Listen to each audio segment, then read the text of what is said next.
music, I'ma need my peace and quiet. Catch my breath before I write. This my moment, ain't no try. I'm all in, go ahead and call it. Up in the clouds where I am the pilot. No turbulence, cause I'm at the highest point of the earth where I run the turf. I came from the bottom, so I know my worth. Every time I think that I am the greatest, gotta remember my humble beginnings. God got his hand on me, thought it was spotted. You really just plotted, go searching for prodigal. Gotta go back home with a new dome. I flip the switch, my lights back on. Now I show up, then I show out. Cause it's major league and we pro now. Don't stop, show out. This is how we go out. Playing with the pros now. Full speed, we gon' roll out. We can't ever slow down, see the lights, we gon' show out. Show up, show out. Lights on, we shine, we gone. Show up, show out. Lights on, we shine, we gone. Who gon' light it up? We gon' light it up, so show out. Who gon' light it up? We gon' light it up, so show out. Show up, show out. Lights on, we shine, we gone. Take off, blast off. Used to think we got a problem. My light too bright, think I know where to solve it. But who would I be if I cannot be the best version of me? I'm shooting for threes from top of the key. If you can't compete, then don't credit me. Every time I think that I am the greatest, gotta remember my humble beginnings. God got his hand on me, thought it was spotted. You really just plotted, go searching for prodigal. Gotta go back home with a new dome. I flip the switch, my lights back on. Now I show up, then I show out. Cause it's major league and we pro now.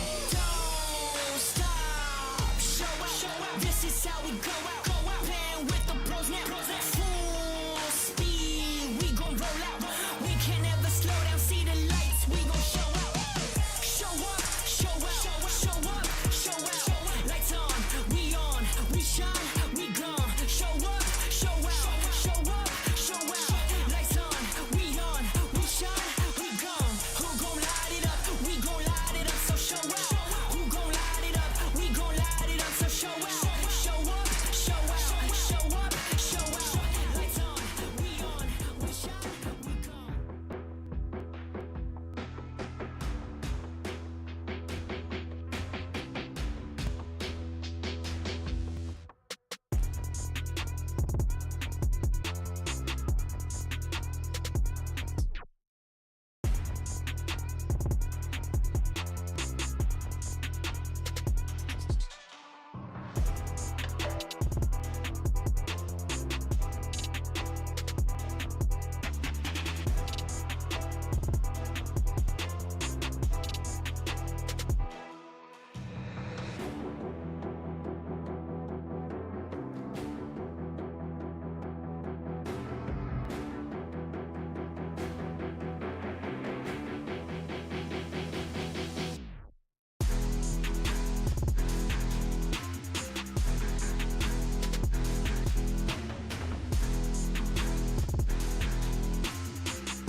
back down.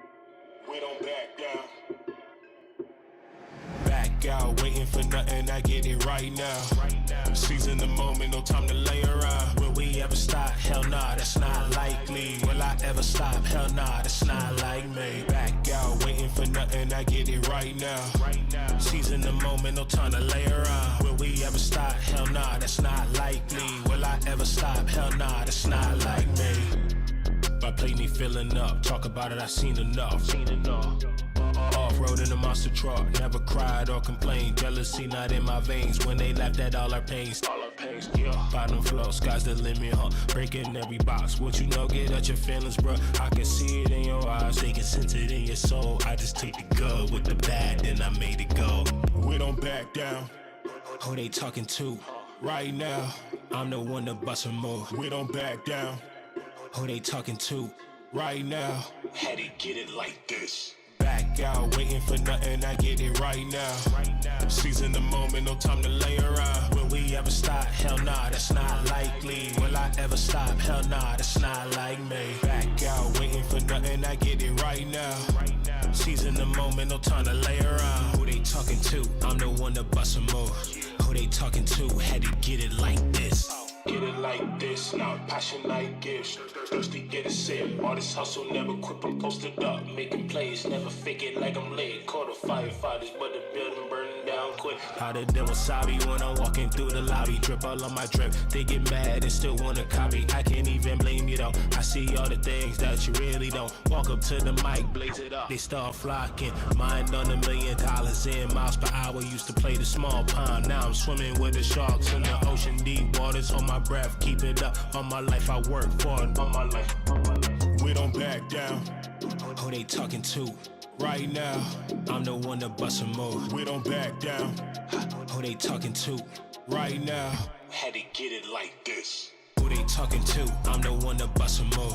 Who they talking to? Had to get it like this. Who they talking to? I'm the one to bust a move. Who they talking to? Had to get it like this. Back out, waiting for nothing, I get it right now. Seizing the moment, no time to lay around. Who they talking to? I'm the one to bust a move. Who they talking to? Had to get it like this.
And the beat goes on and on and on and on and on. On and on and on. And the beat goes on and on and on and on and on. Am made for millennium.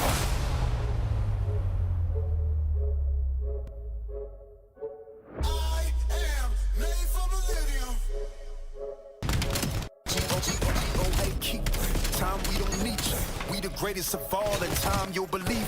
Greatest don't evolve. Happens in the fetus. See my gritted jaws, wonder who gon' feed us. Hungry to win, hard pressed to beat us. 110s hard fresh to beat us. Thought I knew men, most then was divas. I'm more than man, I'm a natural born genius. I don't pedal back, I'm too smart to meddle where the fellows keep the metal at. They pedal for the stacks. I'm making benefactors, landlords without the pot to call the kettle black. Hello, I know you feeling mellow. You thinking life is gonna be cinematic as these cellos, but that's just the rumble for the build up like a bellow. If they gon' hear you roar, time to let go.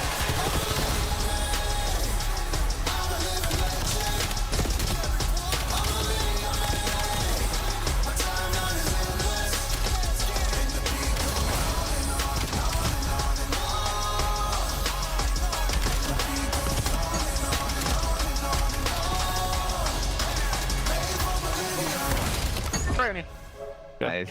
God, good job, bro. Holy shit, we gotta chill out. Man.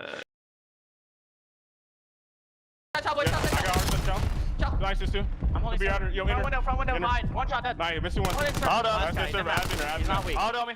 Did you stay alive? Nice, go in there. I'm telling you. Hold on. Fast. Nice, guys.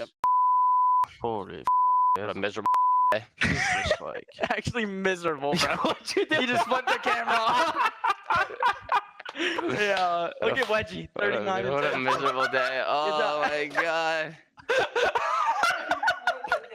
Oh, Just flipping the camera. Shoulder check through me.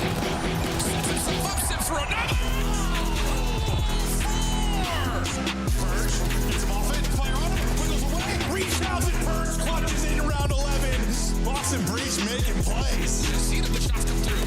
Skies held it down. Oh! From Skies. As long as the pistol team will play like this, fans are going to be able to take the overload. Oh my goodness. Good morning, you gorgeous gamers, and welcome in. It is another Super Saturday, the final Super Saturday of the regular season. And Allie, today we have 4 of the 7 matches remaining. What's the storyline coming in for you?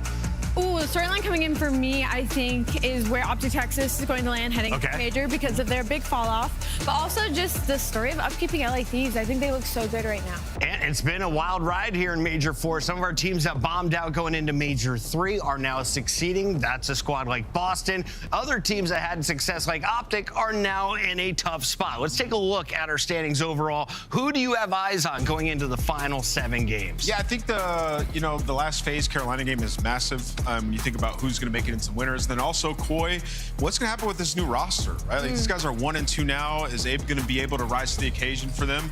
And then Miami, huge game today, obviously up against C9. They should win it, but they've been up and down, and we just don't know too much about them. So rounding out our winners bracket is first and foremost the most important narrative of the week. I think our #1 seed, without a doubt, is going to be LA Thieves, right? They're 4-0, looking at 5-0. Falcons got exposed by FaZe yesterday, and FaZe are only at 2-2. So a lot of teams are going to finish at 3-2, but there have some leaders that could be paving the way to a successful run. Let's start with our analyst all-star team of the year, right? This is the season, not just right now. Yes. But without a doubt, I think the #1 player in the moment and all year has been Scrap. Talk to me about the guy with the long neck in the top left. I mean, he's just been unbelievable. I think the worst part is he's that narrative, that story in the COD scene where he is a dog and he's all bark and he's all bite. I mean, he's the most aggressive AR that we have, #1 damage dealer in the league, and he has just been doing it. Doesn't matter the split. Even when they were struggling in the first couple of weeks of this season,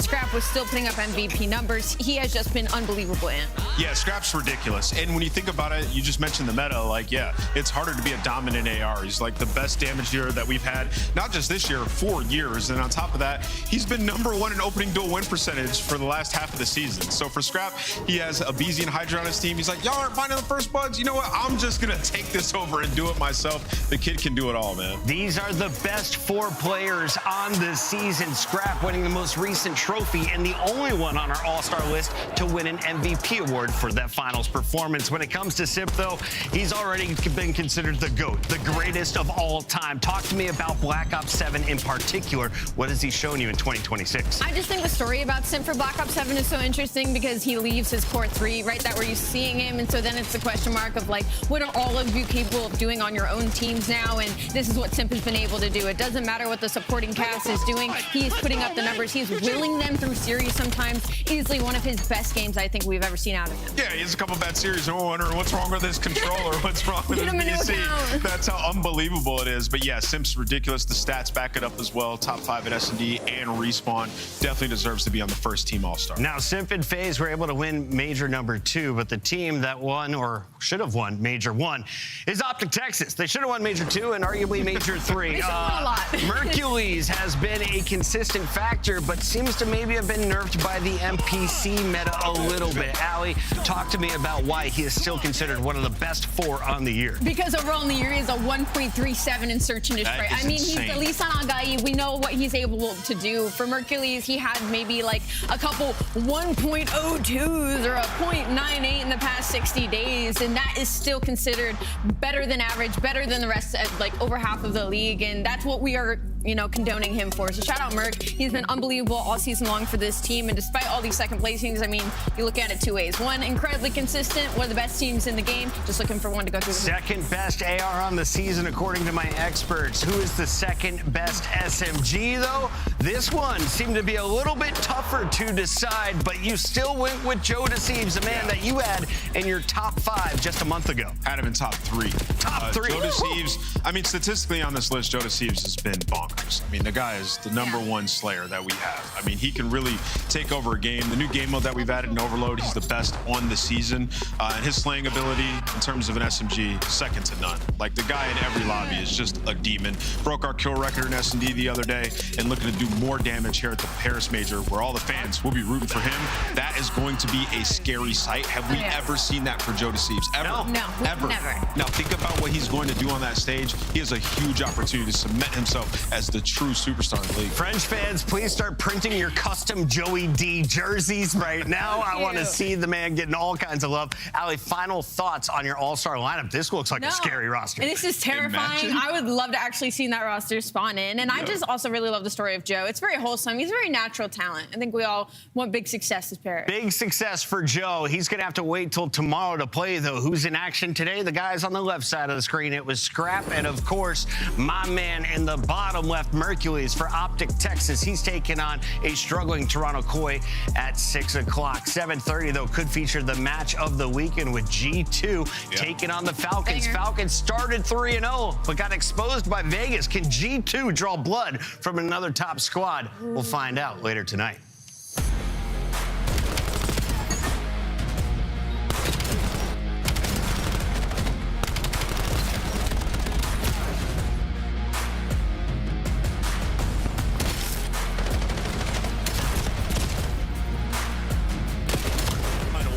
You're too late now, Blue. It's too late. 7's down. It's over.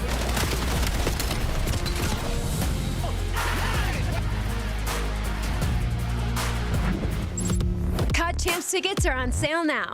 Come see the best teams lock in for this season's grand finale in fabulous Las Vegas. All 4-day passes come with early venue access. Head to FazeVegas.com or scan the QR code to get your tickets now. Scuff, official controller of the CDL. Monster Energy, the official energy drink of the CDL. Brought to you by America's Navy and the special operators who work in the shadows. Let's find out who's built for the big save. Heretics ready to dive in. Thanks, Stu. 4 and Snoopy. Come on, wants some more. But Hydra with the switch impossible. He's making top room. So damn happy. It's Sykes. Down a bruiser. Dominance on the grandest stage.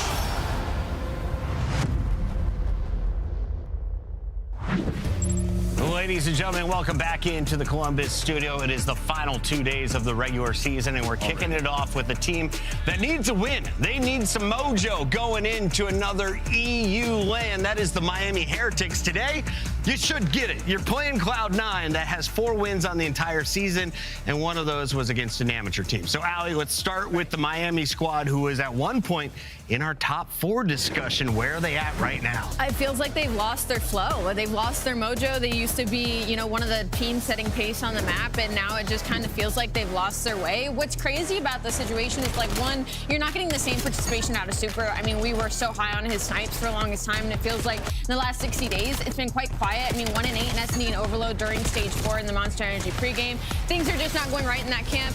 Damage getting dealt, I mean, you're still getting good participation out of medals, which is usually kind of the sign that this team is losing their way a little bit. But, I mean, a .81 is pretty predictable out of him, so you need more out of your superstar Real. You brought him in for maybe some team cam, and it looks like you're getting the complete opposite of that. And as I look at the highlights, though, I'm reminded of that 3-1 victory over FaZe. That was enormous. Yeah, it was enormous. And I was going to say, like, I agree with a lot of what Ali said. I've been down on this team, but I'll give them a little bit of grace. I think it was after the interview that we had with Real where he was like, dude, we were like really late to get to practice. You know, we're trying to gel together. And that's what they can put on tape, was what we saw versus FaZe. So the ceiling on this team is always so incredibly high. It's just very day to day. Have they worked on the small intricacies of the game? That's what we've been waiting for with this team. Even with Trake's on the roster, Real said he can bring that leadership to them, at least in hardpoint. That's translated a much better hardpoint performance this split than we've seen from them in a bit. For those of you who struggle with geography, Spain is very close to France. You could see them in front of a massive audience, just like we saw last year in February. For now, though, let's talk about the opposition that probably won't have a ton of people cheering for them in the crowd. It's Cloud9 from New York City. This is a squad of amateurs with no titles to their name. They've got 3 victories on the season. As a squad, though, S&D is definitely their strength. They nearly were able to take another top team in Paris Gentleman's to a Game 5 last night, Ali. Listen, they're getting closer and closer to winning a hard point, right? I mean, when you look at the Monster Energy pregame, of course, on a 10-map losing streak in hard point, it has been closer and closer, but we talked about it a little bit yesterday that they just struggle with closing. They struggle with some veteran leadership, some mentorship in some of these moments. Yeah. I think so, yeah. No, I'm saying, like, you think? You think?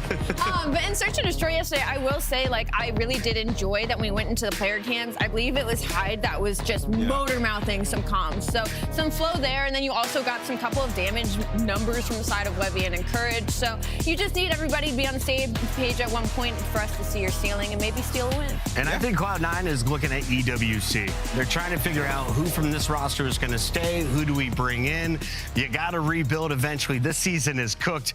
What are you playing for at this point if you're one of these 4 guys, Ant? Yeah, pride, 100%. You know, I was hearing some stories about these guys, you know, at the event, like trying to talk to some of the pundits in the watch parties of like, why do you guys keep disrespecting us? You see in some of their tweets, right? So they definitely feel the disrespect and they want to prove a point.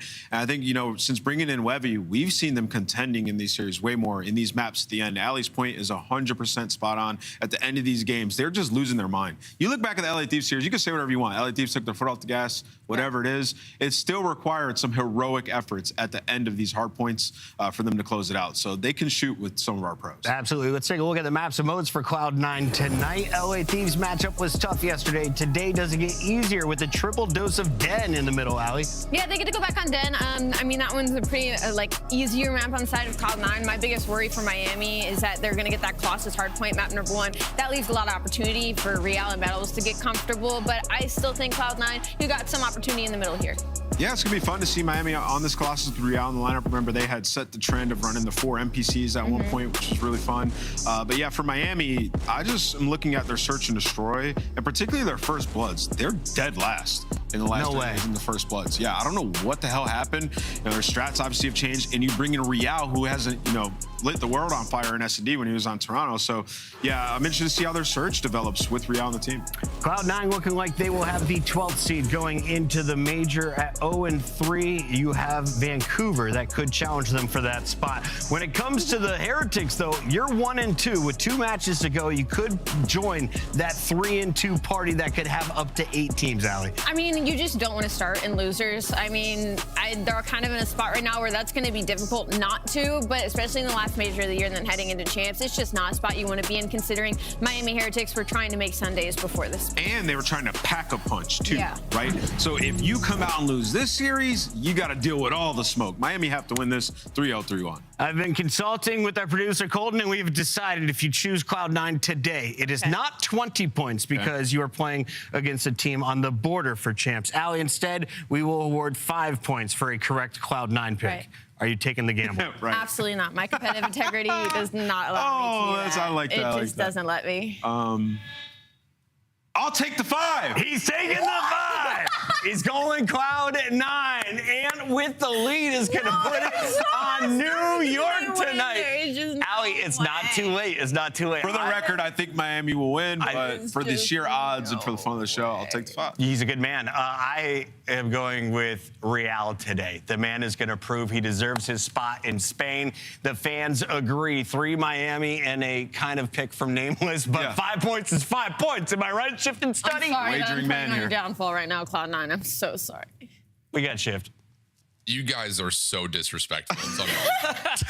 This is. Are we or they? Holy ball, dude. They've been close, the fact bro. that we're putting odds down on Cloud9 is not okay. What would you give? 5 to 1? No. 5 to 1 seems fair. 5 to 1 seems pretty fair. Anything better than 1 to 1, I am taking it. I'm with you, Will. Let's go for C9 upset. 5 to 1, I'm down. Let's go. Game 5, New York. Come on. New York Knicks in 5, Cloud9 in 5. Oh gosh, this is not the way we start a Saturday, friends. It's not the way. It's not respectful enough. But let's get into the thick of this all, Jay. I mean, flat out. I mean, the desk is absolutely right.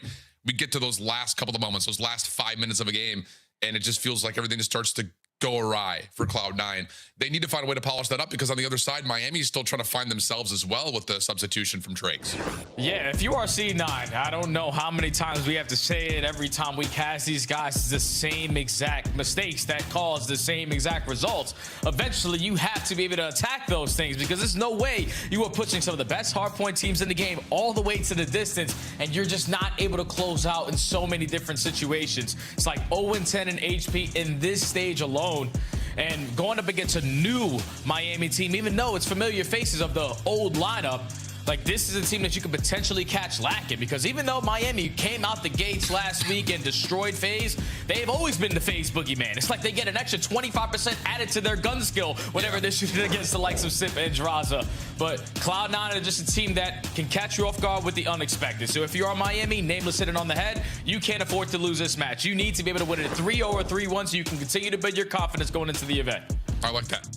Like that a lot. So I don't know. It just feels like both these two teams are on relatively level playing field at the moment, just based on how things have kind of gone. You know, for Miami, we see it obviously with Trakes. Like, dude, he has been destroying in challengers, and it makes you wonder, was this the right call for Heretics? And now you're going up against these 4 young guns that are, I would say, like a signature of what Black Ops 7 does to an opportunistic young SMG player, where like you have an insane cracked out POV. You're able to hit all of these wall bounces, slides, sprints, all the things that just make you so elusive. Can Miami actually hang with that without having Trakes there?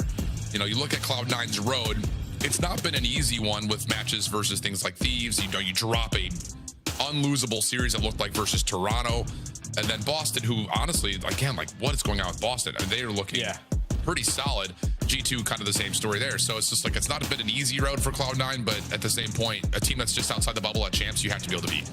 Yeah, but it's good to see that they don't have any zeros next to any of those threes for the opposing team. These guys are winning maps ever since they make that roster change and bring in Webby, because he has been an outstanding POV to watch. He brings it in the slaying presence. You know what he's capable of in Search and Destroy. You just haven't been able to do it all together to get a W.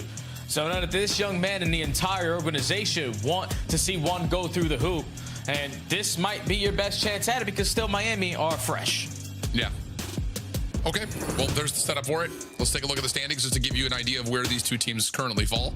And for Major 4 in particular, not the full season standings. Again, Miami is still looking for an opportunity to get into the upper bracket, and they've got a chance without question, especially with this matchup here versus Cloud9 to get them their second win. And the Surge in their next matchup, too. Yeah, I'd say the Surge is their next match. So, like, they've got a favorable schedule to do it, so no mistakes allowed here for Miami. The interesting thing is, you know, the Des talked about a little bit, like talking about the Toronto versus Optic matchup. Toronto is going to have to show something as well, because for Miami, they were able to come out and take a big win versus FaZe, like he called it. It's just something about them playing up against FaZe.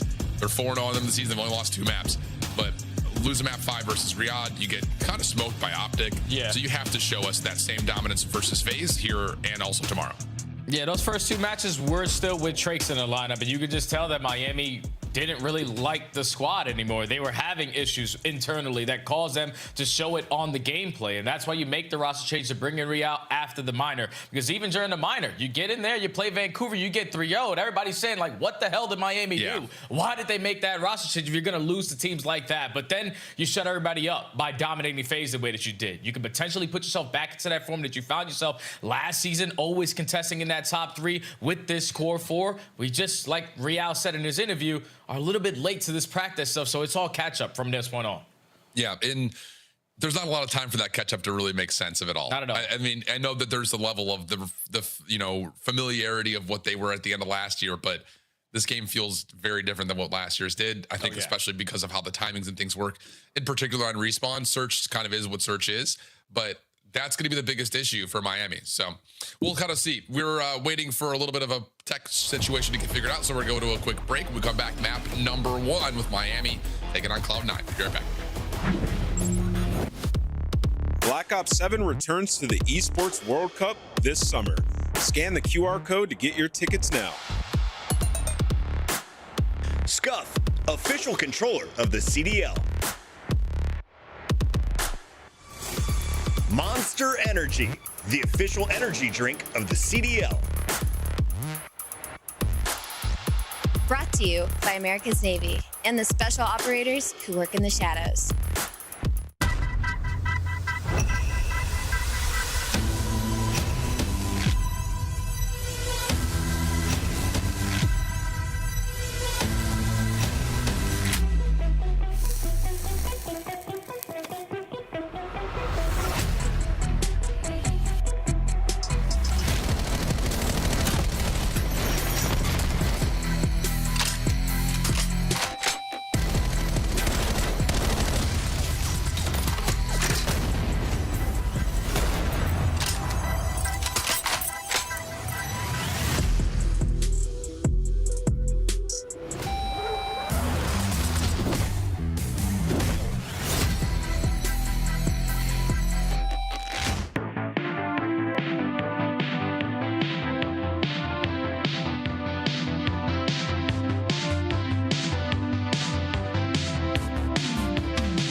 Trust and go back, rewind it. What happened, bro? Oh, right at it, huh? Man. Oh, in the grand final. What the f is going on? It has been a number of upsets in the opener in our winners bracket. After that, things started sorry, Puma. Massive. The f is that? Making that little. No, if you would really call it.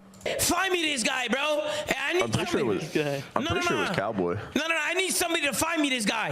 Whoever this guy is, whoever's at the venue right now, you find me this guy. Yeah, Tom's got a 10K reward.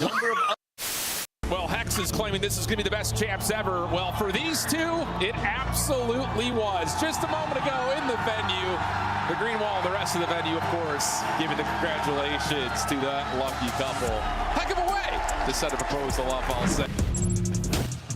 Hello there, friends. We're back, and it looks like we're just about ready to go with map number 1. So not too much of a delay for you all, and we're going to take a look just back at the map set one more time in case you fell asleep or forgot. Colossus Hardpoint will wake you right back up, and then the 3 dens in the middle, Jay. Where's your kind of headspace at talking about this map set right now for both teams? Oh, I do love all triple of the dens for C9. I feel like every time they are winning maps or playing them very tight, it's always on dead. And to start off on a map like Colossus, you're just trying to see one go through the hoop. They have played every other map besides this one, and that has led to a loss. So trying to throw something against the wall and see if it sticks. Let's see what they got on Colossus. Yeah, played it a bunch of the major 3 quals. Have not found any success on it, though. I mean, you have to go all the way back to the first week of the CDL when this Cloud9 organization was able to win a map on Colossus. They are 1-12 on it as an organization. Not great. Not what you want to see. It's actually very, very bad. But on the other side for Miami, this is, I think, a pure spotlight onto Real. Can he find a way to bring that extra slaying presence that apparently Miami wanted to see when they made their move? So here we go. We got Miami, we got Cloud9, Colossus Hardpoint. Let's get it at home.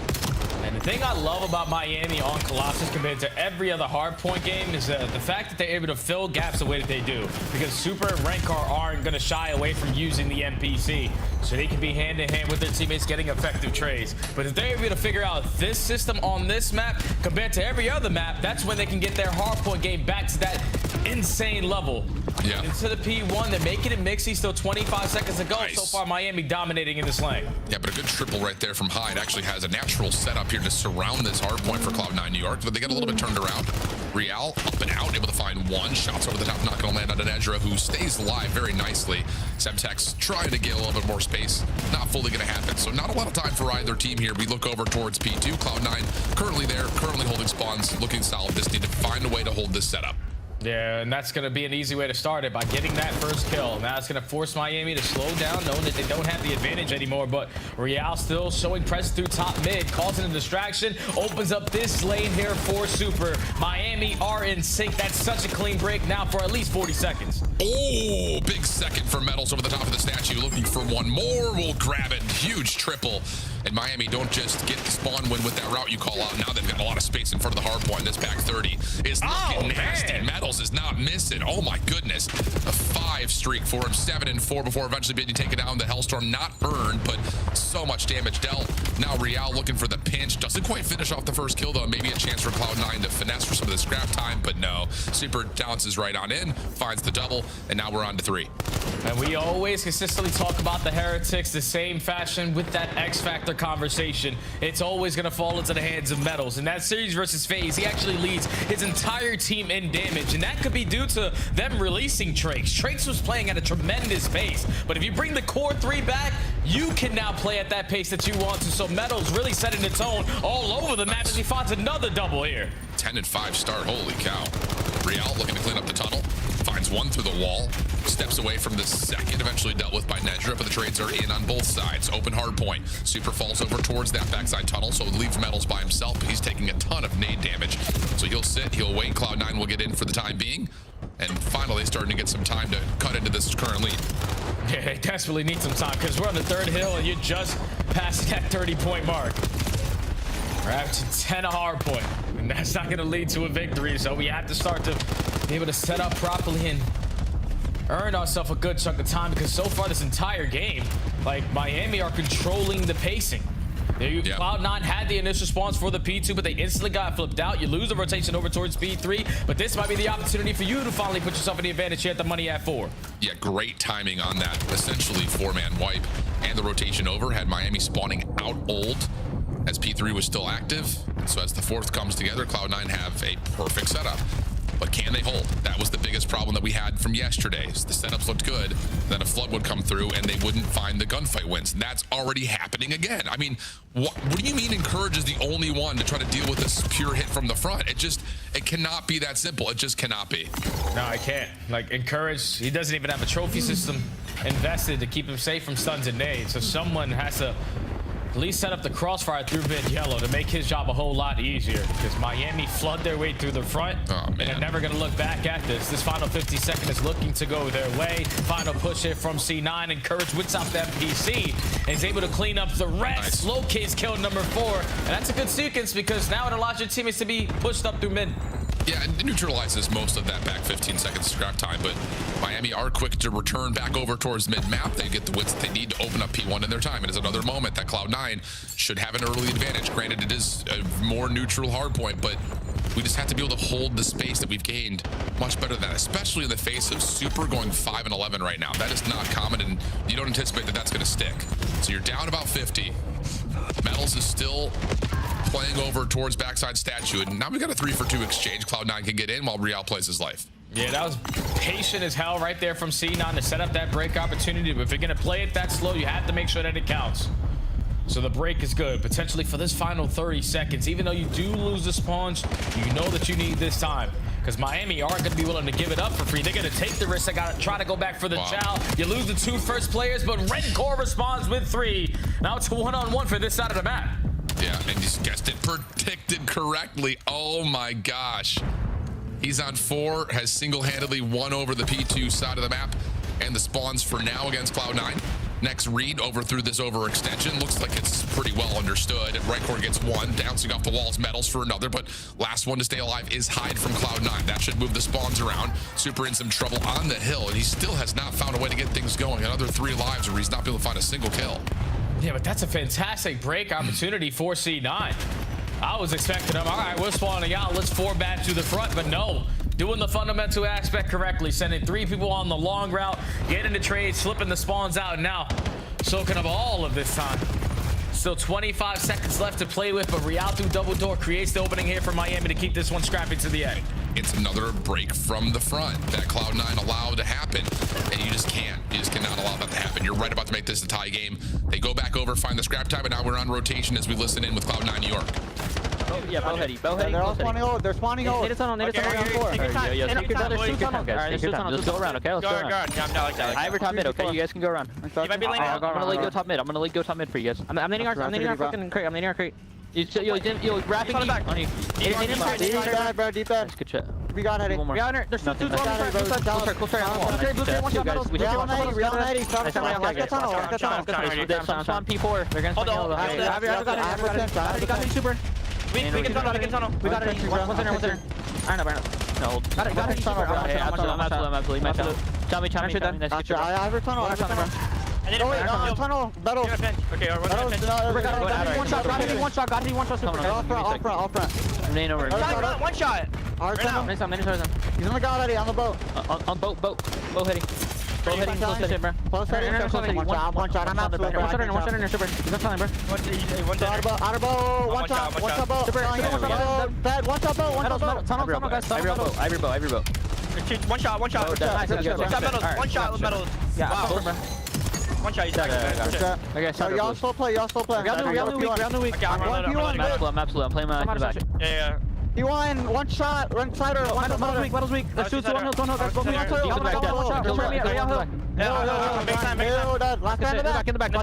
in the back. Shut up. Hang out. I drop front. P1, bro. Check on P1. You guys have pizza. Yeah, I have front. I'm P1. Maybe go left. I'm picking my left. They can be left or right. Left. 2 left. I'm dead. Yeah. One left. P1. Deep sider. P1. Yo, went to the back. Run core. Oh, deep. Run core. One sider. Yeah, run core. Metals back there. Metals. One shot. I'm one shot. I ready. Yo, super ready back there. Back then. One shot. Back door. Hold this ladder. Flying it, Dad. One more. Back door, Dad. Nice.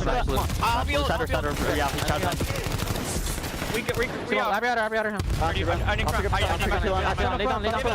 wrapping. I'm picking up. Yo, tunnels open. They need me P1. I'll get P1. Well, it's a story that has been written time and time again. Cloud9 just continued to put themselves in good spots, just cannot find full value out of it. And Miami are now putting themselves into win condition, Jay. Yeah, it was just a bad sequence at the P3 that really started to spiral this game the way that it has been.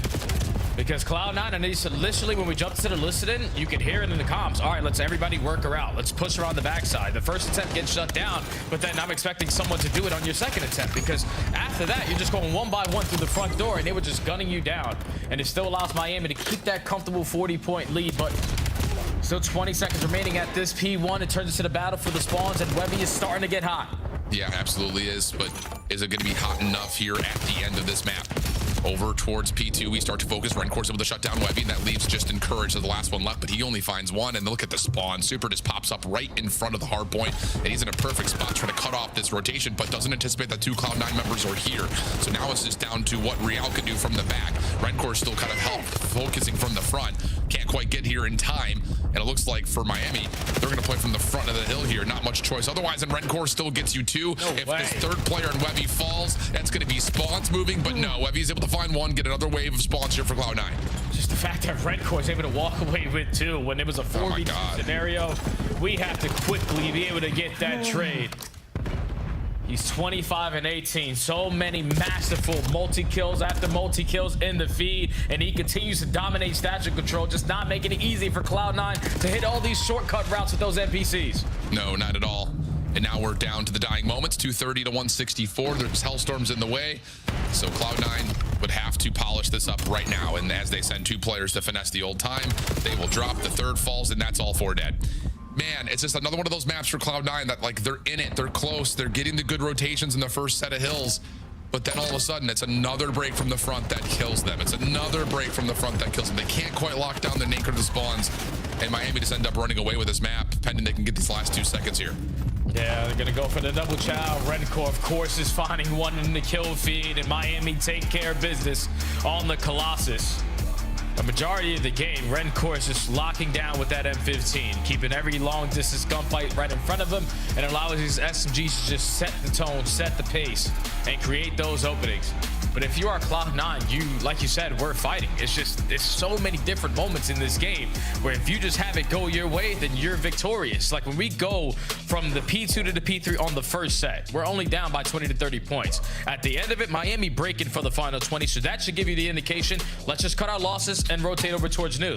You don't. So then that allows Miami to be there early, to push you back, to keep that one scrappy, and then when you need to make up for it at the P4, you win the rotation, you lock down the first 10, but then the setup just has way too many openings that people just walk through the front door for free. It's too many issues for Cloud9 to continue to keep on stacking up, Al, and it's tough to see. Yeah, it's so frustrating. Another map for Nezra that has been uncharacteristic for how he's played largely with this team. 18 and 28, only 2,600 damage, and he was, I would say, like before the Webby change, the player that I was kind of most excited about on this team. I mean, he was doing his thing, but something about this, either the roster change or how they're identifying how they want to play the maps, has kind of had him down to the dumps the last couple of days in what they're doing, is on the map, which is odd to see. I mean, I think you'd probably agree, right, Jay? Like, Nedra was one of those guys that we thought was kind of like, okay, like there is a shining star potentially here, but the last 3-4 respawns, he's been a little absent. Yeah, I'm not gonna lie. I think it has to be due to them just trying to fix those little mistakes. Because when you try to put a lot of focus on one thing, you can get lackluster in another. So when you're seeing on the minimap Cloud9 setting up their break opportunities, you got to see how slow they are. It's like one person gets to a position, or I'm going to camp a corner here and just wait for all my teammates to take more space and just try to set up the most perfect break opportunity. And when you're trying to nitpick the little things about the game, sometimes it can play a big part in your entire gameplay. So Nezra still not seeming to be comfortable with the new lineup, but you still have time to make up for it. It's search or destroy. It's been a story for this C9 team. You lose hard points, but you always bounce back in map 2s. Yeah, and I will say, kind of talking over this hard point from the other side for Miami, I thought they played the map really, really well. When they were losing out on rotations, they were finding really good timings of putting pressure on the spawns as well as on the hard point. Some of the time here versus Cloud9, they really get both of those things at once, but even if they weren't, they were still finding a good 1v1 win with the timing to impact the spawns or impact the hard point, and it just throws that extra little bit of chaos into your opponent. So I would say really good stuff for Miami overall as well. In particular, that second set of hills is where it really starts to get away from Cloud9. So honestly, you kind of talk about what the style for Miami looks like without Trakes and with Real. This is a good sample, I think, for what Miami can expect for respawns. Yeah, you always got to expect Miami to bring their slaying presence. And they can do it versus the likes of teams like Cloud9. They did it versus FaZe because obviously they're the FaZe boogeyman. But the question always for this team is what they're like on land versus those top teams in these modes. With Real, at least, they've been looking great in their recent form. Obviously, you take care of FaZe with ease, and then you watch FaZe do what they did in their matchup yesterday, and you're like, wow, that's an even better matchup than we thought. But it's, again, a continuing working process is for Miami. I truly want to see them get their S&D back to that point where it was basically unbeatable, and Super was having so much impact with the sniper, because I don't know what's been happening in the last two stages with the NPC meta changing, forcing them to be a little bit more uncomfortable. But now that you got Real back in the mix, who's a slow and steady SMG, nah, Super, we got to start popping takeover with the boomstick again. Yeah, absolutely, especially with the Den coming up here. I mean, it can definitely be a factor without question. And for Den in particular, it's actually a map that Miami have not played in quite some time. I mean, we're talking to go all the way back to Major 2 qualifiers last time they played this map. For Cloud9 New York, they had the round 11 win versus Toronto here most recently, but that was actually, I think, the first time that this iteration of the roster had played the map. So this roster is 1-0 on the map. Can they find a way to take down this Miami team, do what they've done mostly throughout the history of the dramatic Cloud9 roster change, and just keep being pretty good in search and destroy? Can't lie, pretty good. Yeah, they just always show us some new tech out. Every time you see this squad spawning on a map, I remember as soon as Raid was in the mix and they spawned it for the first time, the amount of water routes that High was gonna hit, eventually all the leagues saw it and they started to do the same exact thing. These guys are bred and born in search and destroy. This is where they got to show us something that we have yet to see before. If they want to try to tie this series up, because Miami got to continue to ride the high. Amos said it. You got to win the 3-0. You got to win in the 3-1. Like that. Okay. Here we go. Miami going to be on the defense first. Cloud9 taking Webby's scope, at least for a moment, over towards Hole. And Encourage, I don't know if he actually saw this little slide over. No, Real is going to get forward here, but he's under some pressure, needs some help. Webby trying to provide that assistance over the top. Good prediction, good shot. Super will drop, and now Miami's a little bit of trouble here defensively. They're stuck at mid. Yeah, because you know if you are C9, they have statue control, so there's no need to contest that. Let's wrap it over through the B side. Potentially invest a smoke grenade to eliminate that line of sight from mid-cut and get this bomb down, but it's a 4v3, no need to rush. Oh, nice nade, though. Lands right on top of Nedra, who was trying to play for the early plant, but Encourage will pick it up and get the rock down. A little check there from Hyde. Won't reveal any Miami defenders nearby. Now they'll make their play. First shoulder, you see the one in the outer. Good prediction onto Encourage as well. Unreal understanding from Miami, but Webby's able to connect another snipe onto Real. He can keep his focus forward, and Webby's looking for all four, but Renkor's able to shut him down. Hyde with the long wrap. In what world would Renkor ever predict this? Has he predicted this? He looked at it for a moment, but now he's lost him. And the advantage to Hyde is significant. 13 seconds on the clock. Shots are clean. Cloud9 take the opener. Yeah, Hyde is so good of living up to the gamer tag, playing in hide and seek with so much time on the clock. You know who you're going up against. Renkor doesn't really like to stick to defuse. So you check it, you get great timing pushing through Dojo. But the young rookie in Webby is able to find 3 with the sniper. All reactionary, all persistent shots. Great round there from the young buck. That last one is insane. So big from Webby, already establishing that scope dominance that you were talking about needed to be there for Super. This time, Miami still feeling like they want to put pressure down through mid. Quick look up towards the top side window, gets Metals to that position, dancing through, and Webby's got no chance to hit that snipe. So now an early 4v3, Metals is forward at mid. Yeah, now with all mid control, if you're RC now, we need to eliminate this potential B-bomb plant going down. We throw a shoulder through mid-map, we're able to spot out Metals with the plays at A. Yeah, Metals is in a little bit of trouble here. The isolation's trying to come through, but the help over towards the A site is already there. So Metals will get a second before dropping, and the bomb will be planted behind this. Hyde thinking about it. Semtex in, but it's a counter nade from Renkor that puts him out of commission, and he's encouraged by himself in a 1v3. Check your corners or not. It's going to be an easy round there for the Heretics. So far, their strategy here on Den is we're taking mid-map away. We're basically locking down one side and forcing you to play the other. But off of a confident round that we just had in round 1, you're probably expecting him to still be playing around mid-map, prepared for another shot. So you back him down, allow Metals to get the jump on him for the first blood, and then the rotation over towards rooftops, able to isolate everybody else on the side of Cloud9. Easy round there for the Heretics. Yes, indeed. Yes, indeed. Okay. So we get off this setup for Cloud9 looking at A initially, but Miami have taken an aggressive setup, making their way through mid-cut a little bit at B, and they want more than that. Now, this is going to be allowed to happen for Cloud9. Hyde is just sitting here looking for the information if they push through. And Miami are going to sit here and say, well, if we haven't seen anything at all through B, we're not even going to bother trying to play aggressive. We're just going to set up a little bit more of a stack at this A site. And so far, C9 haven't really made any moves yet. Not drawing the intention, but a lot of stuns and nades getting invested over towards rooftops now. But Miami are still thinking that the play is going to be on the opposite side of the map. So if you are C9, you need to take this phase. Yeah, I mean, Miami knows that those nades are tossed, but they're not biting on what may have been a little bit of a show of force. Looks like Cloud9 with 35 are going to start committing. Great timing from Hyde on this lurk route. Needs to keep his life and will be able to. Oh, they're wrapping it out? They're wrapping it out? No. If Real shuts this play down... Oh, no. Okay, he's only able to get one. I was going to say, that was a bold choice to set up your lurker, and then all of a sudden, you try to go to where you don't have any information, but what a shot on a Webby on the mantle, and Cloud9 will still get the attack. This guy's hitting quick scopes. Okay, I told you. Yeah. C9 always going to do some unorthodox stuff in search of destroy. You got all bomb site control, but if a kill goes down in 30 seconds on the opposite side, we're still going to be thinking about the rotation. And Webby is still hitting shots like that. Yeah, that's an insane one. Like, Renkor's not expected to die there, but yeah, you just got to tip the cap there. Great shot, rookie. Yeah, I'll say. He's been hitting, I mean, everything it feels like. currently top sniper in the game, maybe.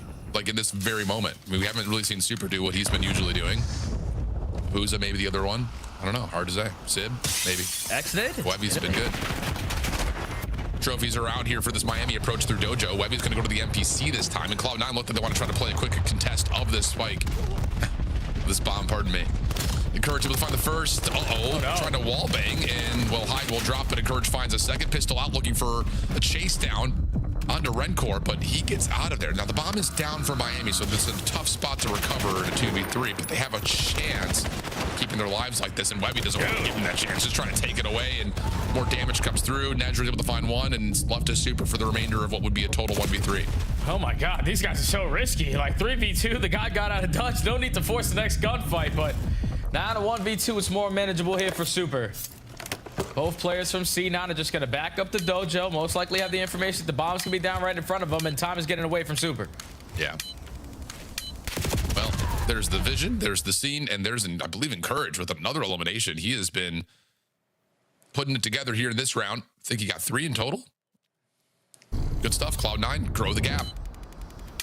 Yeah, and that just catches Miami off guard right there on their offensive approach. You use the smoke grenade. You get it pushed over towards Dojo. The team kill definitely plays a part here, but Encourage being the aggressor. Sometimes he overchows a little bit too much, but this time he plays it to perfection.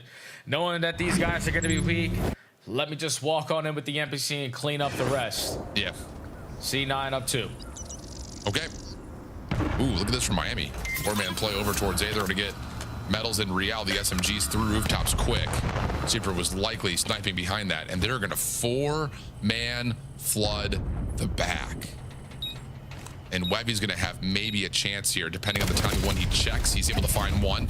Damage out for a second, not going to happen. Does he see more than that in his kill cam, though? It looks like maybe he has. Cloud9 stretching back over towards Dojo patio. And Nedris is going to throw shoulders to watch to see when the contest for the bomb comes. Yeah, so much time and so much info gain on the pressure towards Cobble.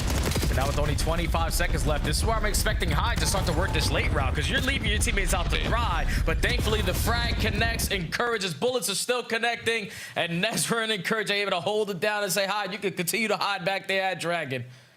C9 with 3 rounds in a row, outclassing the Heretics, and realistically, I'm not liking this gameplay for Miami.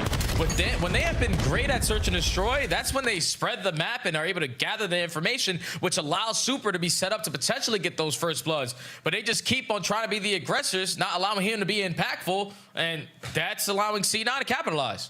Yeah, man, I get it, what you're trying to do there if you're Miami. Throw something different, but the information that you give up to Webby there is everything for Cloud9. And yeah, there's a moment where like you might want to come help the play if you're Hyde, but at the same time, they didn't maybe know that all 4 players were there. Still a really good setup, really good coverage, and now 4-1 the count. And looks like Miami's going to go back to their round 1 setup. Put Metals over towards the bottom side at window, keep the focus at B, have Super watch the flank. Yeah, this is so much better of a setup here, because you have mid-map guaranteed, and now that you find that first blood, this B bomb is also going to be guaranteed.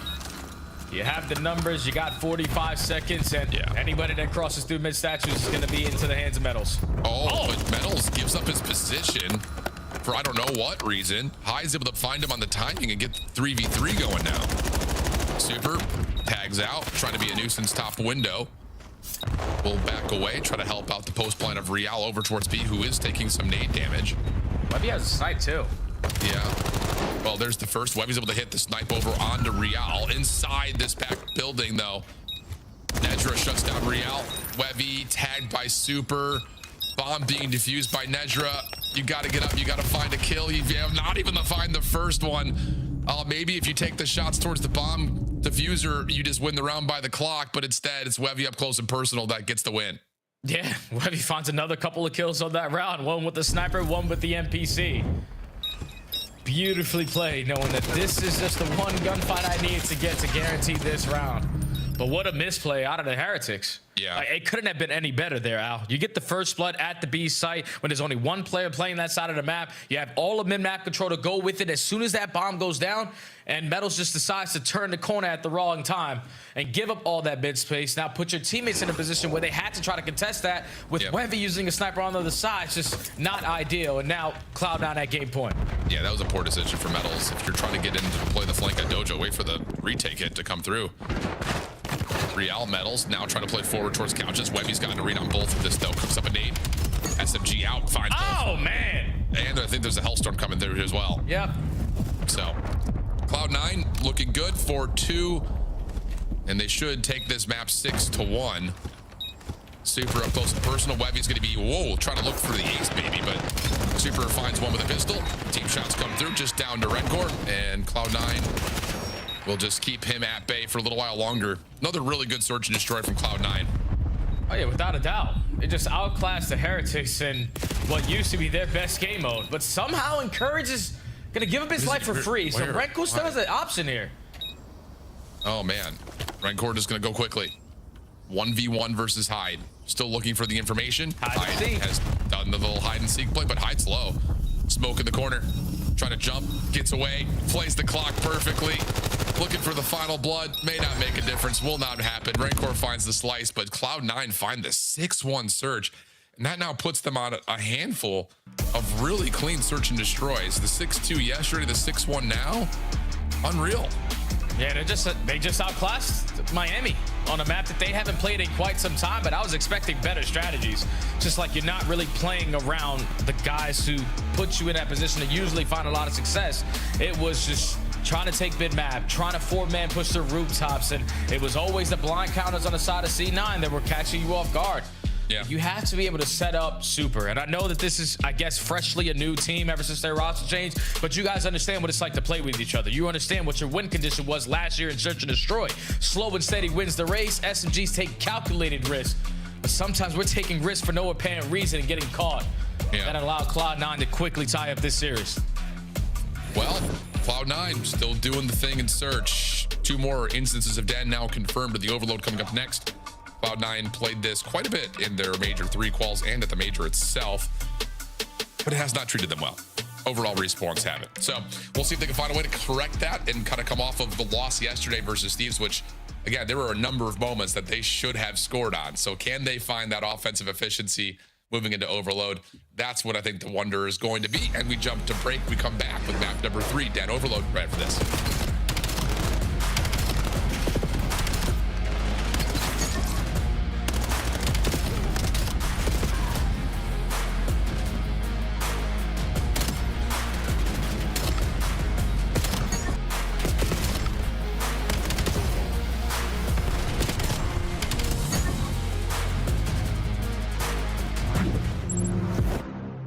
Black Ops 7 returns to the Esports World Cup this summer.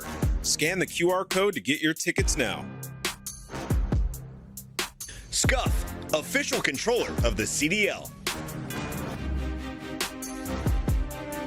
Monster Energy, the official energy drink of the CDL.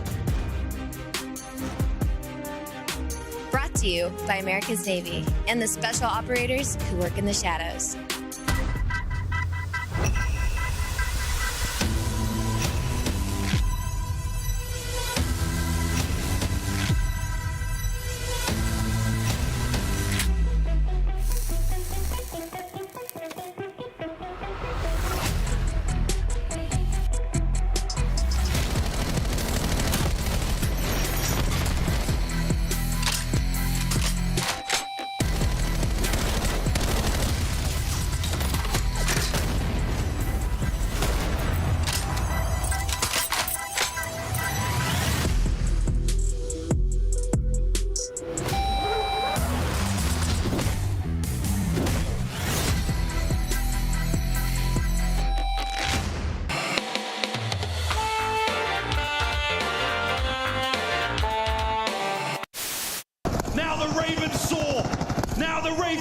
The final 5 moments for them now. What a turnaround. What a tournament. Carolina survive. Optic Texas go home. Down to 3 for either side. This is going to be it. Last ditch attempt. Flying on the point. Joe Deceives gets his. But 3 seconds to go. You've got to get on the zone, lad. Fresh mag. Send it. Wins it. Oh my God. It's a 2v1. Diamond Con. Can you do it? The boys are on the capture. It's now a 1v1. What a round of control. Diamond Con, if you win this. round. One's going front door, you guys. Front door. Hold front. Back door. One shot. Back right. Back. And inside calls game. Come on, baby! That's what Go! I'm look over him. You can see everything. Absolutely planning for us. No. Back circle. Back circle weak. Back circle. Back circle. Back circle. Two loads bomb. I read ammo. So weak. No. Dumb it. Go home. Oh my god. Let's go, man. Let's go. Oh my god. My bad, bro. Oh my god. Welcome back there, friends. We are getting ready to go for another instance of Den overload here between Cloud9 and Miami and the Heretics. Yeah, so far, Jay, it's just, I can't say it enough. These last 2 days of search and destroy for Cloud9 have looked unbelievable. They're getting closer on what they're doing in overload. I think that really is the help that Wevy brings to the mix. I mean, yesterday versus Thieves on Scar, he was shooting, man, and it gives them a chance. It's just getting the actual offensive opportunity to A, start, but B, get through is where they really missed out yesterday. Yeah, and the crazy thing is, like, they were so close in that overload versus LA2, who are probably the best overload team in the game. Right now, they're going against a newly looked Miami Heretics who have yet to win an overload. And the last couple of times they have played this game mode, they're getting their ass whooped. Yeah. 1 versus FaZe was unbelievable. You get outslayed tremendously. And this is where I truly think that roster change will hurt them. Because Trace, without a doubt, was always that playmaking SMG that can guarantee you space as your lead blocker and always find that opening kill. But with Meadows and Real now having to lead the charge in those aspects, if they're not winning those one-on-ones because they do play at a slower place than Trace, then it turns out to be a struggle for this squad because they usually rely on heavy slaying in their respawn. And in this game mode, they have yet to find it with the new lineup, so they have to figure it out quick. Yeah, I mean, overall, this is a 6 overload lose streak for Miami. In this particular stage, it's been the last 4 that you see there, including the 1-7 versus Vegas on Gridlock. First time they played it, probably the last time they'll play it. And then the exposure, which has been one of their most played maps, they looked completely lost versus Optics. So the new roster really struggling to get the overload together. And isn't that just the story of Miami? It always feels like the map 3 just continues to elude them, whether that's at the beginning of the year with a newer roster or at this moment, a new roster in the late part of the year. Good first blood from Encourage. Lots of nades to keep medals away as well. And the break-off here for Cloud9 has been fluid. This is perfect. So now if you are Super, the only player staying alive through 10 side, you need to value your life even more because Cena already putting a lot of pressure over towards Dojo. There's one player here to not try to get the stop. Renko is able to find an effective one-on-one, but do you have the stuns and the nades to slow them down? Because Cloud9 are running it down your gills. They get the first score. Yeah, really clean break-off for Cloud9. Nezra able to get himself a second in this position. This might lead to a relay, especially if he wins this gunfight here. Oh, man. Wevy's going to grab, try to join Nezra over here through patio. He's trying to be hunted by Rencor, and he will eventually fall, but can Wevy still get there in time? Not quite. Encourage trying for the same thing, but the stun will land and Miami will hold. Yeah, it's a fantastic stun there because if you are the Heretics, you don't want to blink and already be down 2-0. So an effective goal line stop. Now trying to turn it into offense. All out pressure on the right side of your mini map. Super opens up with a frag, but instead of committing on this play, we're going to wrap it back. I don't know what the hell they're doing. No clue, dude. No clue. Miami's going to try to bully their way around. Hyde is waiting and watching. Easy. But he grabs the EMP just when he wanted to take the second gunfight. That's unfortunate. We've all been there. Trades come through, but Miami's got some space to work this out of roofs. Yeah, but it's a 2v2. So now you need to value your life even more if you are Nezra, because Redcore finds the opening. Your teammates are not going to be here to quickly find this kill or the trade. And it's Redcore who single-handedly gets that done there for the Heretics. Yeah. So the rotation over towards Rooftop works out. Now the reset at Rooftops is going to allow Miami an instant opportunity again. Yeah, this is an absolutely beautiful setup for it. Super just needs to try to keep blocking out these spawns. Trade comes through. Second score over to A. We don't often see that from the right side of the map. That double scores happen at the A site, but the zoning of the spawns, perfect after the initial score. And even though Metals is 0-6, Miami are starting to take over. Yeah, because Redcore and Real already combined for 16 kills between each other. So those two single-handedly are keeping up in the slaying department. And now have a 1-score lead. The battle for map immenses, and it's Super at least coming out on top for now, but they do lose their lead blocker. This is where Miami should grab that EMP and control the left side of the map, but they're still playing another wave of kills. Whoop. Rencourt cooking up a nade. Gets surprised by Nedra. Real for 1, not a second, but the trade for metals is in. Back to Couches. Super. Good for 1, but not a second. Webby trying to play off the flank, and he's able to catch Rencourt switching between the knife and his main rifle. So now all of a sudden Cloud9 have got some forward pressure on both extremities of the map at the same time. Yeah, that just wasn't efficient at all there from Miami, but thankfully Semtech's able to connect onto the EMP carrier. So you're able to slow down the game a little bit, but it seems that Encourage just took someone from behind up top, so that's a guaranteed second kill. Webby also finds another, and this should lead to an instant score because Encourage has all the info. Well, at the moment, they don't really do much with that info. Nedra has been stuck over at mid. It looked like there was a free route to B, didn't really happen, and now Cloud9 are trying to manifest another attack. We'll see if Miami can hold. The Heretics will join them in the listen-in. Está aquí hay info, se va para la derecha. Dragón. Derecha, otro más. Hay info para la escalera. Venid izquierda. Van a estar en medio solo. Corre. Te miro el cuadro. Te tengo con. Mírame mi check. No le veo con. Va medio negro. Uno gana con. Otro más. Tengo Yulcon. Vais a hacer chato. Como esto, vale, buscas uno. Escúchame. En roto, tengo roto yo. Con el super al fondo. Muerto.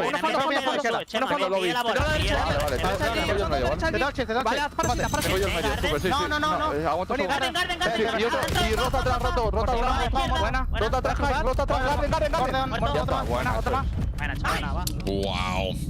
What a half from Miami. I mean, the initial break-off is about as perfect as you could ask for Cloud9. But then afterwards, I go back to the Encourage takeover where he gets the captive and Nedra is still on the other side of the map where all of the Miami defenders are when there's a wide open B site. It's just they couldn't wrap it back around, and it looked like another window was kind of missed in Miami afterwards. Just the 2 scores in a row at A, and then the follow-up with the 2 scores at B are immaculate. Yeah, so I'm going to retract my statement about a really bad play over towards rooftops because Miami understood. They're way smarter than me. They're still professional players. If we score from roofs, we instantly put ourselves in position to get that second score, and that's why they quickly took 2-1. Before that 2-minute mark started to come down. But this is where Cloud9 and those little mistakes come back to bite them again, because you had all dojo control. Encourage has info onto one player, and then also with the holding the player behind, you can see where everybody else is for the opposing squad. Just wrapping that EMP through top window is usually never going to lead to a score, so Cloud9 got to work on their route running. Yep, they sure do. 4-1 the count after the halftime gets accelerated by just a couple of seconds. And Miami's break-off here on the left side of the map seems to be a little bit nicer than what they started off with, but trades will keep Cloud9's defense at least formidable enough to stop any early score potential. Metals is still hanging on 4 in a row, trying to play over through the middle of the map. He will find himself a 5th. Nice job there from him. And we keep moving on to see if Miami can follow behind this play as Metals is looking for a Hellstorm. Yep, there goes kill number 6. He's just not allowing any C9 players to keep this EMP safe. Kiso choosing the 50-50 correctly, but Super was thinking, I can grab this EMP and get out, but it's Hyde with the SMG. Actually pops a double, so that's 3 dead in the feed for Cloud9. Someone's just got to retrieve this EMP and put it towards Dojo's side. Yeah, problem is you got Super holding the window, Riel doing the dance on the bottom side of the headies, and look at the play from Webby. It's really just down to can Cloud9 grab the EMP, rotate it back out. Super not able to find the kill, but they do with Webby, who just played out a little bit too far right there, trying to cut off Miami before the EMP was even ready to be scored. So another offensive moment is kind of tossed aside. Look at Nezra. And now Super, feeling the pressure. We'll call in the Hellstorm. Does it get down in time? Nezra drops. EMP is going to try to keep itself safe, and everyone will fall. Oh, man. Yeah, that's just a tough situation right there if you are Cloud9, because Webby was put to be in a very tough decision, because he's either going to try to help his team retrieve that EMP for the middle bat to work that pinch, or continue to be the lead blocker. By the time he makes that decision to go for the pinch, they're ready and waiting, and all that lead blocking that he did is for nothing. And then Miami on the counter now at 5-1. Yep, Webby, nice win there though. EMP going to spawn right behind him. He's got some good control of the archway. Nades largely deleted by the trophy systems that's in play. Miami have put themselves into a defensive position on top of this B zone, and Real wins one over to the middle of the map.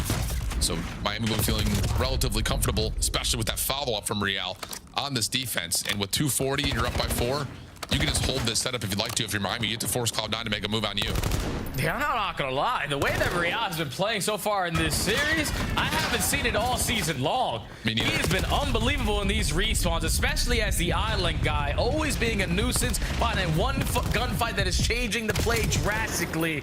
And now when you're holding so long on the defensive side, the kills brew through the middle of the map. It allows you to push them out. And now it's 2 minutes left. Cloud9 got to play at a whole different level of pace. Yeah, it's just, you're absolutely right, though. I think to call the difference in picture between Trakes and Real, it does come by way of looseness and speed.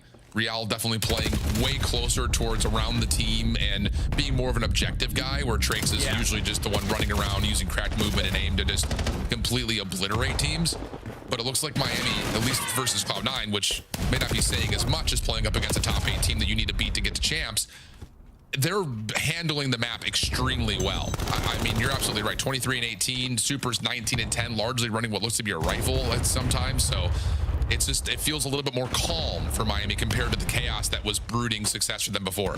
Yep, a lot more controlled with this guy in the lineup, because just look at this playstyle. All right, if you're Cloud9, they're not going to take a risk. We have to make every move. But if he's going to play spots like that, we stand no chance at a comeback, because we get through the Real trade, and then we check the next quarter, and it's Metal sitting up. Yep. So Miami, the minute and 10, just need to continue to hold. Yeah, Super is just teeing off 5 in a row for him now before being dropped. But yep, just absolute blenders. And that will do it. 58 seconds on the clock. Not looking good for Cloud9 to do much of any scoring, let alone to get 4. And it kind of is, I would say, another moment where, as much as there were a couple of things that you could look back at and say Cloud9 maybe missed some opportunities, this is more of Miami playing really good Overload right now. Oh yeah, they are controlling this pace even after they give up that early first score to C9. Dictating how they want it to be played.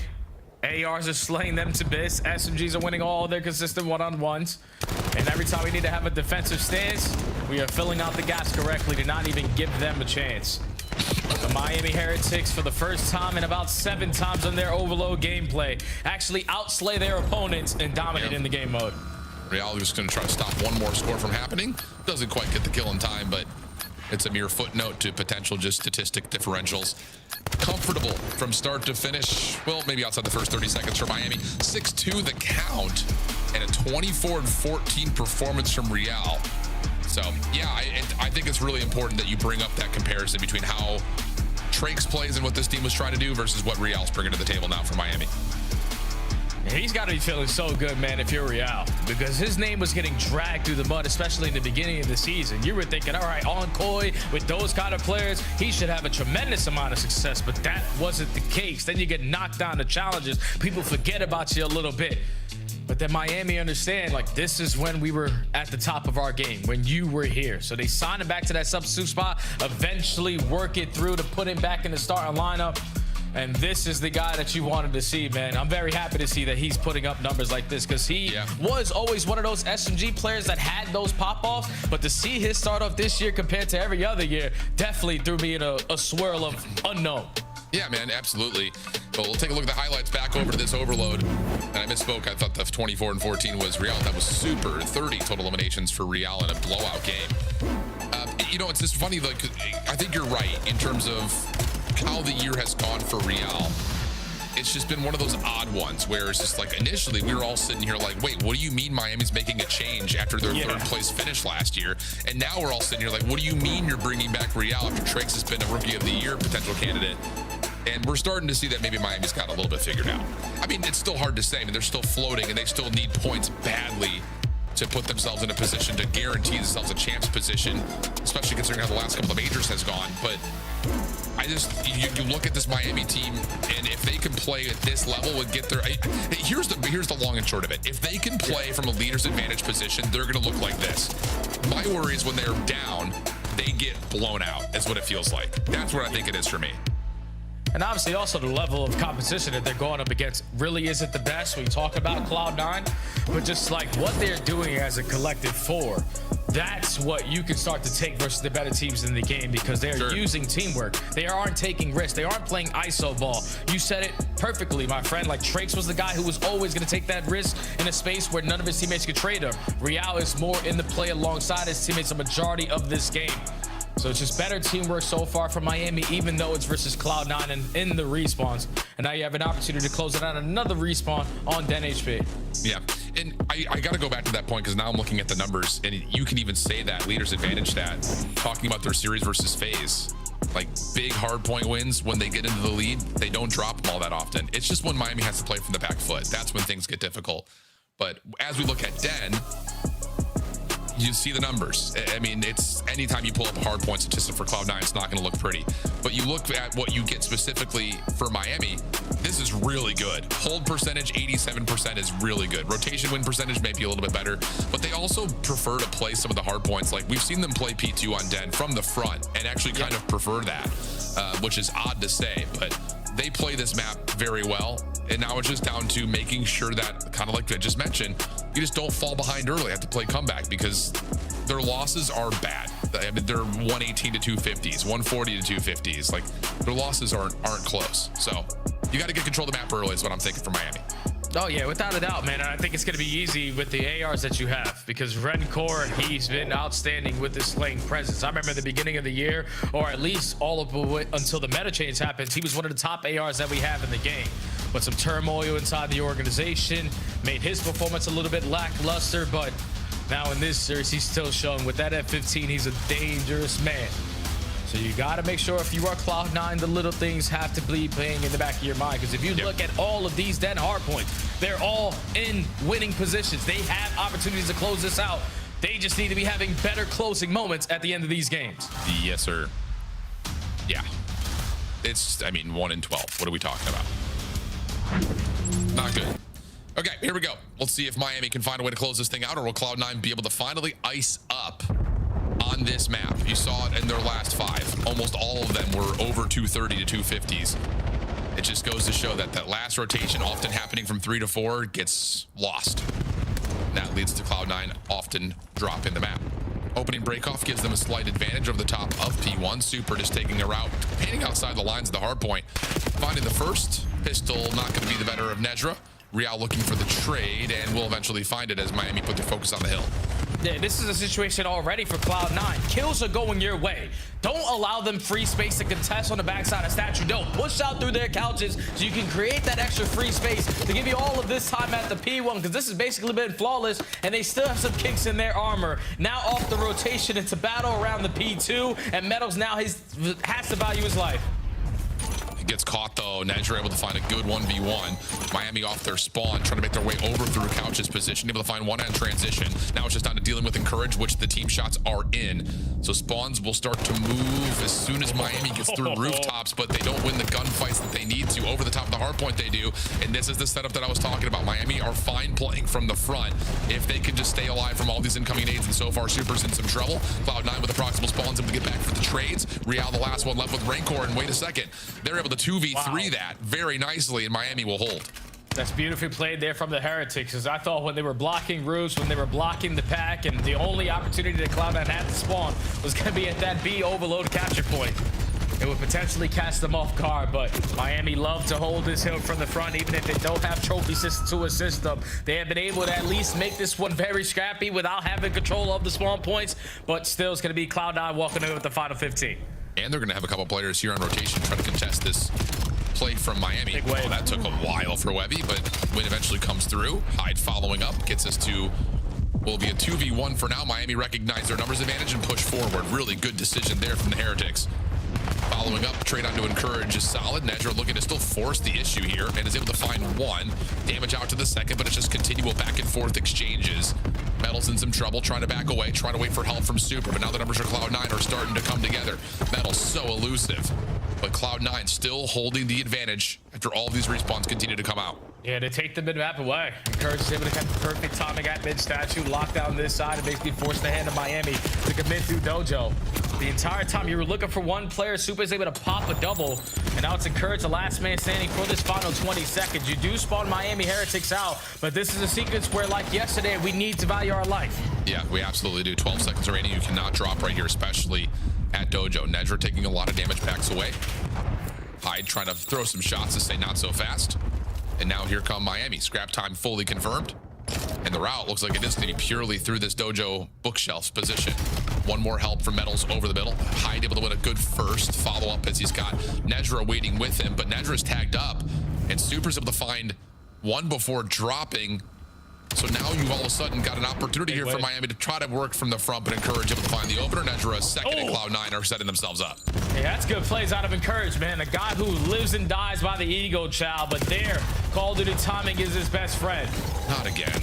He's able to push back the pressure, but Miami Heretics, even in a 4v2, work the outskirts and now in towards Plat. That's 4 hardpoint breaks on P4 on Den from the front in a row. You take yesterday into today. It just cannot happen. Good bounce back for Cloud9. You're able to save the back scrap time, so some forgiveness in the time earned. But we just can't be dropping into 4v2 when you've got a full setup like that. So Miami are now looking to make up a little bit of this time by playing over the top of P1. They've got a full surrounding presence through Dojo. As long as Metals can keep his life here, this could lead to some good time for Miami, but he's in trouble. Yeah, Metals is trying to get isolated. He just wants to stay alive as long as he possibly can, but Raincore's thinking my couch is going to be safe. Nezra just disregards and allows his teammate to force that one-on-one, hits the time, and that leads to a break here for Cloud9. You're going to have Metals again swanning over towards couches. Rencore finds an opening double, and this is going to allow Miami to dominate the map control. Well, they lose a couple of key players, though. So just when you thought that Miami was going to be able to flip the spawns and get time on P1, Cloud9 win a couple of 1v1s, turn that completely around. Encourage, 16 and 10. He is shooting again right now. 15 and 8 from Nedra. Kind of taking what we had said about his respawn performance as being a little bit slow lately, maybe personally. Now he's taken over a little bit. Only 9 seconds of the hard point, but he has been floating and creating all the space that Cloud9 need to grow this lead to right around double the points. Yeah, but they need to find a trade on to Real. He's the only player from the Heretics early off the rotation, and that's a bad sequence to go 4 dead as soon as that new hill pops, because Rencore is already creating space. Even though he doesn't get a kill, that's so much information gain, and you know where the pressure's coming from. Opening shots from Metals. He's taking a ton of damage. That opens up the couch's position. Real in trouble now on the backside of this, and you have 1v1s all over the map. Super gives you one that looks to be pretty cleanly. Real staying alive. Oh my goodness, what a double from Real. Now on 4 in a row. Miami able to use those kills to stabilize the hard point and still hold the spawns. Wevy's still trying to look for an opportunity to sneak in from couches, but he's been seen, he's been found, he's been dealt with. All 4 dead, and Miami are on the comeback.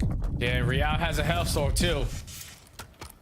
So comeback is 100% on the cards here for the Heretics. Basically going to be able to tie this game up with this remaining P2 time. That was a flawless hold there. And it all starts with just Real finding multi-kill after multi-kill to lock it down. Rencore trying to contest off the rotation. He knows he's going to be outnumbered, so he's not going to take such big of a risk. But now teammates are here, and Real's going to invest the Hellstorm now. Yeah, Real, though, all the way out towards P2. His teammates are being held over towards this closest position. You do eventually trade out those players and Encourage. Wow, nice shots from Rencore.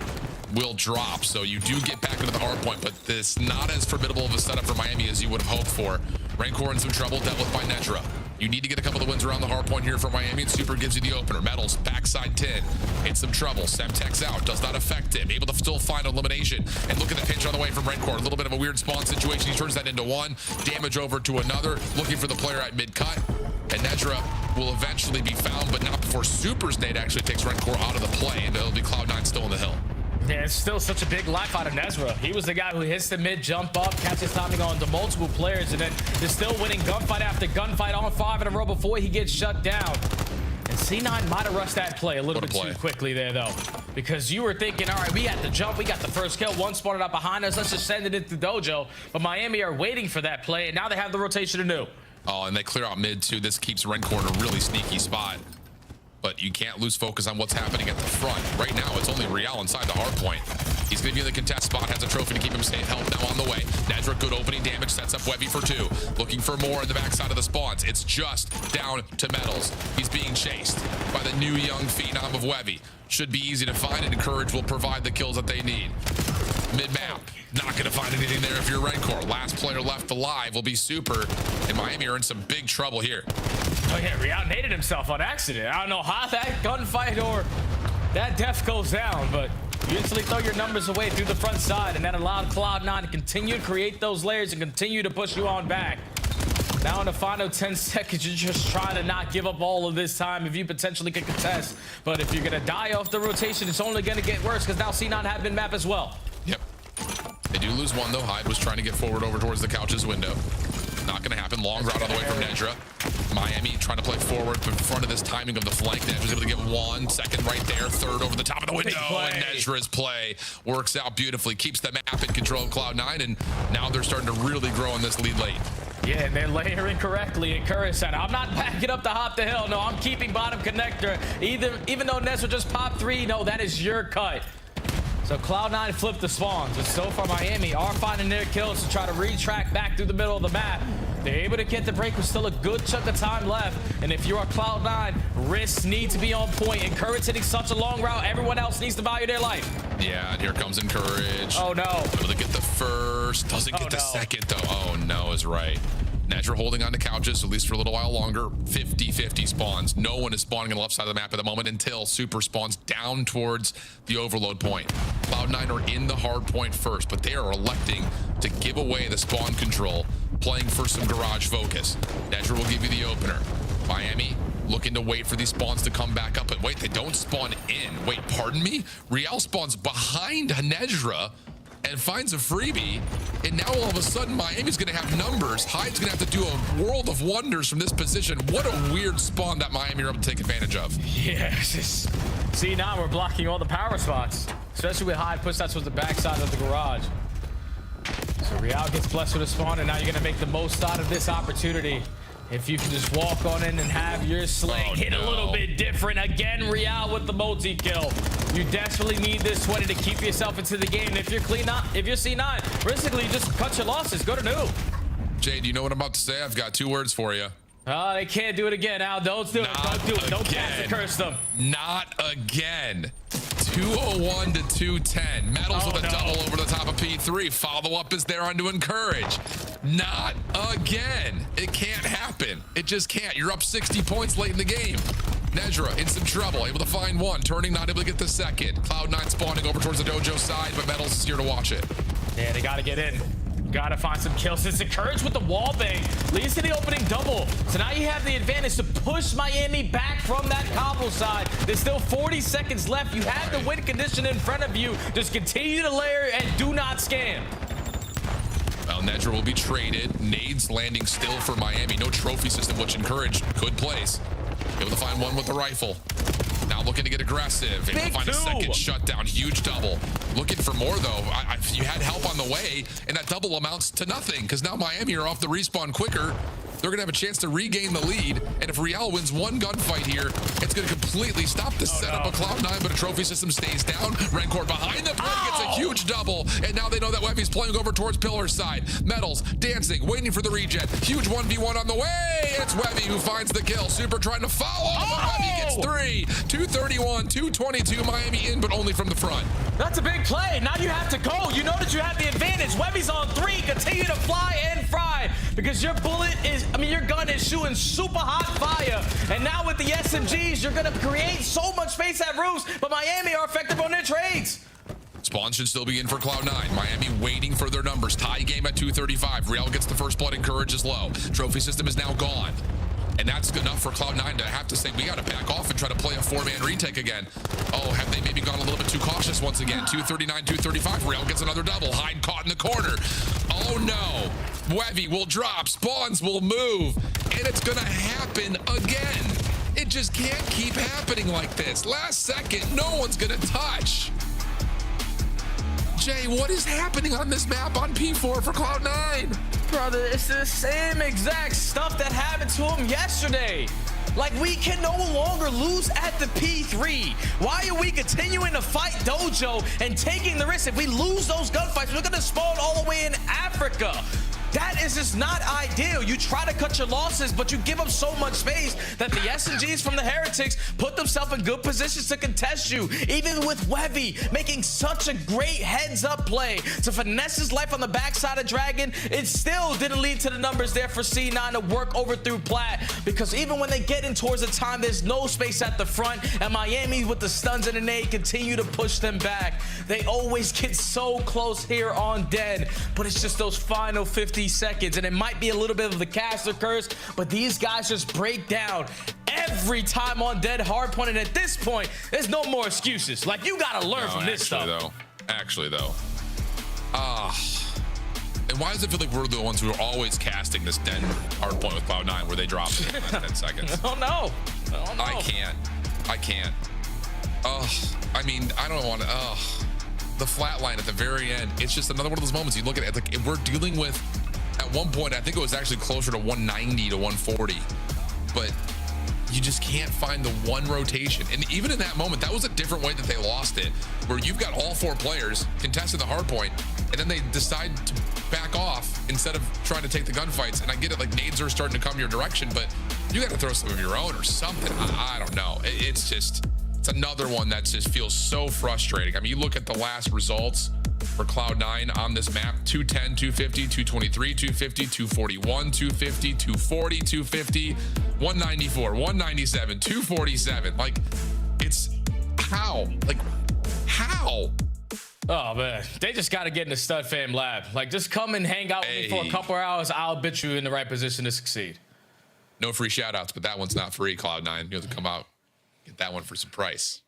Desk, back to you. Egregious, bro. Can they just chill? Please pull him back up on the screen. Please, production, if you can. I gotta talk to Jay. At the end of these games, bro, when you are in control, like when you're on the P4, Encourage having such a good game. He's got the hot hand, and he flies out. That happened 3 times. They're overheating. Like, why? Like, why? Like, we have the advantage, Wheeler. It don't make sense. Like, these niggas are so turned. Like, he could go out there and get 2 kills and be like, wow, I'm so turned. I could go out there and challenge. We have the advantage. But it's not even necessary, bro. It's not. Yeah, that was a terrible hard point on both ends, but it was entertaining as hell. Allie, can you go ahead and plead your case? And Jay, respond to this one for me. Go ahead, Al. They had me do this earlier. I was just thinking, like, think about their scrims, right? Think about the pro teams not really taking them serious. They're not getting put in these situations. You get in these series, and that's why we're watching it being such slow, steady progress. Is because they've had maybe like 8 hard points that they've gotten this close to closing it out. I don't know. They got the most reps in that spot. They don't have enough reps. No, they have the most reps. It's always completely different. It's always P4. Completely different. It's not, okay, and it's the same thing every the time. map and stuff, but the actual situations and players and where they're at are completely different. You could see it in that last hill when they were deciding. There was 2 players. They were like, do we go mid? And they were like, no, shoot, we don't have time. We have to fly through the back. And at that point, like, there's nothing you can do. You can't rationalize it, Allie. These guys are lost. I'm going to try. It is lost. The copium is real. It's flowing. Yeah. She picked Miami. Let's take a look here at Miami's win. Miami gets the job done. Thank you very much, Shift and Study, for a little bonus there as we break down the horrendous breakdowns of Cloud9. They're up again, Wheels. The reason we talk about like this, though, is because they're doing a lot of things right. So many. The guns are hot, right? They get themselves out great shooting. spots. Yes, and it is almost miraculous when they scam how they're able to re-break. I'm gonna be honest. Like, there are a couple moments on this map on the first P4 where Encourage flies out and dies, where I'm like, oh, they're screwed. Miami's gonna take a huge lead. Then they just instantly re-break. Yeah. We get over towards this P2, and I'm like, okay, they're screwed. They just gave up both sides. They're getting pinched. Nedra finds a kill. Somebody comes back through and finds another 2-piece. I'm like, okay, so they're making the miracles happen, but when we have control, can we just calm down and lock down a situation? I think that answer is going to be no for the remainder of this season, but hopefully the players on this team take these valuable lessons through the rest of their career. And on the flip side of that, shout out to Miami for dealing with the chaos that was happening on this map and actually closing it out, because it got real dicey. Were we worried about Miami after the search and destroy? Yeah. Yeah, I think regardless, you walk away from this series a little bit worried about Miami. I mean, but we already were going into it, right? Like, they've already been in some turbulent waters, but they needed to win this. They got the win. That's huge. S&D obviously needs some work, but I think Ant touched on it great in this point of they're put in this really uncomfortable position in these hard points, and they were still able to close them out.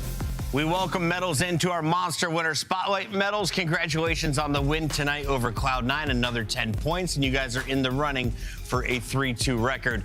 What's going on this split? Can you tell me what it's been like the last 3 weeks? It's been great, to be honest. Like, we have improved a lot since Real came in, and I feel like we are gonna beat them tomorrow, and we are gonna make the winners bracket. Yeah, Metals, you know, we talked with Real after your guys' phase win, and he said he can come in and kind of just be like a leader in hardpoint. And I've seen you guys have such huge strides in hardpoint. It's been awesome these last 2 matches. But in Search and Destroy, it's fallen off pretty hard for you guys. What's going on there? Because at one point, I revered you guys as the best S&D team in the game. I mean, honestly, we have been, like, our focus on scrims has been the hardpoints instead of the S&Ds.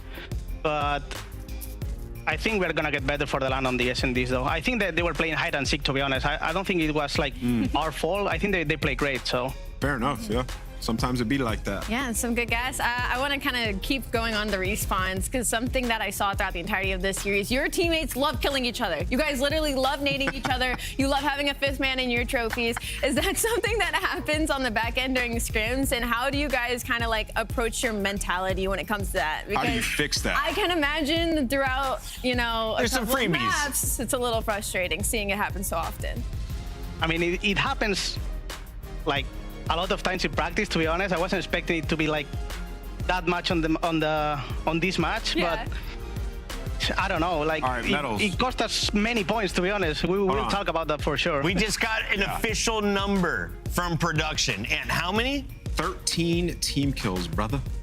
13. In just the hard points. In just the HPs, you guys had you got to address that. 13. You got to figure that one out. We will talk about that like for sure. Okay, bet. Well, Metals, final question for you. We are going to Europe. Are you excited to play in front of the Spanish fans? And what do you want to say to everyone who's coming out just 1 week from now? Que espero que disfrutéis mucho del evento de París. Va a ser increíble. Va a ser un estadio en el que nunca hemos jugado. Y espero que lo disfrutéis tanto como lo disfrutamos los jugadores. And second to last question, who wins the World Cup? Us. Spain. They're going to do it. Spain's got it. Yeah. Locked up. USA, baby. This is our, this is our year. Guys. All right. Well, we got to talk about Call of Duty before we get sued. Metals, thank you for joining the show. Thank you, guys. That is Metals. And Spain nice? Spain's always nice, bro. Nice. Yeah, I mean, I just started getting into this. All I know is USA is godlike. Yeah. We're definitely winning. When we come back, we got the LA Thieves taking on the USA of the CDL, aka Vancouver Surge. What?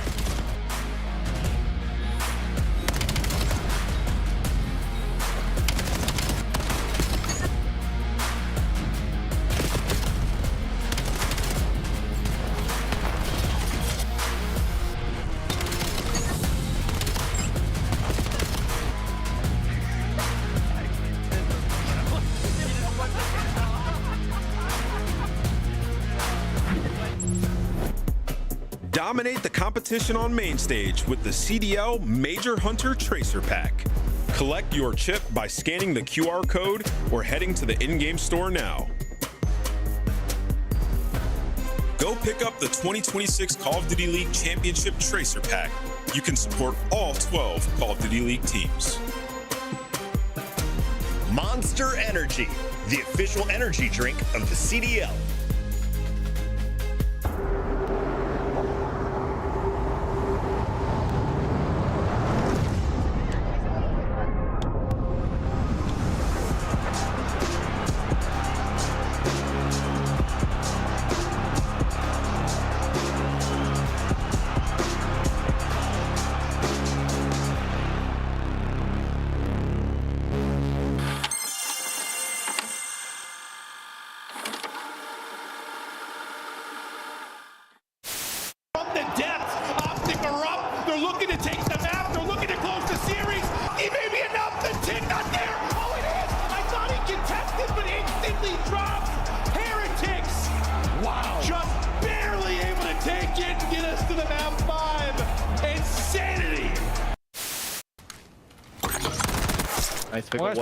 Pickle's like close to on you somewhere.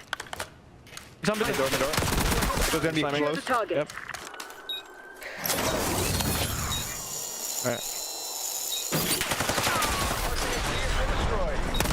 Oh my god, come on. Good game.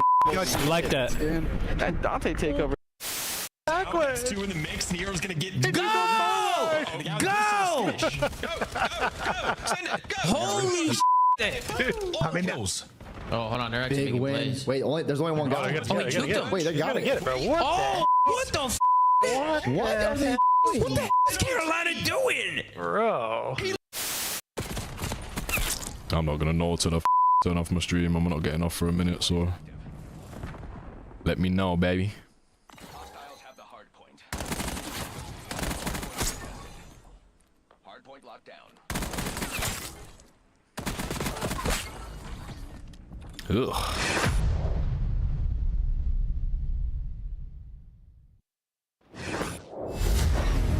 us what we were. Is this the end of the newly formed LA Thieves? Has been dropped. Knocked down, never got back up. A mismatched super team. Then we picked it up. The LA Thieves are your minor one champions. Fit. A easy answer. Hydra stayed Hydra. Scrap kept scrapping. Verdicts in. LA Thieves never left. One behind us, watch out.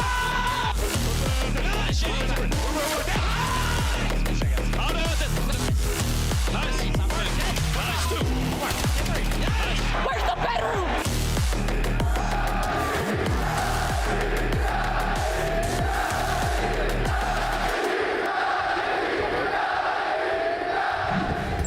I wonder if Scrap has been learning French. Where is the bedroom? Must sound fantastic in that language. Welcome back, everybody. It's LA Thieves taking on Vancouver Surge. We got the best team in the game to start this conversation. LA won the Major 3 trophy. They have not lost since the Major 3 started. Yeah.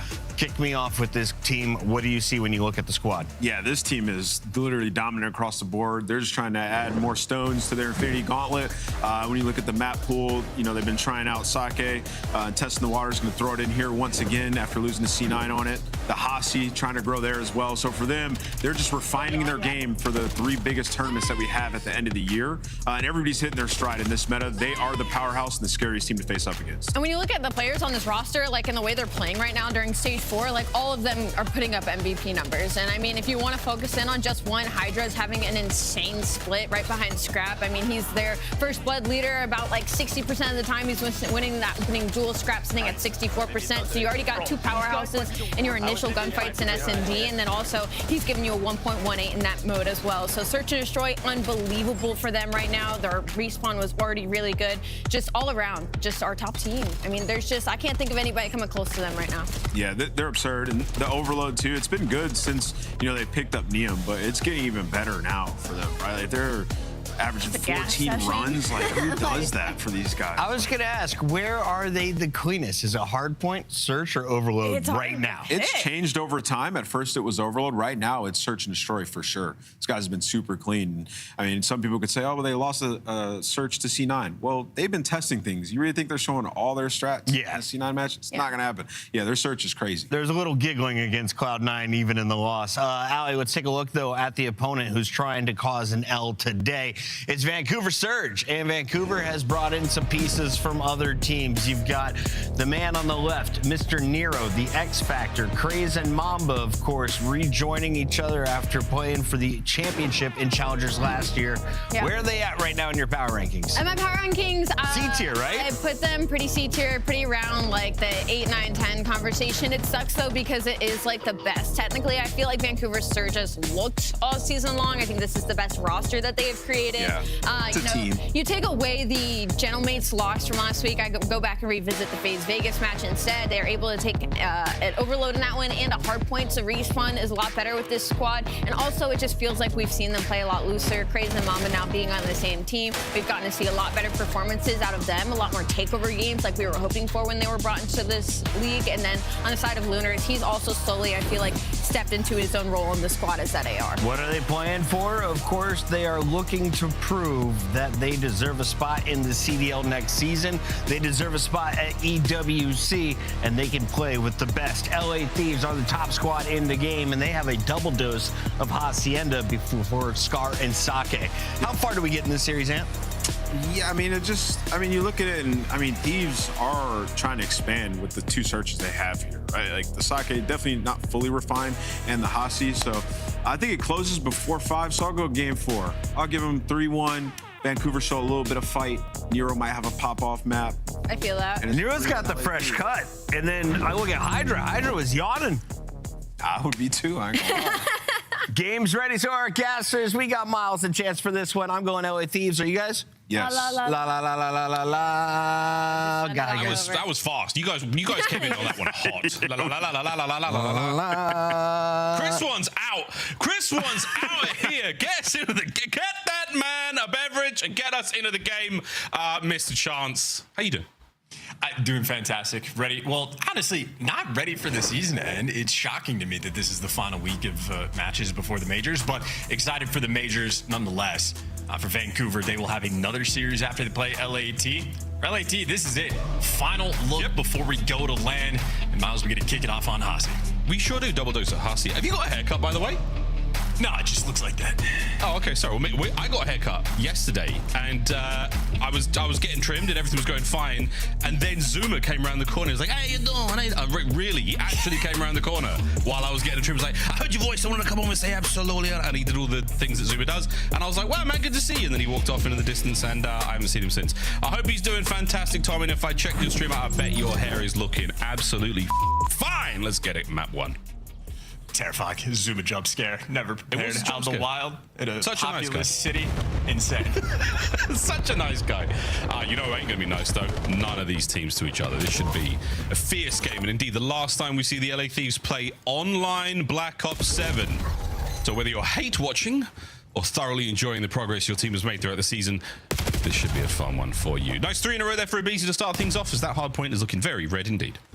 And if you're an LAT fan, it's not hate watching, it is enjoying your team achieving dominance, expanding the map pool. Great hard point selection they have on Hasi. They have been exquisite. And so far on the minimap, it's looking to be the exact same thing. Soaking up the time is Abizi. He got the right side spawns. And I'd say a fairly slow-paced Hasi game so far. LAT comfortable in the lead. A little bit of scrap time, going to Surge. Going to be working the long break. Mamba already taking the route. Yeah, that's a big, deep route. That's a nice stun. It's not going to connect on anyone, but yeah, it's a ton of information. 3 dead. Last man, Nero. See ya. Back to the middle of the map. We now go Vancouver Surge. Difficult journey now across to what is a very strong hard point. Hydra getting tricky with it. His board now down and out. It's nothing but powder on that side of the map as the 2-2 attack now for the Vancouver Surge is continuing through lobby, but Abizi, my good lord, he's still on a tear. 6-2 for that terror. Liam with the responsible role in the back, trying to lock or at least block these back spawns. Finally, the car explosion going to take him down. And hey, good break coming in for Vancouver Surge. Took 30 seconds to make it happen, but it is now 30 seconds of very healthy time they should be able to get. You're getting those entry kills out front. Your LAT, yeah, Hydra pumping the brakes. You don't even want to necessarily try to retake P2. You're just setting up for that rotation. Yeah, super happy to swallow that scrap time. Keep the kills going, keep the flow of the game very much in the hands of the Thieves right now. They've got every possible corner. Wow, an airborne Mamba. Did not know snakes could fly. And he's still alive for now. Hydra down. That's giving a nice 2-2 across the board, but still, positional advantage on the map right now for the Thieves. That is their hard point. Out by fences, once again, on the row. Vancouver, though, coming in with an iron fist. Break it all apart. Nero instantly piercing this setup. Able to stay alive, contest. Scrap is 2 and 3. This is now P3, so a little bit of a slow start for him. He's been trying to block the spawns, at least on P1, for a good amount of time, and patience pays off. 3 there in the feed for the retake.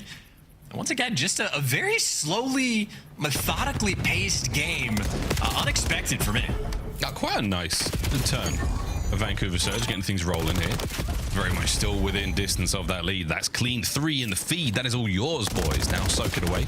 Get what you can out of this one. Liam, delightful snap onto Luna's. No kill. Final 10 going their way. Again, Vancouver Surge happy for the scrap as the first set of hard points into our final. We now go. And with it, that is going to be Surge on time early. Can the Thieves find an early break? Any streaks to play with? The answer is no. And everyone starts to peter out here. On to time. Hydra finds it. And that's a lovely turn and burn there from Nero. Good enough for the 2. Oh, Liam, great shots. There's the break. A break simulator, I'd say we've been having. Surge have had to break P2, they had to break P3, they've been successful, finally had the opportunity for a hold, and Thieves just walk straight in. So not an ideal setup as Thieves are going to be taking the lead. Water route being taken by Craze, he's trying to hit the front, and Hydra, well, taking care of his natural habitat. Not a single kill to be found there for Vancouver Surge on that attempt. It is perfection for LA Thieves. We'll see how the remaining... Okay, well, hold up, babe. Hold up, babe. That's something special. 3-3-3 there in the sprees for the LA Thieves. Now one of them comes to an end. That's still going to be an opportunity to get some streaks here. Again, on Hacienda, very important to see those streaks land. Very, very dangerous. Many of our hard points wide out in the open, especially that last one. That rock now is the final few seconds squeezed out of it for the Thieves. Back over to the middle of the map we now go, and it's going to be LA Thieves well up now. Going into our second set. Vancouver Surge on the back foot, and we will see how long they stay here. Statistically, most teams fall apart at this point. See how it goes. That 30-point gap, and in the background, Scrap having a very interesting game. He's evolved his Hacienda gameplay. Right now, the Super Soaker for the team. Abizi rocking the MPC up top, hitting him, putting in the work. Looks like almost a triple SMG setup rolling through on P1. Scrap, the lone AR for LA. A white time for the moment. If anybody's going to be collecting, should be Surge, but maybe bit off more than they could chew. You get on time for 2 seconds, you fall like dominoes. The good news is they got the right side spawns. Bad news is they're trading away a significant chunk of this P1 time. You did just remind me of possibly the worst performance we've ever seen on Hacienda. It was your boy Scrap. And now at 12-6 with a hefty chunk of hardpoint time, he's looking like one of the best to do it. Hydra on time now for P2, and that's going to be another clean break here. Thieves in a very, very firm position to run P2 so far. Surge finding some corners, getting a bit dirty, getting a bit ratty, but the Exterminators are in town. The next three go their way. So Surge, we're not out of the woods yet, boys. Here goes Craze and Mamba, the old omit duo in a time. Flush out Neum and take care of it. Big opportunity. Need to get back in the game. Vancouver Surge can do it on this hill. Clean space, got the back spawns. Abizi, though, is going to be able to take down two, but you trade him out with the grenade. The LA Thieves players, they're trying to set up in the long term, but every single cutoff kill that you win, devastation for the Thieves. You see Neum pumping the brakes. They're trying to take this time and be as patient as you can for the break. Now everybody's here. Patience, is it going to pay off? Who's the tortoise? Who's the hare in this one? And right now, Nero, fresh trim, a two-piece out of him. Oh, what a three. Technically in a spree. It was Lunas who got involved as well, but a lovely turn. Enough to buy a couple of seconds for his boys. Across the map now, Vancouver go. Only down by 20 or so points going in offenses. Mamba has well cut. Craze has up top. His two teammates just need to be watching the wide pinch. And of course, well, someone needs to collect the time. First one is going to be in the hill should be Nero, or actually nobody. Very concerned for the cutoff kills. Nero, well, going to scurry on over to outer fences. And Vancouver Surge did not play for the back spawns. They're going to trade those away and try to hold this through the front. That's tough. That's Hydra. That's tough. That's the break. And it's the hydration break, if you will, boys and girls. Hey, Mambo shots with a pistol. Hydra still going. What a spree. 5 as he continues the run. The drive by onto Nero. Absolutely disgusting work. He's nearly got a Hellstorm. Not my favorite mishap coming through for Surge. No emphasis on the back spawns. Able to just overwhelm you, create the opportunity for a pop-off moment. Hydra immediately delivers. There's the Hellstorm. Has that for the new time if he wants to use it and can't be stopped anyway. Now going to be a 50-point lead, maybe and then some going into the new time where you have the Hellstorm if you wanted it. You're not going to need it. LA Thieves winning this rotation. Fruitful work from Hydra out by fences. Big rock hard point now, and with the Hellstorm in the back pocket to break any opportunity Surge might find here. Over we go to Rock one more time, and it's going to be Neum on the closed door. Hydra still in the dance. He has started to take over flow state as Neum got unbelievably close to Nero there. Crazy in time, a little bit of a flip, but not for a lot. LA Thieves still very much in control of Rock. Great spawn reads. Hydra is so far pushed out in lobby. Neum knows they have to be coming through the front. Hasn't made contact, but perfectly played in a hyper-aware player. Neum with the heads-up play. And his teammates should have an easy cleanup job after this. Hydra good for one, Scrap and Abizi. Everybody winning their gunfights. LA Thieves, they are keeping this map nice and simple. Everybody gets to fry as a result. Yeah, keeping the Vancouver Surge boys very much at bay. They are suffering at this point in time, going into our third set in 10 seconds. We'll see how much life Vancouver have still got in them. Good old Hacienda. A lovely spree once again from Hydra. He has started certainly to take over here. A little bit of an overheat, but not a problem. Nero takes care of business, puts down a pair, and gets his boys in the time for now. Scrap on the immediate bounce back. This is good damage. This is lovely control of the top side of the map right now. Back and forth between both our squads in our third set. So aware and so contained. Abizi doesn't have to finish the first gunfight. His teammates can do that. He's getting comms of players going down low to chow him. Easy reads. I mean, this is a team really that is leveled up towards the latter half of this year, trying to extend that leveling up in towards champs in the final major. This is clockwork. Very efficient Call of Duty, and Abizi has been a monster from start to finish. Yeah, 27 and 16 for the Terror. 20 odd seconds remaining on P1 rather, before we get to 2. And right now it's been very productive for the LA Thieves. They've got a huge chunk of this. Over 2 minutes for Scrap, 18 and 13. He's looking good as well. The rest of the squad, everyone pulling it together. Jeez. Hydra finds another unbelievable two-piece, drinks the well dry, and that should be that, boys and girls. You got to fight your way across a tough map. Thieves are set up perfectly for this. That could be a Hellstorm there from Hydra. No, not yet. It's just stationary. Out by well. The stun goes wide. Nero, a good shoulder, checks the wrong corner. Final moments now. Through the front we go as Hydra continues the backline prowess to the front. Old Abe cutting them down, do what he can. And over to Scrap as the Thieves have still maintained control here on P2. There's an errant route here for Mamba, but a disconnected attack. Can Vancouver survive these final seconds of the hard point? Even when it's mixy, feels like they deliver. Abizi something actually lose the back spawns, but it might just not matter. Or maybe it will. Cheeky route coming through from Neum. Scrap is trying to hit the back with the final few seconds. You get chopped down. Lunars makes the read in. Okay, Vancouver Surge for the moment, staying afloat. Will they drown him out? Oh, final 10. Rotations on. No spree to help this one out. All the corners covered here for the LA Thieves, as we saw in the second set. And for Lunars, yeah, good luck, man. You're in a doorway, you know, a threshold battle there with one of the finest. It's such a tough thing to do. Vancouver Surge continue to feel like they are one step behind the Thieves in nearly every hard point. Hydra Mania now from inside time. They are finding those kills. 10 seconds for the win. Hydra on the dance. Mid-map pressure not going to be there. Surge too far away from the fight. A desperation contest surely on. Nero down. LA Thieves up. Very controlled map. They just played Miles wonderfully. You know, displays of patience, I'd say, coming from Abizi. Typically thought of as almost a mad dog, first man in, leading the charge. Quite a few times this map, we're watching him be the guy, block spawns, play for the rotation, hang out back spiral, like in the lobby for 10, 15 seconds. You know, you just need to win these gunfights. That is a calm, confident game that just got played by LA. Nearly mistake-free. Fantastic plays of teamwork. No hate watch for this one. That is just good Call of Duty. A damn good Call of Duty. Well done, LA Thieves, your two-time minor champions here in the league. Walking away with a big one as well.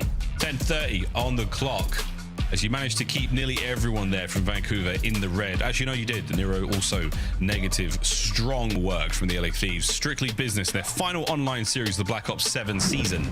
Keep everyone out of the minute of hardpoint time as well. Over to the highlights. A lot of love here from Hydra. He had himself a strong Hacienda. Very, very good work in the corners. And we saw the big spree out by, Fence's hardpoint in the second set. Disgusting work from the French phenom. Interesting to see in the future when they're playing against maybe, you know, some of the other top Hasi teams in hardpoint. If Hydra's like always the guy responsible for the well push out as P2 is popping, or if they trade off and take turns. But this map felt like a bit of a hot spot for him. In the meantime, Scrap, super comfortable game. Went positive, didn't have to be the main slayer, but he got 2 minutes and 22 seconds of hill time. So it felt like whatever that sort of default game plan is for LA of, hey, if we get a 4-man wipe, what positions do we want to snap into? They were able to get into those consistently all game long. They're non-traded, absolutely crazy. The action time on point, and I mean, just unable to get past this man. Yeah, he really was unstoppable. Hydra hailed here on Hacienda. Man who's no stranger to a highlight moment on this map. Going back to BO6, unreal work with that knife. I guess some of the finest in the world. Big, big stuff for the LA Thieves there in map number 1. Confident victory. We've seen them roll into the search and destroy. Staying on Hacienda for that one as well. Map number 2. Game flow not going to be very kind in any way to our Vancouver Surge companions. That was a tough one from them. But Thieves up by 1 so far. Very, very dominant look. Yeah, not a lot of separation.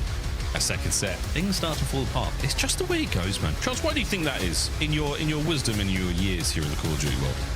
That LA Thieves will just suffocate you. At least high-level teams. Like for the first 3 hills, Surge were able to fight. They were having to, like, they were losing the rotation game, but they were making good breaks, able to take their time, being calculated.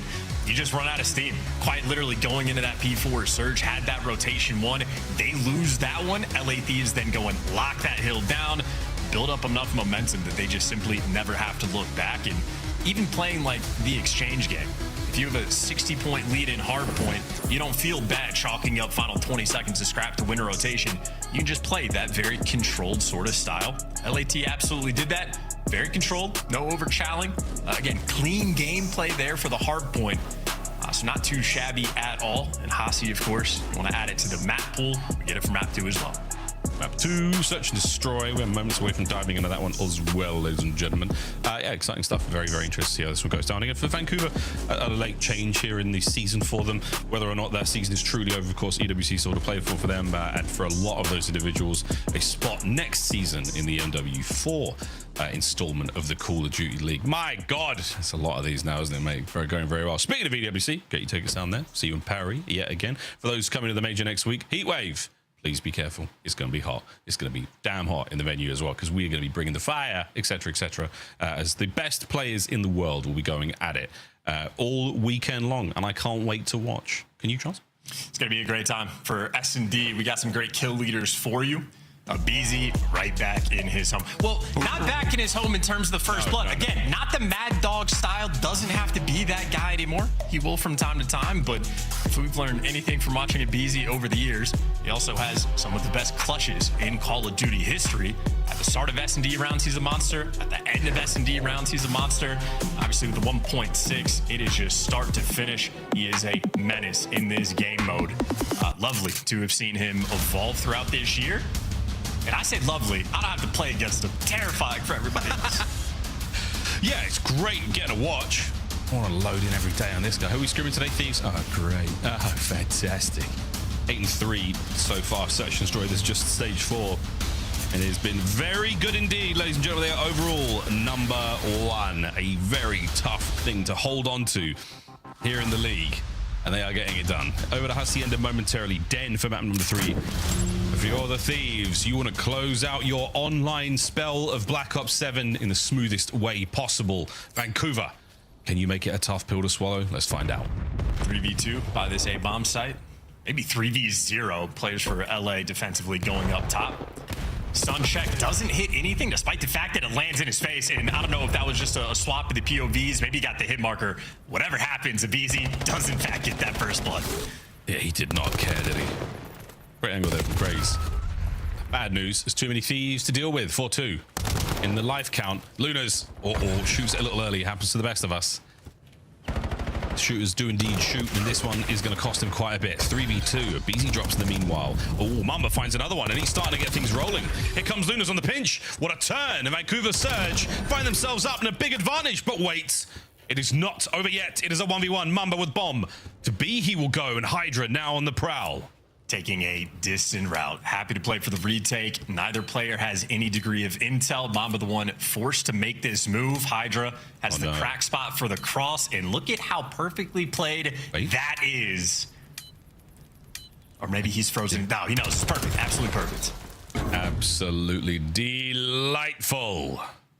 Phenom locks it down in round 1. Frozen in time, but it's only to get those extra points. Lets the guy plant. He's going to be extra close to a Hellstorm. That is a 1v2 for Hydra. Again, perfectly played angle. Happy to be patient. Doesn't need to be hyper aggressive. Just as in map number 1, a very controlled style being displayed. Patient. Well rehearsed. You fall to the level of your training right now, so when things get a little bit rough, you dive right back on it. Even with all that experience, even with that confidence, Thieves are still spitting in the comms here. And to build up to the second round of this Hacienda Search and Destroy. Here we go. They'll be on attack this time, and Vancouver looks like a 3-1. A little bit of love there towards the middle of the map, but at least one eye across towards the A-bomb site. No nades, no stuns. Party time. We're just getting busy. Scrap at the first blood could be the open lane to start working the pinch, because the bomb is currently going down on the opposite side of the map. So Scrap and Hydra a distraction. The Vancouver Surge arrows bamboozled, and now they got to recover in a 3v4 and try to solve this puzzle, and they're still hunting down players on the wrong side of the map. Strategic dominance so far right now from the Thieves, but how we're worrying about the gunfights. Mamba now trying to find himself something on the approach towards B. You lose one of your Vanguard players on the other side of the map right now, Thieves, and that is not looking fantastic. Now through the threshold, great damage. Mamba trying to do what he can, and the shots were all over the place, but sadly his teammate's gone as well. Thieves back to back. Gorgeous strat, making him think, making him work for it. heard Rambo Ray talk about how Hasi, specifically for Search and Destroy, it is very difficult for a team, nearly impossible, to sort of cover every single lane. You got the secret routes, 2 hallways you're dealing with, the top side, the water, well side of the map. There's just a lot to work with. And LAT just displaying a way to spread the resources thin, get a free bomb plant, in a situation where if you're Vancouver Surge, you just have to kill Scrap and Hydra. Can't afford to lose that sort of 3v2 on that side of the map. Scrap and Hydra, very good players, deliver even without the odds. And every little thing going right as well. The smoke on the windowsill to block off Secret. Everything happening the right way. Right now for Lunas to just stay alive would be ideal, and that is the mission of complete. And now with the man advantage and the bomb planted for Vancouver Surge, we're going to see aBeZy play this flank very slowly, waiting for the rest of the squad to move into position. Hydra down low. Now to high. Shout out wall jumping. Quick check of all the usual corners. Surge are out of position here. There's an opportunity to steal this one. Smoke. And now getting very aggressive. No one on the bomb just yet. Attack now through the middle of the map is being read. Hydra, the water route doesn't pay off. And what a flank right now from Craze. This could go massive. Neum and Co still fighting tooth and nail. The bomb site has been vacated, and Vancouver Surge, you surely have done it. A very mixy round, but they stay alive despite the Thieves counters. Good place, good pressure. Smoke making things very mixy, as you say, over towards the bomb site. Opportunity for LAT, because they had blocked off every single Vancouver Surge player went to play that side of the map. Lose line of sight on bomb could be a little bit sketchy, but I think there was a lot of shots ringing out through the smoke. Good information being dealt, and ultimately very solid strat coming through for the Surge. Interesting retake attempt, but hey, get the first blood, get the bomb down, play that side of the map. Standard Call of Duty, good execution. But it's really good. It looks very simple, and that was very good. First 2 rounds have been great for the Thieves as well. A 3-1 split yet again for Vancouver Surge. That seems to be the play, but this one is an aggressive one indeed. Scrap saw plenty, hit the eject button and got out in time. Bomb plant over by B as well, so the Thieves, we've taken some space. We've got a lot of the map locked down, and now we're getting ready for the Vancouver Surge attack. Here we go. Great positioning. Bot-like movement, amazing positioning. Still gets taken down, baited out by the shots, but good information. The teammates collapsing. LAT seemingly winning nearly every single gunfight, but all said and done, 2v2. Neum doing the damage. Needs Hydra to clutch in a 1v2. He absolutely does. Another 1v2 there from Hydra. Off the back, of course, his teammates getting the mix in front of him. But not even calm, not even excited. And easy for him day in the office. But yeah, that was, I mean, 1 by 1, assaulting the bomb site, hoping for the trade battle to go their way, and thankfully, stocks were high for the Thieves, and they managed to walk away with that round. But very, very dicey. Again, shout out Scrap, that dirty corner in mid-map. Just about dealt with. Great bot movement, dude. Just a little hop. Doesn't have to do anything twisted. Doesn't have to run for the hills. Just, I'm safe right here. Yeah, a man who's been very vocal about movement in the Call of Duty League for quite some time now. Nobody home on this side of the map, but wait, Abe has spotted him out. How many mans did he see? How many red dots on his minimap? Right now, Craze takes first. Pressure on Thieves. It looks like 2 upstairs, 2 down, or 1 upstairs, 2 down low. Yeah, that's going to be an awkward situation for Nero. Bye-bye, he goes. Just over a minute to play in the 3v3. And again, shenanigans. Lunas. Go on, mate. Another dirty corner on Hacienda. He keeps letting him get away. Great attempt on the shots through the wall, but a couple players escape. Bomb down, dead center of the map. And Vancouver Surge, well, they're spinning in circles. They're not quite sure where both the players are. Scrap for sure, left side of the map. Neum, a little bit of a ghost. Especially on that bomb recovery. I have no idea where this is going down. Scrap takes care of Lunas, and now the guess is on. No need to guess anymore with the bomb planted. 2v2, 40 seconds to play on this one. Neum holding upstairs. Still playing around the outside of the bomb site. Looking to get the retake done ASAP and jump on it. Why not, Neum? Hold on. Coverage is good, but unfortunately, Mamba pounces perfectly. Good try. Trust in Scrap to cover you while defusing the bomb, but Mamba takes the route. Doesn't let that one slip through. He was all over it immediately. Clean shots, nice swap, everything going right for Vancouver, and great adjustments through the middle of the map. Nice strat just to hunt down aBeZy.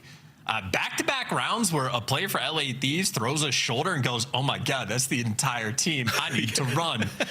Abizi tried to do it with the cracked out movement. Doesn't work. Turns out Scrap had the right idea. Well, that's because Vancouver Surge, their vision is movement based. If you don't move, they can't see you. Like a T-Rex. Wow, I was thinking Predator. Oh, no. He had heat. He had all sorts. Okay, this round is basically done. Scrap in a 1v2. What explosion that was. The B-bomb site covered in skulls. There's a bomb down as well. And now it's Scrap. No, it's not. It's Craze. And look how happy he is with that one. Grinning from ear to ear.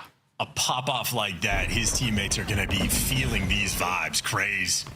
Doing everything for his team right now. 7-3. Yep. Not too shabby. But the acknowledgement of the past few rounds for Vancouver Surge, just everybody grouped up together, play the numbers advantage, make sure you're trading out all these kills effectively. Maybe 3 rounds in a row now where LA Thieves, they don't throw a shoulder and see one player. They see the entire squad. Almost playing it like a little bit of TDM, a little bit of respawn here for Hasi S&D. Style paying off in these few rounds. Craze is on a 4. Oh, I think it's Nameless saying, you're going to do something in Call of Duty, at the very least, do it together. Right now, that is the game plan from Vancouver Surge, all together. And what do you know? There's a Hydra loose in the water. Mum, if you turn at the right time, you will get him. But in the meantime, he's gone all the way around. And that bomb plant, oh, he's licking his lips. What will it be? Over the top from Scrap. It's going to catch at least the top of that player's head. And Hydra could arguably just defuse this. Just damn! Go on. That's yours. Go on, son. Get in there. Well, no, it's a 1v3 now. No bot movement.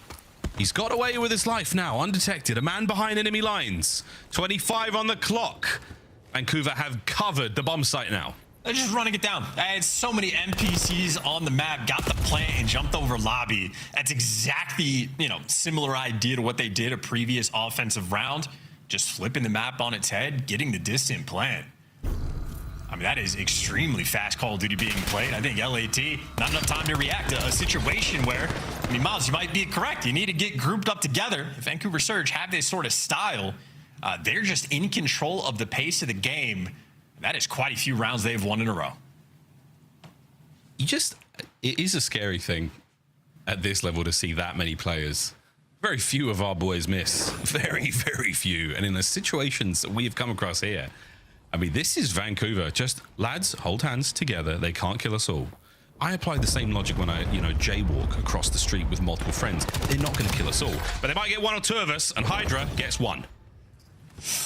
Looters get straight, though. So 3v3 Hydra, though. Quick on the hunt. No escape routes here. Nope. Graze. Thank goodness. Didn't even try to fight that one. Was not about that 180 life. 3v2. And it looks like Lunas has got himself a lovely corner to play with again. Looks like a mid-map play again. Scrap, keeping an eye on the A-bomb site. Nobody home.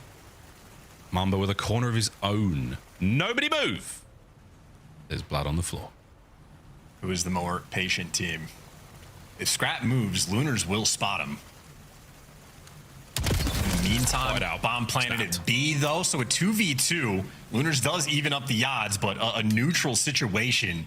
Mohamed Lunars playing for the retake. Do they elect to do it together? Do they take different routes? LAT for the moment getting squirrely. Both sort of playing on Lambo's side. Hydra hard covering that. Abizi responsible for the front. Surge have the opportunity to isolate these gunfights. And this is a water moment for our rookies now against some world champions in this 2v2. Guns are up. Here we go. The opening shot's fired, and it is going to be Lunas now for the trade. Can he catch a man out? On the hunt. Lunas gets it done. 15 seconds to spare, and the rookies survive. Clutch up against Tyler Abizi. I'm hanging that on my wall. That is not too shabby. And LAT, honestly, played it well for the 2v2. The moment I said Surge have the opportunity to isolate the gunfights, Hydra grouped up together with Abizi, played there in the 2v2. Lunars just outplays them. Baits his teammate a little bit for the first kill, and if you're going to do that, you have to be able to get the second. Lunars having a pretty monstrous round, all things considered. Great patience towards the middle of the map, able to pick up Scrap. Well, we might have Caster's Curse, Abizi's S&D 2-7, suffering for the moment. Vancouver Surge 1 round away from a dub. Speak for yourself. I didn't curse nothing, not today. Lunas, though. I think he picked up the NPC of Hydra in the middle of that fight as well. Very, very impressive work, Sam. 5-3. This is to tie it all up, boys. mean shoulders thrown by Hydra, let alone a shoulder. He threw both knees and a feet are in there. He saw it all. Backing up over towards B. No eyes on this just yet for the Thieves. They are going to move now through the backside. Make sure office is all clear. They're going to be good for it. Take your time, Vancouver, but don't take too much time. That stun gave it all away, man. That was a +3 for sure. Here we go. Lunas, keep the spree going. You are in trouble, my boy. Can't get away with his life. Man down. And Craze playing the flank. Needs to make the high impact. Got it. Good for it. 3v2 in favor of Surge. BZ gets one trade, but yeah, plenty of time. They're going for the bomb down, and we lost the thread. A little bit too aggressive for our own good. Nero in a tough spot. Speaking of aggressive, Nero is absolutely sending it. Yep, that ain't going to happen. Sprees are dead. And now the spree of the map win, or the round win rather, is over for Surge. Thieves, wipe the crust out your eyes, get the gunk out of your nails. Let's get back to work. A couple of rounds still to go. A BZ from 2-7 to 5-7. Very strong round, trying to get his team back in the mix.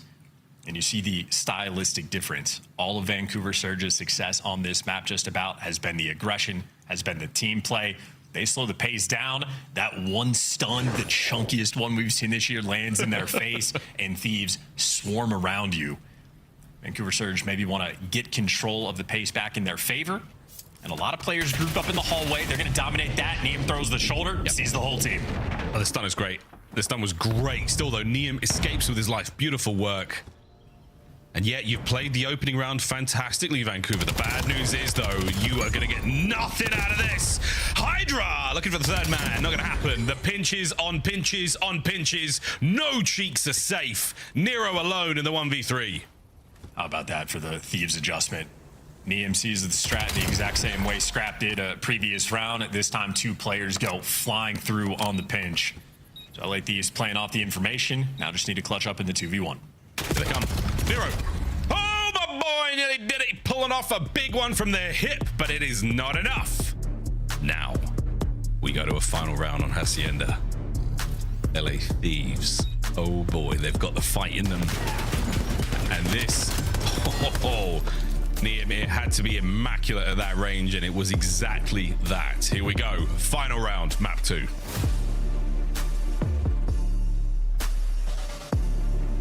Just waiting for the gong, hoping for it. Round 11s, man. What makes men in Call of Duty? Types of strats you want to play, a display of confidence or a display of faltering. Thieves will be on the attack. It looks like 3 players going towards A. Hydra will be the island player. It all depends on how the opening break goes here. And a lovely nade. A lot of connection there. It's pulled those 3 members of Vancouver Surge across the map. They're thinking about it. But they have not accounted for Hydra on that flank. Mamba. Got him. That is a massive first blood. The Phenom gone. Looking for a bomb plant here. Not necessarily the safest place to be. Coverage from the inside and the outside of fences now. Thieves, here we go. Mama's making plays, taking so much space, checking out the pinch. She's got the top hallway.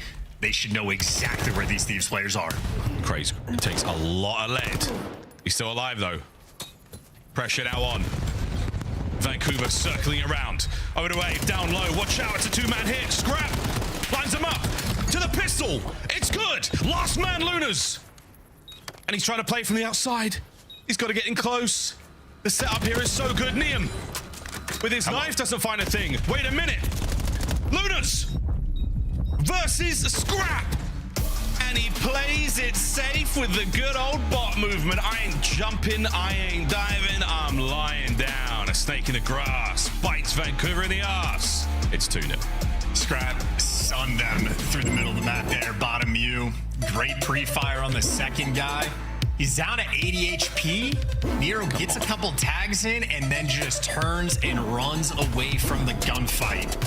I mean, you got to get the defuse. You can't be running away in general. So you run away from Scrap, give him this opportunity.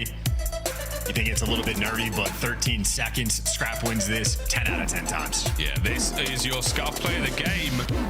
And that last one, Luna's going high. And it's to the lowest of the lows. He really goes. 2-0, LA Thieves, Vancouver Surge. How close you came. Your major and minor champions, the Thieves, just pulling out the goods there. Big map from Scrap. That 10-9 looking very impressive. 14-8 from Hydra as well. And even with the first death in the final round there, it didn't make a shred of difference. Vancouver Surge, tough tough scenes there on Hacienda 6-5. What a map. While Thieves find themselves up 2-0, we go to Den after the break for a game of Overload. Mr. Chance, how you feel about that one? Feeling good. This is a very fun map. I think LA Thieves, the Paris Thieves, I think LA, maybe a little bit of spoiler there, who knows. But nonetheless, look good, diverse strats, a couple novel looks on Hacienda. Always fun to watch. It's a very good S&D team. Very, very impressive stuff, but we're going to go to a quick commercial break, ladies and germs. On the other side of these CDL TV clips, you will be watching a game of Den Overload. Will it be the last in the series? Will Surge mount the comeback? Well, you have to sit around and find out.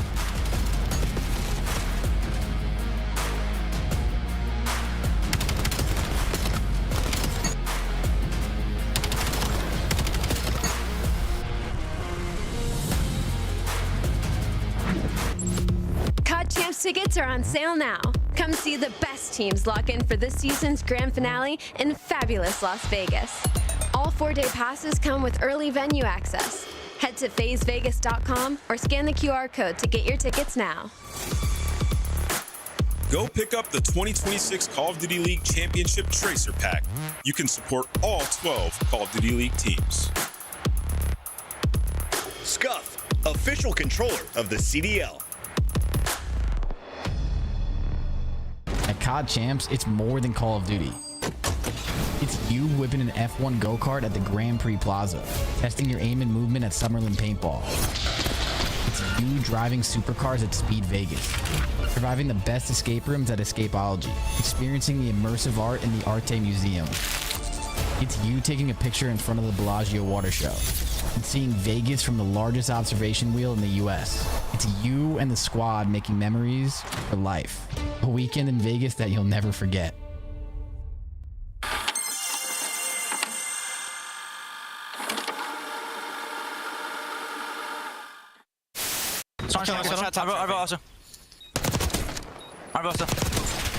You're better. You're f***ing better, bro. I went to like Vault Door, I think. I've seen this, bro. Oh my god. He's in Vault. Hey, Meadows. You're so much better. Bomb. Oh my god! Holy Hello? Let's go. You're the same shit. Real quick. Holy yo! Yobi! Yobi! You just the staircase. You're gonna be getting pinched. I have no ammo. I had to push up. Yeah, you just push up. Dead. Umbrellas. And just don't line up with me.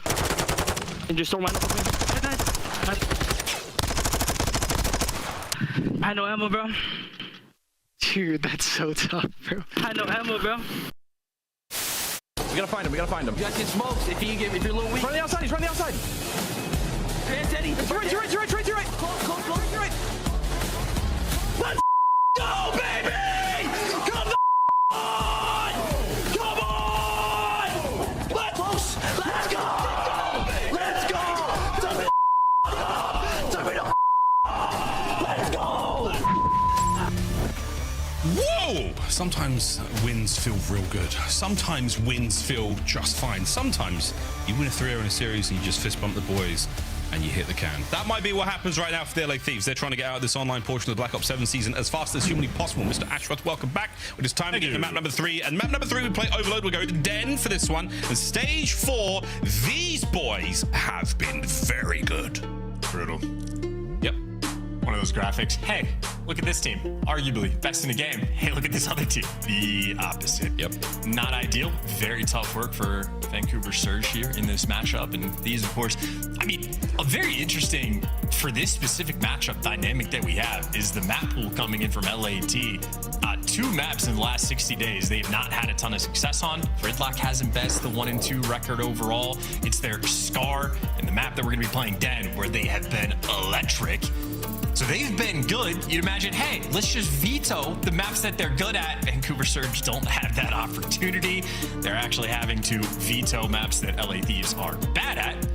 So we're getting a map that they are fantastic on. So very comfortable in this game mode, at least a deep enough map pool that they will always have options. A 7-3 record as of recent. Again, in the past 2 months on Den specifically. You're gonna see it again. Happy cruise control right now for Thieves. Well, the Thieves, a pool so deep, it has its own lifeguard. They have got the lobby on lock right now.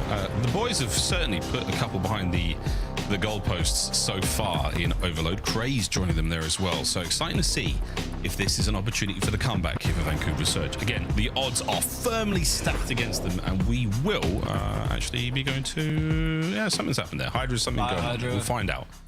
We'll find out what's going on. Game crash, folks. We'll get back into this one ASAP. Looks like Abizi's going to be hitting the toilet ASAP as well. When you got to go, you got to go. But it does look like Hydra's game has crashed. We'll get back into this one as fast as we possibly can. Charles, Vancouver Surge, a squad like this. I mean, are you expecting a huge amount from them at the Paris Major? What's the threshold here? You know, every single team has different level of expectations to it. What would we define as successful for this Vancouver Surge team at the major? Anything less than top 4 would be poor. If they're in top 6, or what's the range here? I honestly think a top 6 would be great for a squad like this. I mean, again, looking at the standings, looking at what we are going to be seeing in this competition, for them to creep into that top 6, I think would be very, very good. I think that would be very, very much outside of, you know, where they're sitting right now alongside their old pals Cloud9 at 0-5 and 0-3 respectively. I think a top 6 performance out of Surge on land would be insane.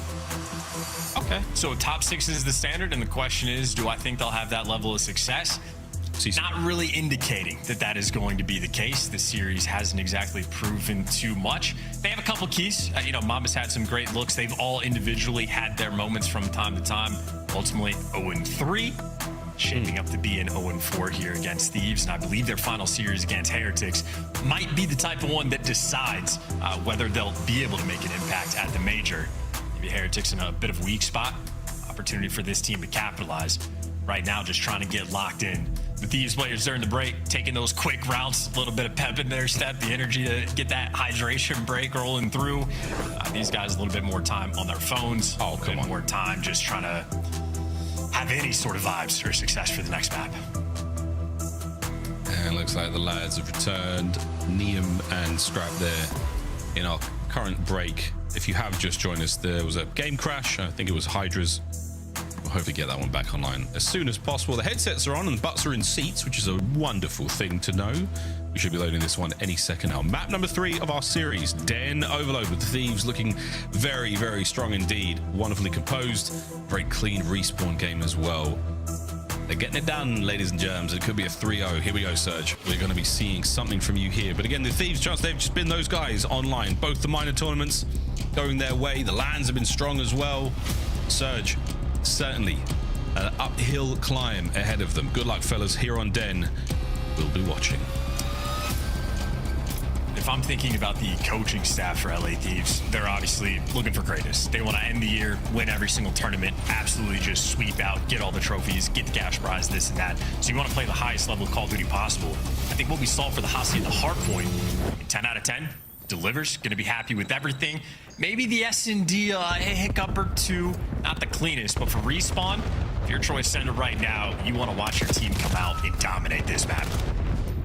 Yeah, Shane might still be hungover from England versus Croatia. I'll have to ask him. Luders and Mama find their respective pick up here for Vancouver Surge possession towards the bottom side of the map. That B goal. Oh, looking good. Neum unable to catch that player on the back. Attack now on. Scrap finding another one, and it is not going to be any good. Quick run now for the LA Thieves. And listen in. Yo, what's already here? P2. I fell. Out of that. Out of the front of it. Dead. One was pitching. It's only one. It's only one. We close each other. Nice, I don't know if I have it. Let's go. You have it. Tyler, go. Coming. Oh, nice, yo. I'm wrap right. Go. On their flank, Craze. Right side. Blue top. Go top, blue. Nice. I have your mid here. They're gonna be mid cut. One's there. Run to me. Run to me. Cams away. Trying to help you. Nice. Two cams. Outer stone, Lunars. Two cams running at me. Lunars. One back spawn, one shot. Back spawn, one shot. Padio, last one. Go. I'm grabbing the ball. It's gonna be close though. Outer. One run, intercept. I'm staying down. I'm standing at 8 a.m. Inner weak. Set away. One shot. There's 2 there. I nade it. I'm gonna try to team shot close up here. I'm like, yo, one shot. Yo, you can whack this all the way. Yeah, right. One more. Running at it. Running forward. I spawn gold here. I'll get your mid like this. Get your mid. Yo, could be server. Yeah, he's probably gonna be server. Okay, mid. No, server already. Outer. Tommy. Outer and inner. I'm one bullet. Make a movie. Outer narrow. Outer narrow. I'm dead. Alright, one's outer really big. Eno. Nero's really big. Eno close that. Yo, close up inner. Last guy Chris. Last guy Chris. Inner. Nice, go. Now they got one here though. Winners, one shot. Nice, Nice. two guys. We can Just go. Zero weak. Spawn's left, guys. Spawn's left, just stay out. Virgin. I have maps for you, Uni. Yeah, get it. I pushed your base. I'll pull the ball from you. I'll push. No, go. Get map. Yeah, 2, 3 dragons. 3, 4. Back it up. Yeah, you can fake it though. Just back it up. I'm literally in. I'm literally in I'll fake it. Yeah, one just done. Nothing mid. On the point. Taking it right. I'm coming back now. I have one shot on the point now. A bullet on the point. Literally one shot on the point. Nice. Dragon weak. You can tell him. He's on the point. Where you at, Tyler? Nice one more. They're gonna have rapid. They're gonna have rapid. Make sure you rep right there. One's gonna be gold or some shit. That's a really good listening from the Thieves. Both Scrap and Niam, outstanding calls. Chance, you made the words there, brother. It is all Thieves from here on out. Directing traffic, great vision of the game, fantastic communication, no wasted space. It is absolutely delightful. Hey, getting out of Scrap, we're just watching him like develop as a player. Always been an elite slayer, but even now out of game seems to be a fantastic player and teammate. And the fact that Niam, the rookie, is doing the same kind of thing continues to impress. Yeah, very, very solid work. Human UAV comes to mind right now. Scrap on the way towards it. Shots in from Niam. Safe, left-hand side of the map. All good right now for the Thieves. Forward they march. It's their wonderful work of containment. They lock down an area. They play it so well, and player after player finds their way forward. Scrap on another spree. Trying to keep this play going. Still for the Thieves. Wicked work yet again with the Jaeger. Scrap, undeniable right now. Shout out Lunas of the Caster Curse. Hey, hit those shots with a pistol while stunned. Not an easy thing to do at all. Hydra on the pinch, shooting players in the back. So much easier. Still not the easiest thing in the world, but now they got the extra body. Scrap wins the outer lane gunfight. Vancouver Surge just cannot find themselves in the right position. LA Thieves truly running them over. Yeah, absolutely. Holding them at bay. When it comes to the attack, they are lethal moving forward. LA Thieves, yet again, another strong capture. With a minute spare here in the first half, they are 3-0 up. And it is not looking good for Vancouver Surge. Single-digit kills for 3 of them. Luna's barely holding on at the 10 and 10. Right now, it is the Thieves on Den. Playing their positions extremely well. Niam, the overseer up the device. It's a great stun from Craze to root him out of that position. So an opportunity for Surge. Grab the device, get a little bit of control. You just got to get past Hydra. Hydra, the detonate there, slowing things right down. Connection good. Pounces magnificently, looking for the next few. Coverage on his right-hand shoulder, sweet. Hydra, 4, 5. The slide, oh my word, nearly finds the next. And we're looking for the 4th. Space to play with though by the top side of the map. The read is there by Surge. Can they get in position to stop this one? The defender's now on the run. Niam, good for 1. The trade's complete, and that 4th and final goal will go through. A perfect first half from the LA Thieves. And a look of disgust on Hydra's face. Always fun, the banter between him and Scrap. But as stated, especially so from the listening, extremely efficient Call of Duty. This is a moment where Scrap's calling out to Abizi. You absolutely have it. I know the timing of the kills we've gotten. I know the pace of when they're coming off respawn. I know you got that free and clear run. A couple like rap battles being played as well. The way Den is developed, very interesting over the span of this year. And I think we're to the point now, we don't see as many extensive raps like Thieves just displayed, but they were getting tricky with it. Great execution virtually every single time. And I think if you're looking at the minimap or even looking at it from Surge's perspective, they're not entirely out of position or making like bad reads. They're just like that split second behind. And that, of course, results in a very punishing 4-0 beatdown. Well, Vancouver, we need to see you seriously take this one over in order to win it. With a nice clean pair in the middle of the map. Nero pushed back towards Couches, waiting for something here from the back line of Vancouver Surge. Now at full strength, and they have staggered yet again. This is going to be 3 players up for a moment. Bottom side of the map now starting to flood forward. Craze heavily damaged, gets away with 1. He's staying alive as best he can. Here come the reinforcements. Nero from the stairwell. Is it enough to stop the capture? Indeed it is. Scrap will lick his wounds, stay alive for as long as he can before the rest of the boys make their way forward. Recovery now for Surge. Now on the front foot. Quick reinforcements. Great teamwork and trades. Hydra for the entry. He gets traded out. Niam with the follow-up, and that stops that push in its tracks. Nero with a good pickup, though, on the pinch. Well, you had Thieves in full control playing the rack game. This is looking way more scattered for Surge, not able to control it in any way, shape, or form. Mamba left alone by himself with the device. They just did not know, at least as a team, where they wanted to go. Here comes number 5, Scrap. Up close and personal with the MPC. The 5th goes over the line. It's 2 for Scrap, 2 for Abizi, and Hydra has 1 as well.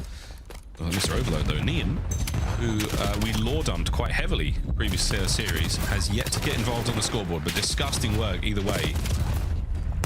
Aggression there, and the play surely should come to a close. Nero goes on a big 2, but again, it is desperation defense here from Vancouver Surge. Their side of the map, that is the heat map for them right now. While Thieves were happy to play the rap battle going all the way across the map, well, Neum is in fact picking that route up while his teammates are trying to hold this line. Hydra, well, indeed, holding the line. I mean, you're just holding the vice. You're doing absolutely nothing with it. This is standard gameplay rolling through.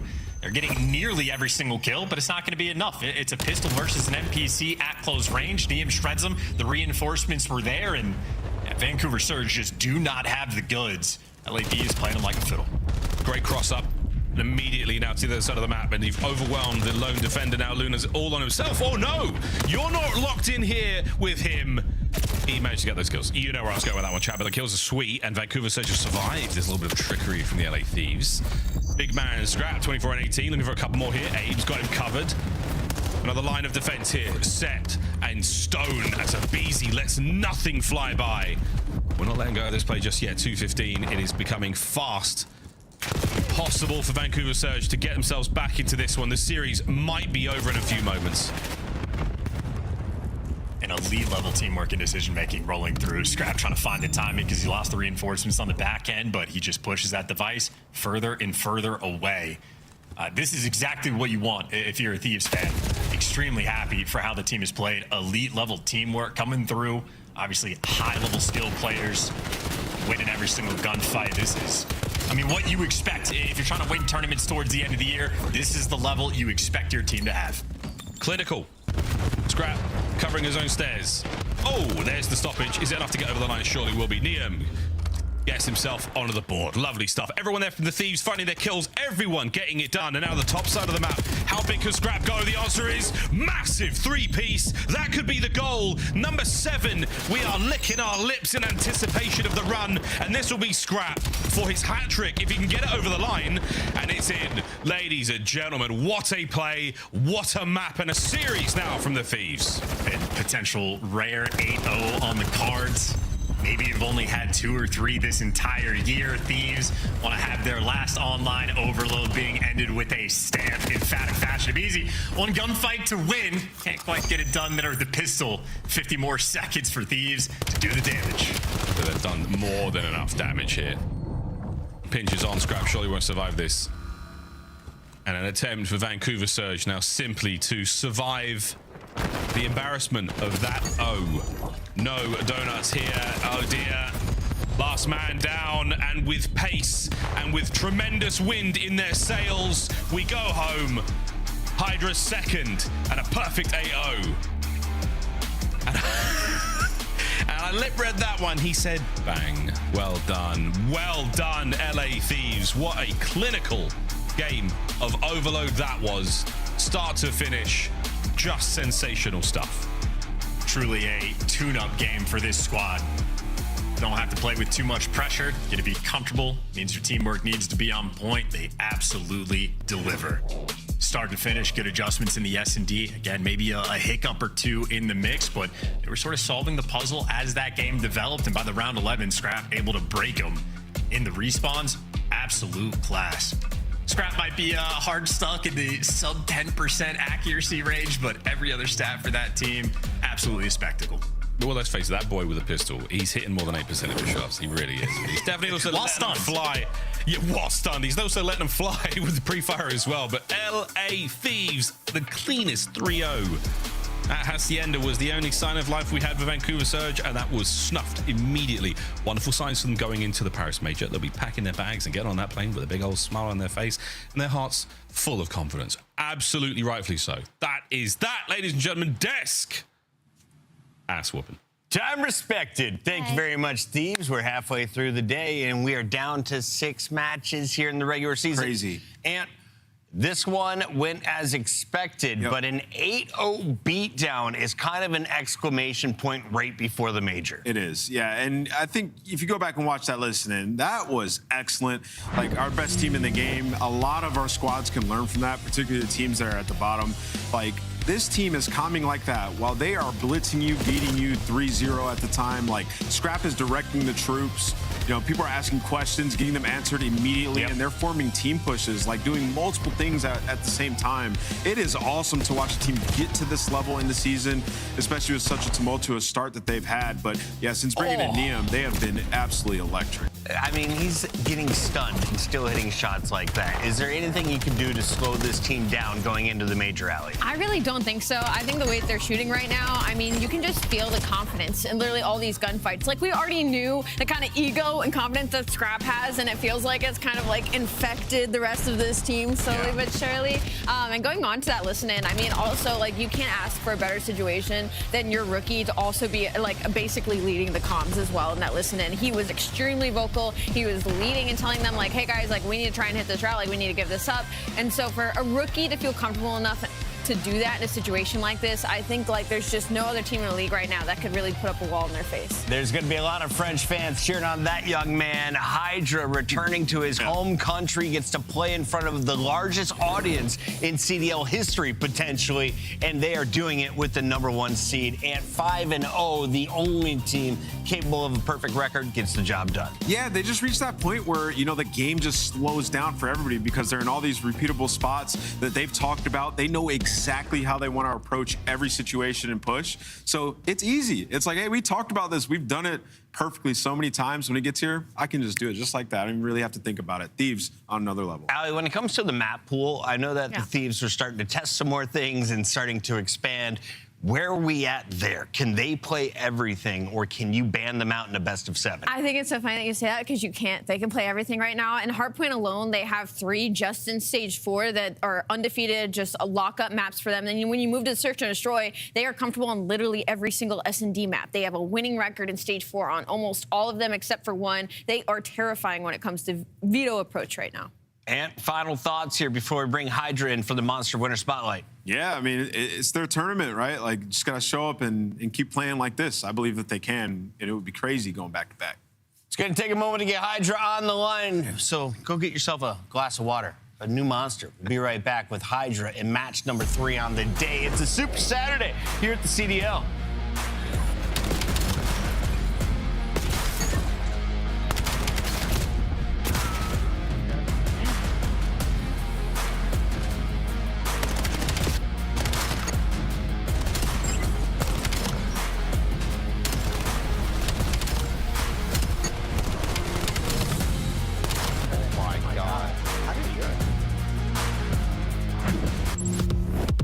Tickets are on sale now. Come see the best teams lock in for this season's grand finale in fabulous Las Vegas. All 4-day passes come with early venue access. Head to phasevegas.com or scan the QR code to get your tickets now. Scuff, official controller of the CDL. Monster Energy, the official energy drink of the CDL. Brought to you by America's Navy and the special operators who work in the shadows.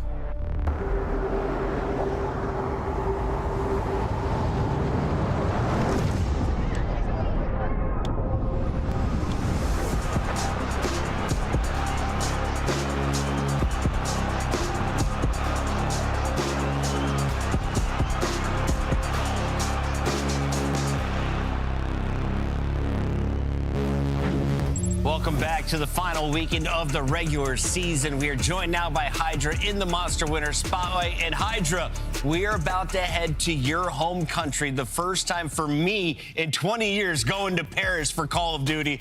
Talk to me a little bit about this event. How excited are you personally? Probably the most excited I've ever been playing in a tournament, to be honest. Playing in front of the, my crowd, my people. It's gonna be great. And have you been talking to a lot of people back home? Is there anyone from high school or anyone from your family that'll be coming out to watch you play live?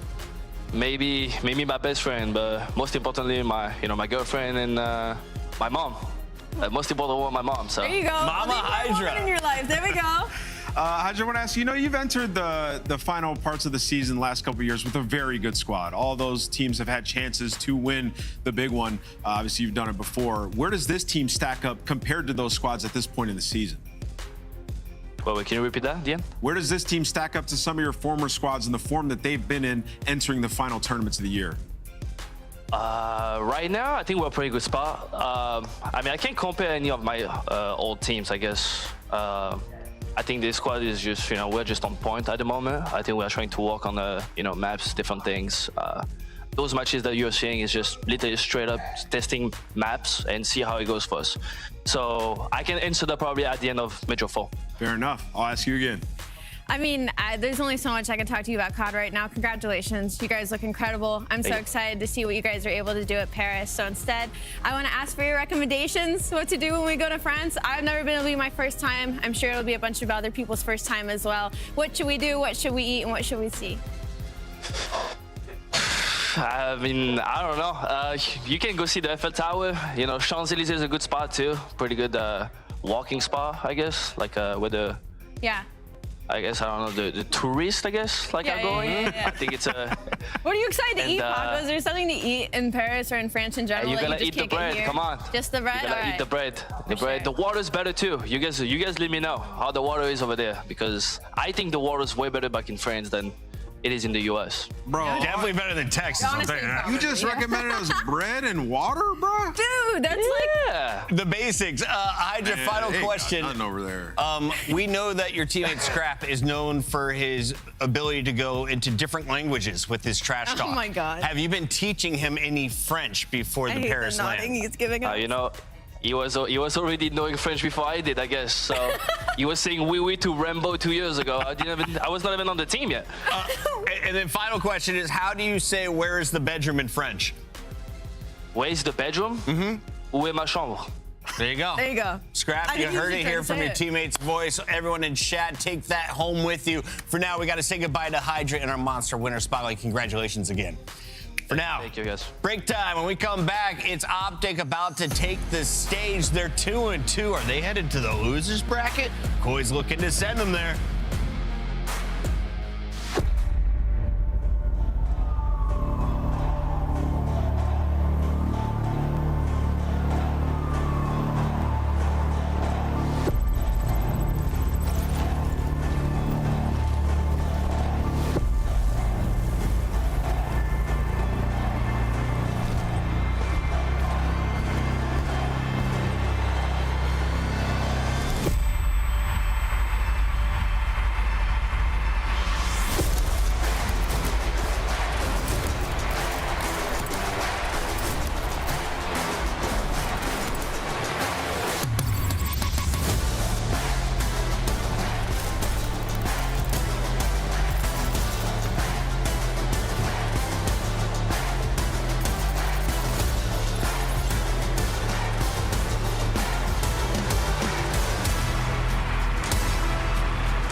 Three rings versus 2 third places. We got Shotzi taking on Kips in this one, and, well, the rookie's going to have his hands full. Let's start with this Optic squad and the numbers. A 1.11 for both.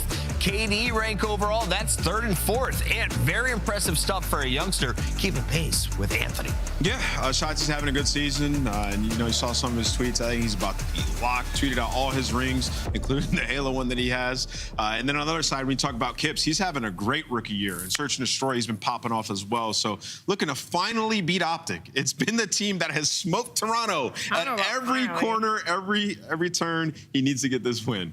Alley Cat, talk to me about the green team. they're having some struggle matches, Chris. They haven't been having a good split, but maybe this is what they needed. I mean, this is not Texas now with 3 losses in a row that have been going through. 3 losses in a row? Oh, nobody panic. Nobody panic. But this is maybe what they needed, right? Because I mean, how many times we've talked to them, and it's like, yeah, we're just trying to like find the small mistakes, through VOD, but it's hard when you're beating everybody when it comes to match day, except for a grand final, right? So now they have these losses under their belt, 1-5 in the last 6 search and destroys. Now they have something they can actually focus on. I'm personally not that worried about this Optic Texas team, but, granted, 3 in a row definitely doesn't feel good. And they hadn't lost back-to-back matches since January. We are now 6 months later, and you've lost 3 in a row. Does a win today quell that conversation and shut everyone up before a major? I think, a win would, but more so just kind of how you look in the search and destroys. It's always a weird thing to navigate, Chris, when you're a team that's already locked in for champs at the end, right? Because you're playing maps you're trying to work on. You also probably have some strats that you don't exactly want to show, so you're trying to work on like the adjustments in the middle of the round. So like when I went back and I watched the gridlock they had, which they're going to have again today, they're doing like the same base strat every round. So you're going to lose if a team knows what you're doing. They're just trying to work on their mid-round adjustments. So it's very hard to navigate for Optic, but with how good this team's been all year long, despite that, they should be able to close out at least one of these S&Ds. 4 in a row, definitely a bit of a concern. Koi were riding high after the last major, and then, of course, they were hit with a transaction. Joe Deceives makes his way over to the Gentlemates. Instead, they bring in a new gun in Abe, a guy who used to play for Toronto at EWC last year.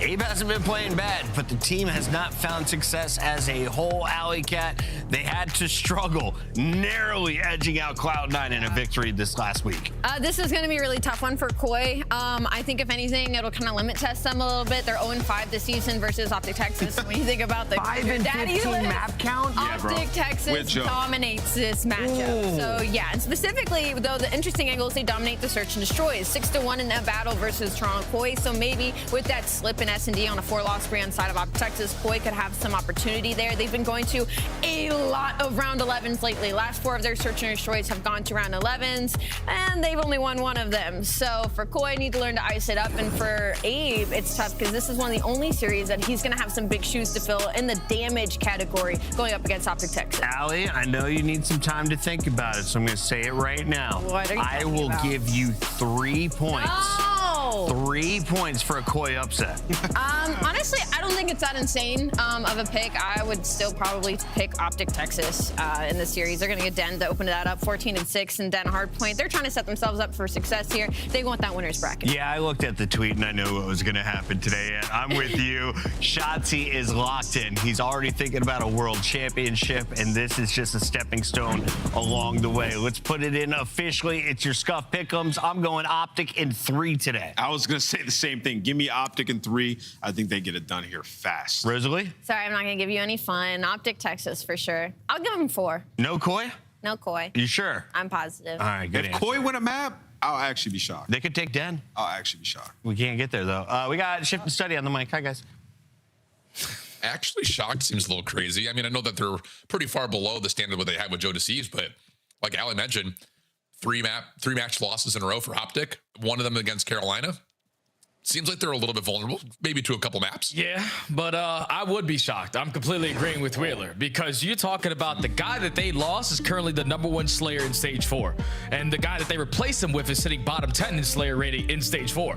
So I don't understand how you even think that you remotely have a chance if you are any Koi fans, because even with an MVP candidate, we pushed them to the Game 5 and we still wouldn't see one go through the hoop. They struggle in Hardpoint versus team. They struggle in Search and Destroy versus team. And I think that's the only option for Koi to try to beat this squad is through the S&Ds, because Optic are on a 4-loss streak in that game mode. Doesn't matter if they get the first blood, they still throwing away number situations like it's the beginning of the season. So I think if you are Optic, a team coming off of 3 very tough losses, this needs to be a 3-0 without a doubt.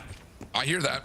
I think in terms of championship hopes and trying to build this roster up for some success through Paris, yeah, I totally hear you on that. It just seems like there may be an opportunity because Toronto, as much as they're getting a little bit beat up since Joe Deceives is gone, still been able to put together at least some contest, although as we jump on into the opening break-off, it could not be anything less of the sort. Optic are off to the races. Yeah, you saw Shotzi's tweets over the weekend, basically mirroring what Michael Jordan does with all his achievements on his hand. And you know that the guy's going to come in at final form, especially in this last 2 months, to close out the season strong. Optic just want to see a chip. They want to get over that hump of getting consistent second places. And if this guy is going to be at this level, it's going to make your job easier. Yeah, I think the big thing we've noted about Shotzi's play style over the last couple of weeks in Respawn in particular, not just Hardpoint, but I think especially in Overload, is that it seems like the team is really relying on him to be the guy to start things off. And then if he finds a win, then we'll go and make another play. It feels a little more reserved this time, kind of taking away space strategically. So far, perfect. I mean, 30-0. No sign of Toronto breaking anytime soon as Shotzi's on another 3 spree. Looking for a little heat check there, and the insight will fall. Mercules try to hold strong. All right, if you're Koi, let's go. It's time to wake up, man. Plug in the controllers, turns the monitor on. Because this ain't even close and the game's just getting started. Kleenex is able to find a double though. It's gonna give Koi the advantage that they want to fly on in and find these last couple of trades, but it's still the close spawns for Optic, the NPCs for Optic, locking down the time. Yeah, nice team shots right there from Hook and Mercules. Now final effort. Not coordinated for Toronto. You got a couple of players that are worried about rotation, a couple that are just trying to finesse the exit for Optic, and it's going to be a perfect score so far for the green wall. Maybe one more chance here for Toronto to get in, but Shotzi finds the final pick, and we will have an 80-0 game heading to P3. Yeah, all right, come on, Koi. Show some life. Win a rotation off, win a gunfight off the rotation, but you're already losing the first. Now the rookie trying to make up for it with an NPC, and the amount of pressure he's able to set is going to allow Toronto Koi some breathing room. But you can already see players like Shotzi thinking about the big time play. Now he's blocking Dojo, and his teammates are pitching from the front. Yeah, a little bit of an off spawn here for Kleenex. Dashy trying to play his life would need to finesse and try to create an elimination from one of the 2 angles he's got to watch, and he will fall. So Toronto, nice setup here on P3, understanding where the next hit's going to come from. It's all through Dojo. Insight finds the kill. Abe pushes forward. Shotzi, he's off to the races, my friend. 13-6, but Optic are still held back. Oh yeah, this has been a money hill so far here for Koi. Just trying to keep themselves in the fight, trying to gain some momentum going over towards the P4, because this is a good chunk of time to get. But if you could chain these kills with this time, that can make your rotation even better. But Optic are just going to cut their losses, set up at the P4, which is usually their money hill. Yep. We saw them on this map earlier in this qualification stage, trying to get a little bit too cute, trying to do a little bit too much. This setup is a little bit more passive, but it gets read and broken down. 3 kills come through. Actually, the last one left. Able to find 1, make it a second as he forces a team kill. But Toronto will still get the spawn. Back into the hill. Optic quickly setting up now from the front, looking to try to find this from the outer side of the rooftops. Opening first blood good for Mercules, trying to fill the gap as Kleenex, but he will drop pinstripe kill feed. Hook able to find the final, and Abe is the last one left, trying to block spawns. It's good trades there from Optic, working so many different angles from the outskirts to mid-side server. And we're consistently keeping himself in a trade advantage, but the entire time they don't flip the spawn, so you give Koi more opportunities to break, and there's still a good chunk of time left of remaining here at the P4. Yeah, Hook able to get one more. Finesse play from Dashy shut down. Okay. Good save here in the last 2 hard points for Toronto. They'll get this thing back to essentially a tie game as we head back over to P1. And honestly, again, from the slow start across the board, everyone's nearly positive or at least even for Toronto, which is great news. Mercules is just 4-13. It's been the Shotzi and Hook takeover so far, and boy, do they need Boy Wonder to show up for Green Wall. Yeah, you need their ARs to start making some impactful plays on the map. And with Mercules at 5, Dashy on 6. You need those guys to start hitting on this second rotation, because already Koi have flipped this script. They are starting to match their slaying presence. Abe is on 6 in a row. This guy has been one of those players in the CDL who's never been able to shine, and challenging a different player, but finally he's showcasing his skill. Yeah, sure is. Trying to watch over towards the connector and towards mid, able to find another. 7 in a row for Abe. Now looking up towards Dashy, who's able to tally up a double, able to get a little bit of regen back, and that's an assist now for Abe. Looking for more, able to take away another Optic member on this break attempt with 17 seconds left on P1. Follow-up from Insight is great, who also, sneakily enough, has a Hellstorm. So we're dealing with some major tools here for Toronto, a chance to run away with this game. Yeah, and Optic have only gotten 25 seconds off of the last 3 hard points. Koi have just turned this game on its head. Not winning a majority of the rotations, trying to lock down this setup. Kip's gonna make a really big time play. His teammates understand, let me just stall time. He's gonna hit the rewrap, and that's gonna be a flawless 4 dead with the back spawn still being secured. Koi have just been outstanding ever since we got to that P3, P4. Yeah, I mean, again, Mercules from 6-13 to 7-17. He just cannot put together 2 decent lives. Merc able to find one with the pistol here. Dancing with the pistol out. He's going to be overwhelmed, but he's got help on the way nearby. Insight able to find the beatdown Shotzzy with the trade. So even though it's an impressive moment for Insight, Optic will still get in for some much needed time, especially knowing that Toronto can keep hitting this over and over and over again because of the Hellstorms that they have. And as they find their next break attempt, they get a 4-man feed and they will get the scrap time. All right, Koi. It's a different squad, man. Everybody has counted this guy's out. When you lose a player like Joe, you're just not expecting him to be able to compete in matchups like this. So if you are Koi, a team who has turned this game out drastically, that means the communication has got to be on point. So listen in with Toronto. Well, I died. I'll shoot you. I'm holding for that. First blood. Okay. Yep. I am coming. Come on, push your lockers. He's already here. Yeah, close. Close left, I think. He's weak. He's nading. It's all. I want mid. Okay, 1 in lockers, 2 in lockers, 1 in time, 1 door red. I can nade lockers. 2 lockers. Give it a second. 10 in red. 10 in red. Out left. Out close left. Low red. Yeah, on you, Jimmy. On you. Literally in front of you. Nice, bro. Let's get time. Good time. I'm banging. Nice. I'm shooting. I threw that nade. I haven't. I'm not in there. Get up. Hard too. I'm nading it, bro. I'm nading it. 3. No one. I have a shot. One shot. I'm not going to pick up. I have a pick up. Give us a second. Half up. I'm near all that. You too. Good job. Yeah, I'm here. I'm pick up. One shot or half up. Shoot him. One more hit. Low red. Is he weak? I'm looking wide. There's 2 people. I spawned out. Come on back. Hugh can dash it. Oh, Hugh can top blue. Mace. Mining couch cross. One's on the tree, Mace. Give me a sec, I'm small. I have near them. What's default? On tree. Free. One's old. He's on old. Outer Mace. He's on time. Close up on the box. Playing the time. Could be top blue. Close that box. Yeah. One's in top blue. Yeah, on the box, just squaring it. On the box, back box, 2 time. And the one pinch throw. Window. 3 at time. One top blue, my pinch flow red. I spawned out. Give me time. Hold. I'm playing for you guys in the back. I spawned here. Alright, nice, bro. It's not default. Maybe low red somewhere. I'm buttoning right corner, actually. Go for it. Right corner. Top blue. That last guy, he was front. Mining outer. I have a trophy, back door. Nothing small. He's in window. Absolute. Outer Mason, watch out. There's 2 outers. One's in, ammo. Hey, John. I'm just squaring outer. Absolute ammo. Hugh can time close up. Doesn't seem to make a difference who's on this Toronto team, Jay. Calm's calm and collected for the Koi as they find their break in towards P4. Chance to close out the game here in the near future. Yeah, it's so relaxing for the Koi side because even in the situation when the chaos started to brew, when Dashy finds that opening double, Inside all he needed to do was respond, get 1 kill, and then Abe's off the respawn saying, you guys stay alive, I'm going to set up the pinch. And he's able to somehow, some way get past the line of sights there of Hook. And that allows Koi to breeze that 200-point mark and now potentially invest the Hellstorm early to almost close out this game. Yeah, other difference maker here in this scoreboard. Look at Mercules and Dashy. We're talking 29 and 46 for the 2 ARs combined. Whereas on the other side, now everyone is positive. And Abe is going to call in his Hellstorm like you called. There's a lot of time here. Should be guaranteed for Toronto.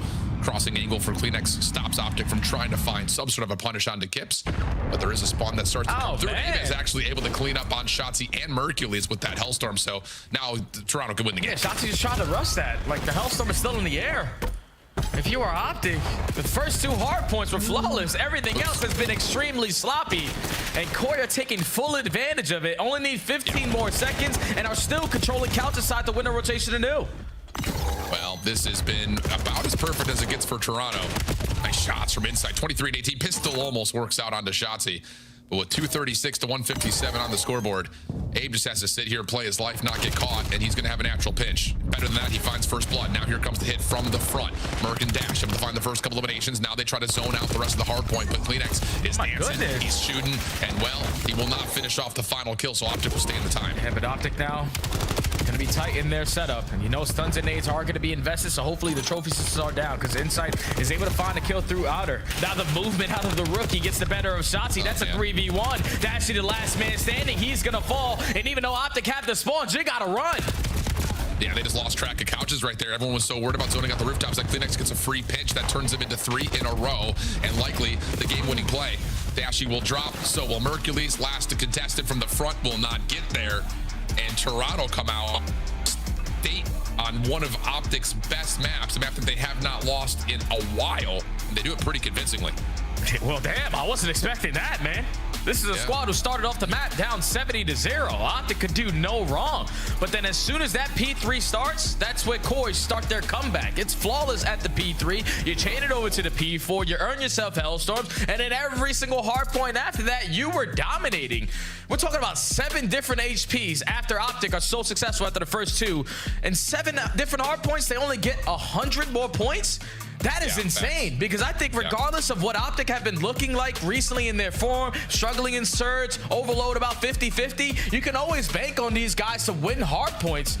But that was just perfect until it wasn't, and Optic just caught off guard there on map 1. Yeah, man. I mean, it's you again. I think you can take a lot away from the AR stat line. Go back and watch their arrows and just see how they're just not able to ever get set up. It's tough, man. It's really tough. So now you're in a position of down 0-1 off of a really strong map for you. You get beat around. I mean, legitimately, like that's the other thing about this is it's not just a loss for Optic, like you call. They get the majority of their points in the first 2 hills. Everything else is fight back, try to get a break, or try to hold off Toronto, who found a couple of efficient breaks of their own. It's just, it's super surprising. Without a doubt, man. And now there's pressure on the green wall, because right now in stage 4, they're sitting at 2-2. They have obviously lost their last 3 matches in a row. But if you lose this one here versus Koi, you have a chance of starting in the losers bracket for Major 4, because FaZe is sitting at 2-2. Miami are sitting at 2-2. Both got some pretty easy matchups to beat at that 3-2 column. And if you're losing hard points with the way that you've been looking in recent form in Search and Overload, oh yeah, green wall, you better sit the hell up. Yeah, I'll say. All right, well, it's a convincing map 1. And you look now forward into the rest of the picks and bans. In particular, is what comes up next. With this gridlock search and destroy, it's a map that Optic have tried quite a bit. I mean, just in terms of, you know, putting it into place since it came into the pool. But the results haven't been as convincing as you'd like. Couple of good wins, couple of bad losses. For Toronto, they split the difference 1-1. They have not given it as much of a try. But for Optic, it feels like the same story looking at their respawn losses, which they faced a lot of this qualifier. Not rotating well. It puts extra pressure now on their search because they've lost a hard point, and their search has not been consistent either. It's just been a little bit weird. Yeah, they used to be the best search and destroy team in the game. And then in recent form, they're throwing away number situations. They're throwing away so many different advantages. And they're also playing a lot of ISO ball. That's the thing that is truly scary for Optic, because they're starting to go back to those old traits, especially towards the end of last year where they were in that 0-18 stint throughout a stage where they're just, I'm trying to be Superman at all times. And you heard Shotzi attack it a little bit when he was doing this podcast alongside of his teammates, saying sometimes he just checked out. He's looking for dope. He just wants to consistently keep on running. But if you're going to give teams opportunities and they are making you pay for it, no, we got to slow the game down. We need to get back to that team-oriented gameplay that worked for us to make us the best search and destroy team in the game. Yeah, I like that call. And just generally, it's not one of those things that you look at Optic and say it's one map or another. It's just been a modge podge of inconsistent results. 1-5 since the Minor 2 Grand Finals. Not ideal. The only map that they were able to win was a Hacienda versus Thieves. Everything else, though, has been pretty poor. Opening dual win percentage, not where it normally is. Finding ways to get the bomb down and post-plant hold, not where it normally is. I hear Ant talking about, like, you don't want to show too much, you don't want to give away your hand, but at the same point, like, once you get the bomb down, like, what do you really have to hide? Like, just play a post-plant, you know what I mean? Like, when we casted them last week, Al, they were losing unlosable rounds. And that is just uncharacteristic for players of their caliber. So hopefully they've been able to put in practice on the back end, because now you need S&D more than ever. You don't want to go down 0-2 versus Koi, because the 2 game modes that you dominated this organization in is Hardpoint and S&D. Overload has always been 50-50, so you need to desperately respond here. Okay, here we go. Gonna be snipe out for Insight to get things kicked off here in round number 1. Able to find at least information onto Shotzi is gonna allow the SMGs to push up and maybe try to isolate here. But Shotzi's nade actually does land before the play can come through. Now Kips has been red, so Optic's defense has the information that they need, and they're just gonna hold their ground and find a second kill. Yeah, so quick on the rotation. One shot, he's able to gather that information. You're not expecting all 4 players from Optic to be camping in towards the sushi. Now inside in a 1v4, you stand no chance, and that is the teamwork I want to see. Shotzzy is the initiator. Throw your shoulders, gather the information with the movement king. He's got to be able to get out of dodge. But the fact that his teammates are surrounding him immediately as soon as he gets that info, and they are instantly in a position to fight that wave of gunfights, Optic, that is what I want to see. Yeah, I hear that. And I think this is some of that off the information too. Like initially you look at Toronto finding the intel onto Shotzzy. They're saying we can isolate, we can get this building back. We can find a way to use this as our post plant setup. But look at the nade rolling around the corner there for Shotzzy, right onto the feet of Abe. Really good understanding for Shotzzy on what was coming his direction. And then Dashy, of course, holding behind that, making sure there's no further push. Now Dashy on the scope. Did he see that little jump up? I don't believe he did. Kleenex will now make his position known. And Optic will reset just a touch. Yeah, 2-2 split. Dash trying to line up an angle over here at the B Street. How aggressive is Insight going to be with his shoulders? Because he has yet to show face, but Dashy isn't giving this up. Well, Merrick's able to find another nade onto Abe. That's over onto the A side. That actually has the defense pulled. And you take a look at Shotzi's position. He's already getting forward as he found the timing. Oh, he misses. Kleenex by that much. So now does he go on to flank watch? Yeah, he does. Now with that information, it's an easy follow-up to get to top grandmas. Dashy caught into the corner. Follow-up trying to be there as the isolation is still really good for Optic. Good shoulder. It's just down to Kips rotating into the site. That's a good shoulder out of the nuke. Has the information, gives the comm to Shotzzy. Now you potentially can set up the 2v1 gunfight, but Kips is still moving. Yeah. Still loses the round. It's good. I mean, it's just 2 rounds in a row. You can just say good intel contact. You get the information, you know what to do with it, you execute perfectly. Doesn't give Toronto a chance to really initiate the play on their own terms, even though they're trying to. I mean, you see that little peek up top from Kleenex in the window. He's just trying to hold off Optic's play. You've got someone who just rotated through mid. You don't expect that Shotzzy's right there, and all of a sudden he is. It's just little things go awry, and Optic are just doing a better job with the information right now. So far, looking good in their search and destroy game plan. Up 2-0 early. Koi, this is a game mode that even since the beginning of the season, it didn't matter what lineup they put together, they have been atrocious at search and destroy, specifically on the defensive side. So on offense, they need to have their response. Stunces are able to connect onto Mercules. You're going to back him out of showers. And now you can't waste any time. Get the bomb planted.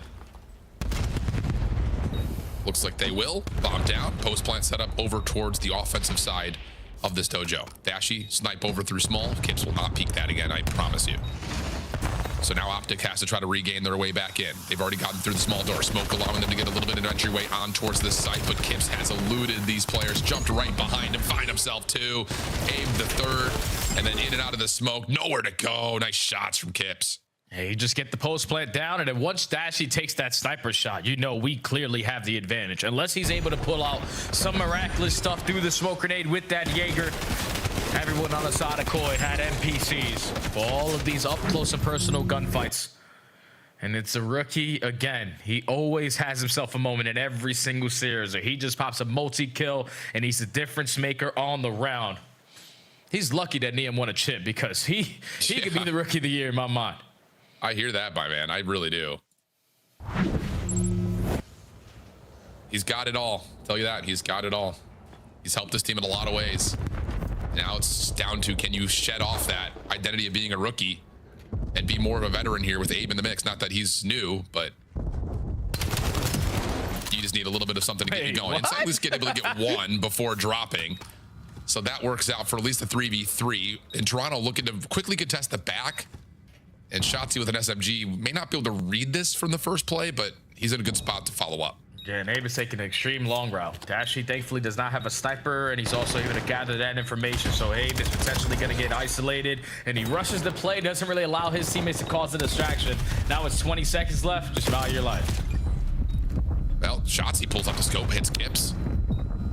Should be enough for Optic to feel pretty comfortable in this setup. Kleenex, yeah, this is about as desperate as it gets. SMG from the top side of the milk truck. Not going to work out. And Optic staying really clean here in the search and destroy. Yeah, they just find the opening, man.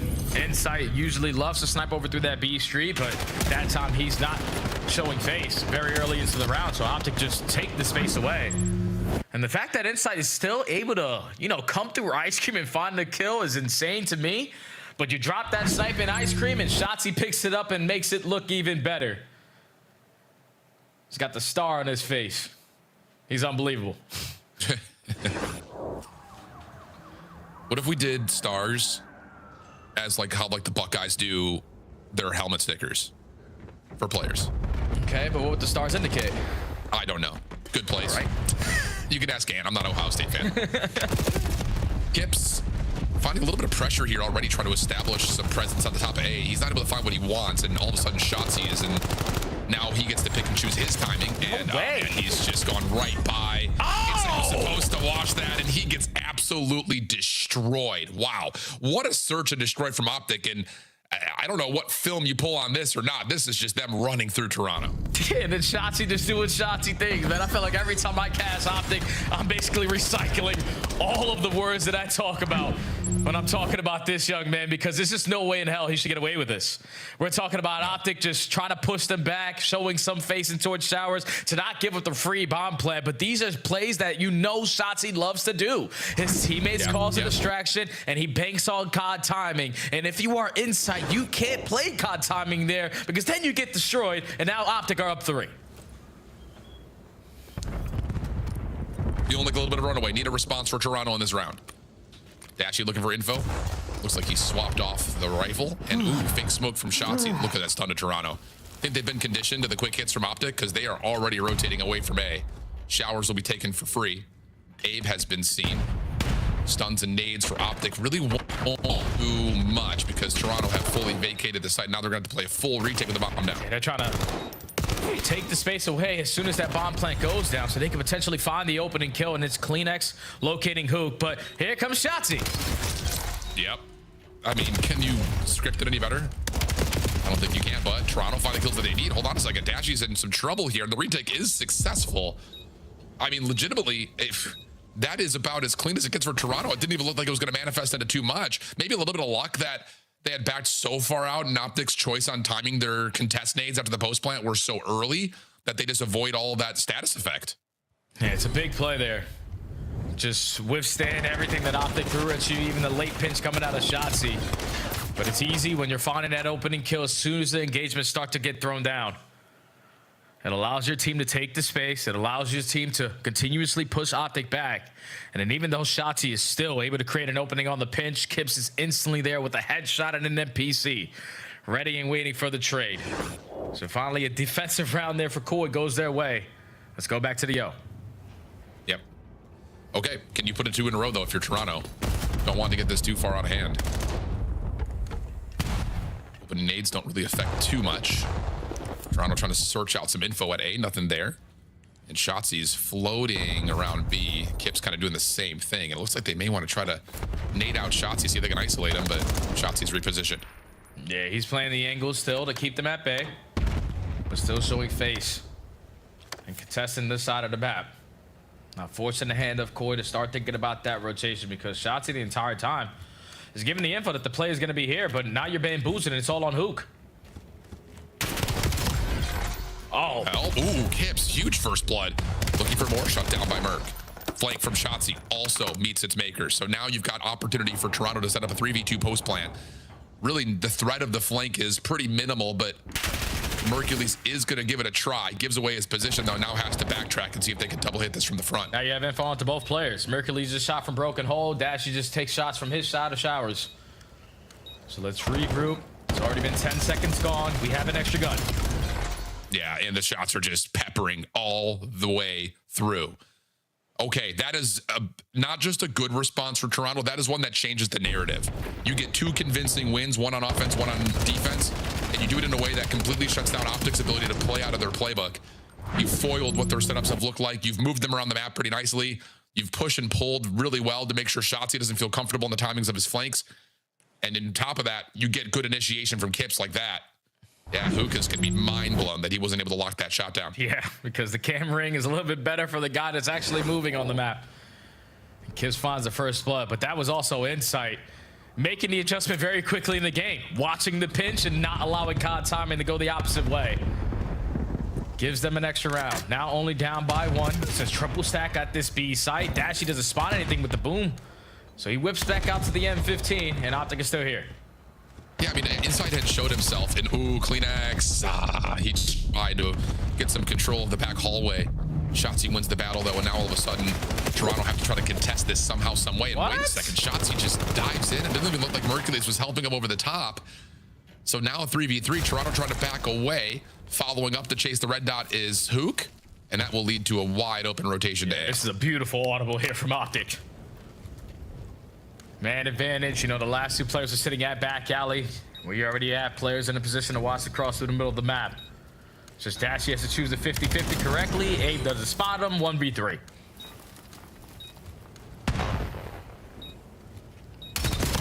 Well, he has a chance here. First one's free. He's on 5. 5 in a row? Yeah, you might want to stop and just wait here. I mean, he's still a little bit too far away from a Hellstorm, I think, to really fully consider it. Oh, and he almost gets Hook. I mean, a bullet away. But that last one would have been a really difficult one regardless. And Optic are able to stop the streak, put themselves on map point. I had to just take the space in front of Toronto when they had a triple stack at that B street. Shotzi's able to go unknown. Even though he gets the first one and he's quickly traded by the Eagle Chow through back alley. The fact that they're able to force that guy who was sitting nice and tight in ice cream corner to be one shot and redirect to try to stay alive. You quickly find that kill and no hesitation on the audible over to the opposite site. That's Optic just a step ahead there. Able to stop the bleeding now at game point. Can you get 3 in a row if you're Toronto based on the success that you've already been able to manifest in the last couple of rounds? It's a tall task. Hook, Merc going to play together on the outside of A through towels. Did the stuns land? I believe so, yeah. And they're just going to try to see if they can create a kill with these nades. But really smart. Hoop will back away, keep his life. And there's a chance for Optic to still contest, but here comes Kips. Sees the info, but doesn't find the first blood. We're staying 4v4. He backs out Optic, but Optic are still here. Ready to contest with 3 players, and Shotzzy also forcing his team to cause a distraction so he can eventually work this pinch route, but bomb is getting planted. Well, retake on the way. Already getting through most of this position. Smoke to block the cross. Good damage from Cletus, but he can't find any of the kills. Oh, man. An Insight who was trying to play the clutch position is now stuck.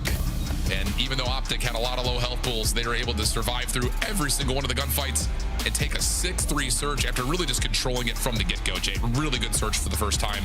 Maybe this qualification stage from Optic. Yeah, finally some teamwork, man. It still revolves a little bit around Shotzzy making Shotzzy plays, but Shotzzy in that final round was outstanding.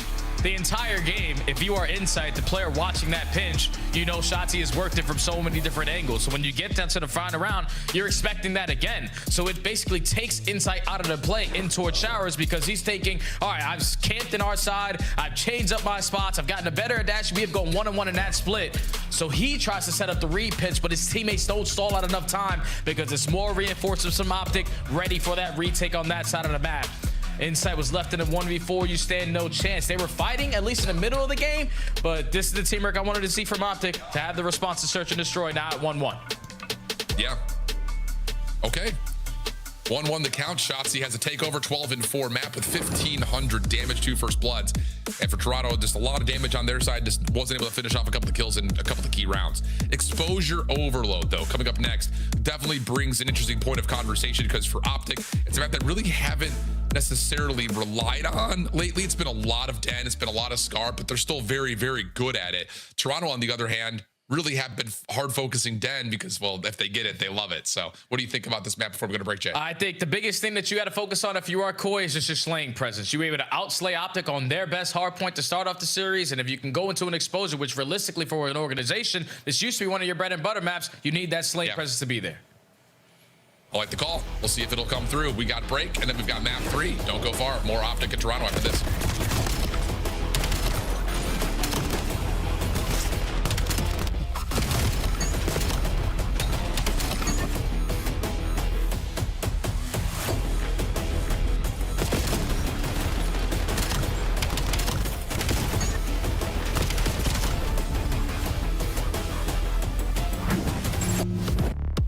Black Ops 7 returns to the Esports World Cup this summer. Scan the QR code to get your tickets now. Scuff, official controller of the CDL. Monster Energy, the official energy drink of the CDL.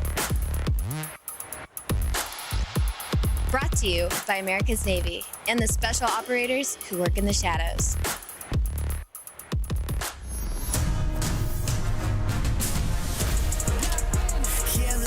Clocked in, working all day, tunnel vision like a water slide, but I ain't here to play. Locked in, clocked in, working all night. Bring them in out all till the sun's up high. Yeah, you know the vibes when I ring the bell. Is somebody gonna buy it and somebody gotta sell? Locked in, show them what I got. Hit the ground running if you ready or not.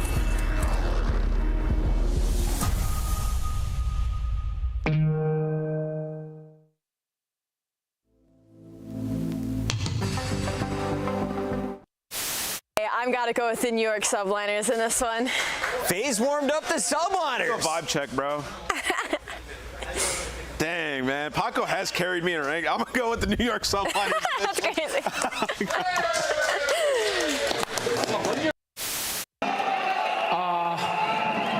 Don't sterilate Hydra, please. Holy. Billy, lie. But what the hell? What the hell is that? Wait, that guy's bowling. Wait, he's watching bowling. Look, look. He's watching bowling. Yeah, what the fuck? I gotta troll, bro. Wait, is he trolling? Wait, is he trolling? Wait, he has to be trolling. Wait, is he trolling? He's gotta be trolling, right? Wait, he's gotta be trolling, right? Nah. That's not right. That's an Easter egg from the CDL. Oh, do they have flag? Oh, my. Oh, they got flag.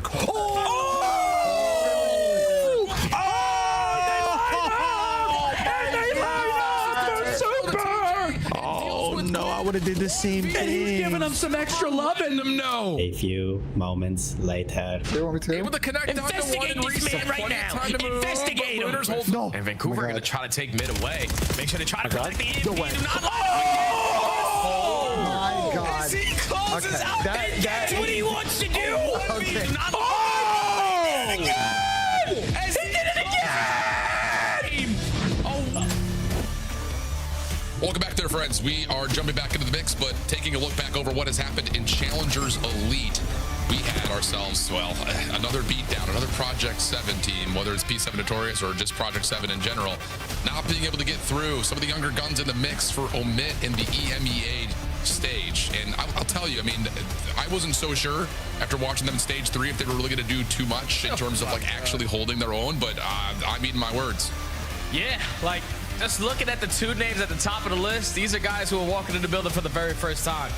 Big shout out to Coach Benjamin Bance. I feel like all the best coaches in the league right now, or just in Challengers, are the guys that have that objective mindset to lead you off, because they're always going to play for the win. And the fact that he's got players like Ethan, players like DK playing at such a high level very early into their COD careers, because this guy was just a Rocket League Pro 2 months ago, and now he's potentially the best submachine gun in Challengers. Ethan and DK need to get their shot next season, no doubt.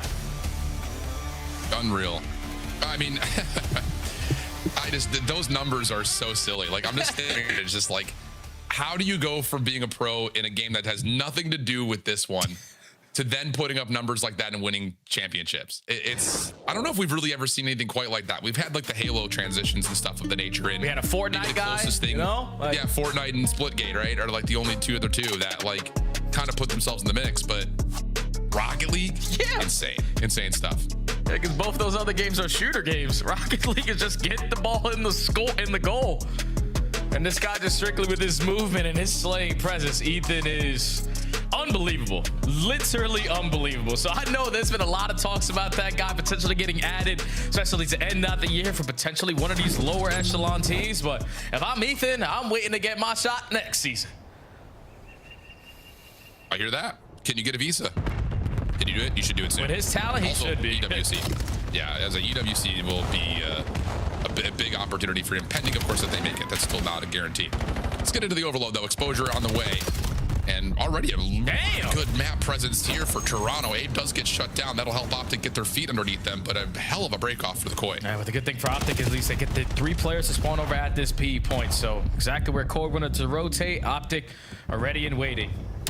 Now, if you're a Core, you're waiting for the rookie to make the big play. He finds the opening kill. You're going to draw the attention from Optic to watch the pinch. And this is where, realistically, we should be committing, but Optic get a couple kills, slow you down. Okay, that will happen. Nice hook, able to follow up on a little bit of nade damage, and they turn that into a third. shut down from finding more than that, but Optic can have chance, at least somewhat of a chance, to potentially grab the CMP, but it resets just before that happens, and Optic on map positioning. Yeah, that is a nuke out of Abe's weapon. So now all of a sudden, you kind of look over towards Toronto regaining space, but Shotzzy has gone unnoticed. Which will break first? Yeah, Shotzi's gonna guarantee a kill in this spot. Though definitely quickly traded though from Kleenex. And now with Hook only having a pistol in hand, he's gonna quickly fall down as well, and Koi get the stop that they want. And they have mid-map control to go with this, so Optic, no breathing room off the respawn. Look at Kleenex. Yeah. Ooh. Oh, you just have to wait. You just feel a moment. As soon as you see players crossing and Shotzi's sitting in a corner, you just have to know he's about to make a play. And that indeed happens once again. Slow posture here for both teams, working on things, but not quite able to get the setups that they need. And the same thing is kind of happening right here. You've got Kleenex making a forward play, Hook trying to make a forward play, but now Toronto coming with a couple eliminations. They're getting stuns over towards Dashy. It means only Shotzi's the last one left. He will fall. A defense going to be required. At least for Optic, they get a couple of players to spawn close, but you've got Abe close by to try to find these kills. Insight able to get an aid that lands. Insight trying to slide his way in, and he will be able to get over for the first score. This is perfectly played there from Koi. You know that Optic are going to take the slow and steady, try to catch you off guard approach, and they will lock down every single long route and turn those kills into the first score. So now the reset comes down over at the solar panel side, and then Shotzi with the opening kill, EMP on the approach, and Optic quickly tie the game. Nice job. Counterattack always tends to come through, especially when you get that air with an EMP up top towards tank. So the notes are simple right now, I'll tell you that, Jay. So looking down at my paper, is this legitimately they had a battle for mid-map, turns into Toronto finding a couple of key kills. They have to score an A, instant counter cap, and now an opportunity maybe for Optic to get a first dominant moment, but Hook, he felt like he had a low health pull onto Insight, tried to force it, and you can see what happens in the minimap. Toronto able to spawn right back up and force. They're able to grab the EMP before the reset. Now they just need to deal with this Optic play through mid-map. Maybe easier said than done, though. Yeah, Mercury's still alive. And the entire time, Kleenex is thinking, I could work this rotation. He's going to be out to play, and Optic are now up by 1. Reset back through the middle of the map. We need to start showing our slaying presence in this area because Optic are dictating the next play. Well, here we go. Did they get ring control? That would need to happen. And Shotzi's able to get up top for a moment. Tough battle with Kleenex, and he's able to just barely survive. And now the EMP starts to make his move over towards the top side at B. Nice shots from Dashy. Follow up. He knows that Kips is playing in the back, but Abe down low at panels. At least gets maybe another opportunity for another Koi member to get here defensively, but it's not going to happen. Not going to work out. EMP does drop for a moment. Maybe a chance for Insight to save the day, but he will drop, and Optic will get their third. It's too much slaying now. The nuke, I feel like I've watched the kill feed so far for 4 minutes of this game, and he has found multi-kill after multi-kill in a majority of his engagements. We said it before the match started, Koi need to be able to match their slaying presence, but now you're down by 2, and you know that Optic are going to be playing rat spots to make it even more difficult for you to score, but that's going to be 3 dead. Let's push forward. Well, say maybe if you get this low health pull into Mercules, you can find an opportunity with Shotzi here and Hook over the top. Yeah, it's not going to happen. 33 seconds remaining. Kleenex able to find 1 in return, but it's not going to be enough to do too much to this situation. And Optic are looking for a 4th score, and they may be able to create one here. You've got a couple of Toronto members that are still spawning up towards the P side of the map defensively. Optic holding their ground on tank. Shots. And they're just looking for picks. I mean, I'm telling you, Dashy, yeah, he's got it locked in, but can't quite find the final bullet onto Insight, and Optic are still waiting. Yeah, you're just looking for the best opportunity. If 2 kill goes their way, that's when we're going to hit the go button, and it's Dashy able to locate those slays. On 4 in a row, still looking for the perfect opportunity, but now it's the final 25 seconds. They got the last push. Well, here we go. First blood gets you do. That's huge. Hold on a second. You can make this all the way happen. Kleenex over the top of the site. Found by Hook. Dashy running. Trying to find some help. Kips able to get 2. Pistol out. Not going to happen for Mercules. Huge from Kips to save the 4th score. And I was just looking at the face cam there from Dashy because he was stuck between both weapons. He ran out of ammo in his M15 and he didn't have any left in the Jaeger. That allows Kips to fly on in and get the goal line, stopping a miraculous 3-piece to end out the half. But it was a good start from Koi. Just after that, they start losing track of players.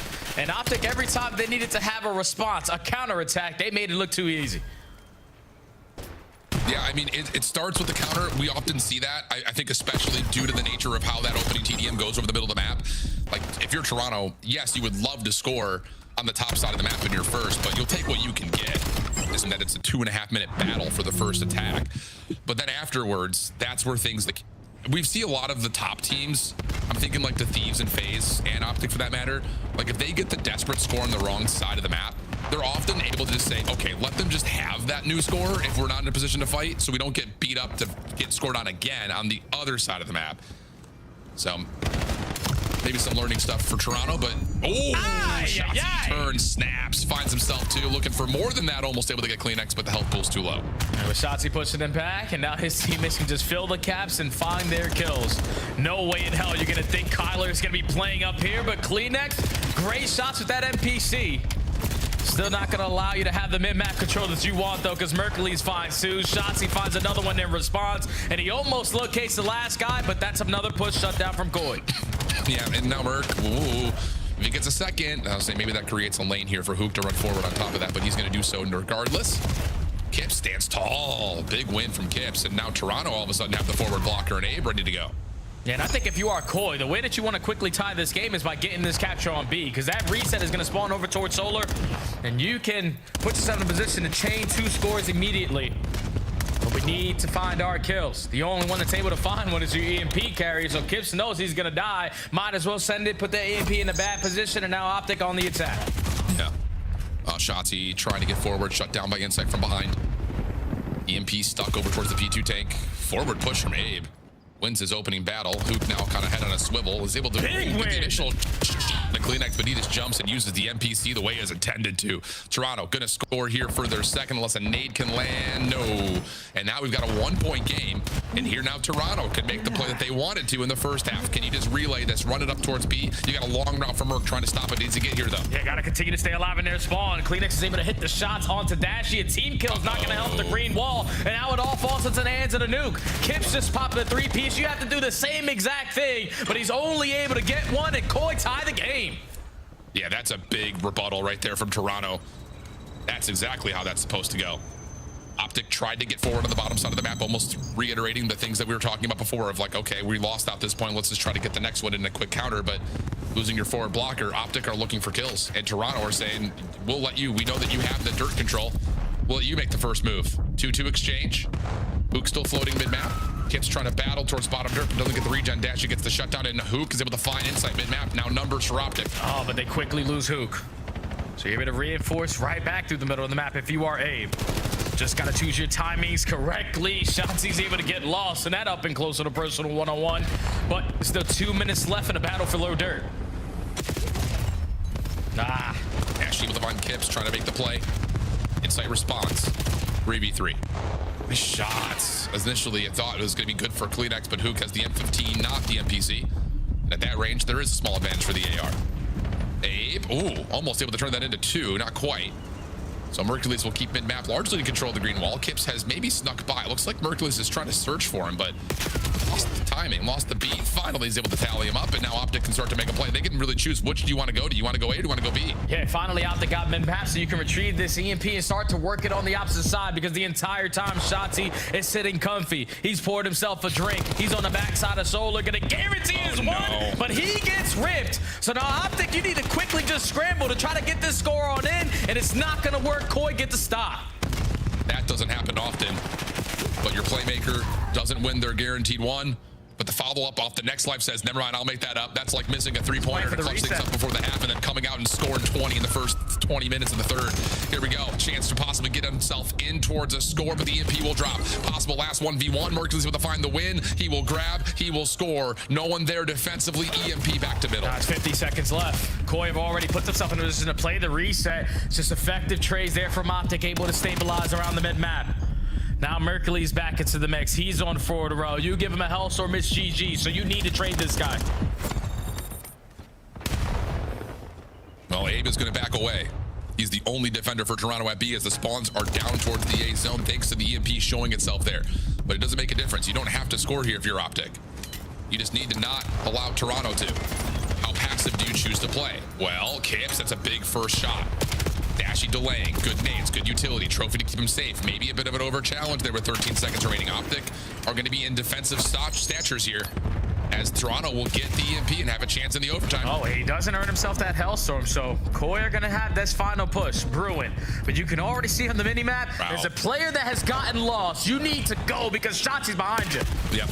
And you get that kill from Hook at mid-map. So Shotzi gets the freebie. It just all works out perfectly based on the positions of the SMGs constantly staying forward. You slip the net. Toronto in panic mode. Can't cover everything. Hook gets you the cut. Shotzi gets you the flank. 4-3 win for Optic. Yeah, not as dominant as I was expecting it to be. Koi were putting up such a great fight. And realistically, they gave themselves a lot of opportunities to potentially win this game. But when it came down to the clutch moments, Optic were just a little bit better. You walk away with the overload. You continue to at least get better in this mode. And I love to see stat lines from everyone on the side of Optic, because even though Shotzi goes negative, the amount of space he was able to create, the amount of focus he's now putting on Koi players to make sure they don't lose track of him, creates all of those other spots for his teammates to now pick up their slaying presence. And Optic looking like that squad again. Sorry, just on the mute button right there. I was just kind of finishing up my final note in the overload, just looking back. You know, for Optic, one of the things we've constantly talked about, just to give you the layman's terms, we've been talking a lot about how Shotzi is constantly, and I don't know if this is like him saying he's doing this or the team believing that this should be their set identity.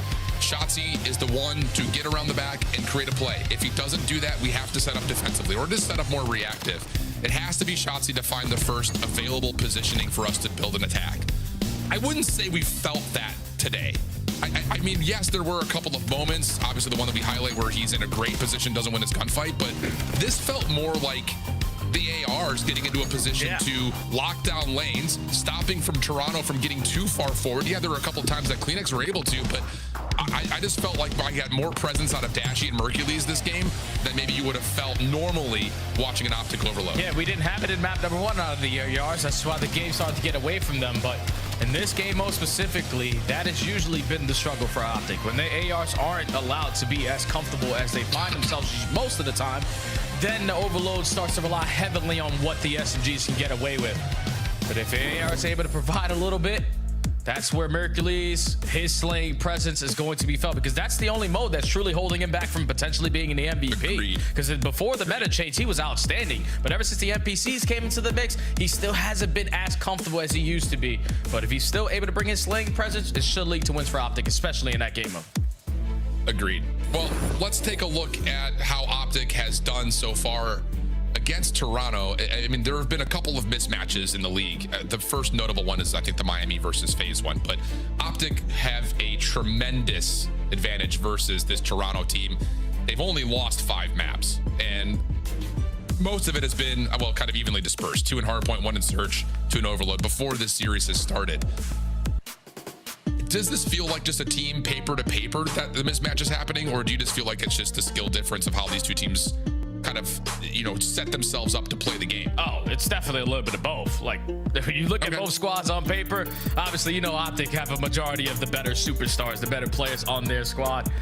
And then just specifically in the matchup, like, it didn't matter what squad you had if you were a Koi. It didn't matter if Jodeci was in the building, because in the beginning of the season, you were getting 3-0. As the season goes on, you start winning some maps, and you finally started pushing this team to the distance all the way into game 5, but then you let go of Joe. So I don't really understand how you think you're going to be able to beat this team. You did it in that map number 1, caught me off guard, but now the things that usually is a struggle versus the Green War are showcasing themselves. Okay. See if we can get something on Sake here. Toronto 5-2 in the map. Have found some good wins, but also a couple of bad losses for Optic. Pretty comfortable for the most part. A couple of slip-ups when they first tested it out, but since that point, dominant win versus Vancouver. And on top of that, 250-207 most recently versus Carolina, where I just kind of look to the numbers on this map and we go back to what we remember for the eye test on Den. Rotation percentage, not terrible. It's just a couple of moments that the setups get a little bit foiled. But I will say, I feel like you cannot just rely on one player to set up your rotations, kind of like Optic we're banking on Den here on Sake. Everybody has to provide their 25%. Live up to the Hardpoint name. This has been the game mode that has treated you well since the beginning of the season. So Optic starting off on the preferred side, slay their way right through the middle. Even though Koi start off on the initial time, now you're coming off the respawn a little bit worried. Well, big win there from Abe. That'll work. Hook trying to find the trade, able to secure it just barely. Bar still wide open for the taking at the moment. Merkley's able to set a foot in. Tight says not so fast. Let me see your ID. He's not 21, promise you that. Shotzi, Hook, give it the follow-up though.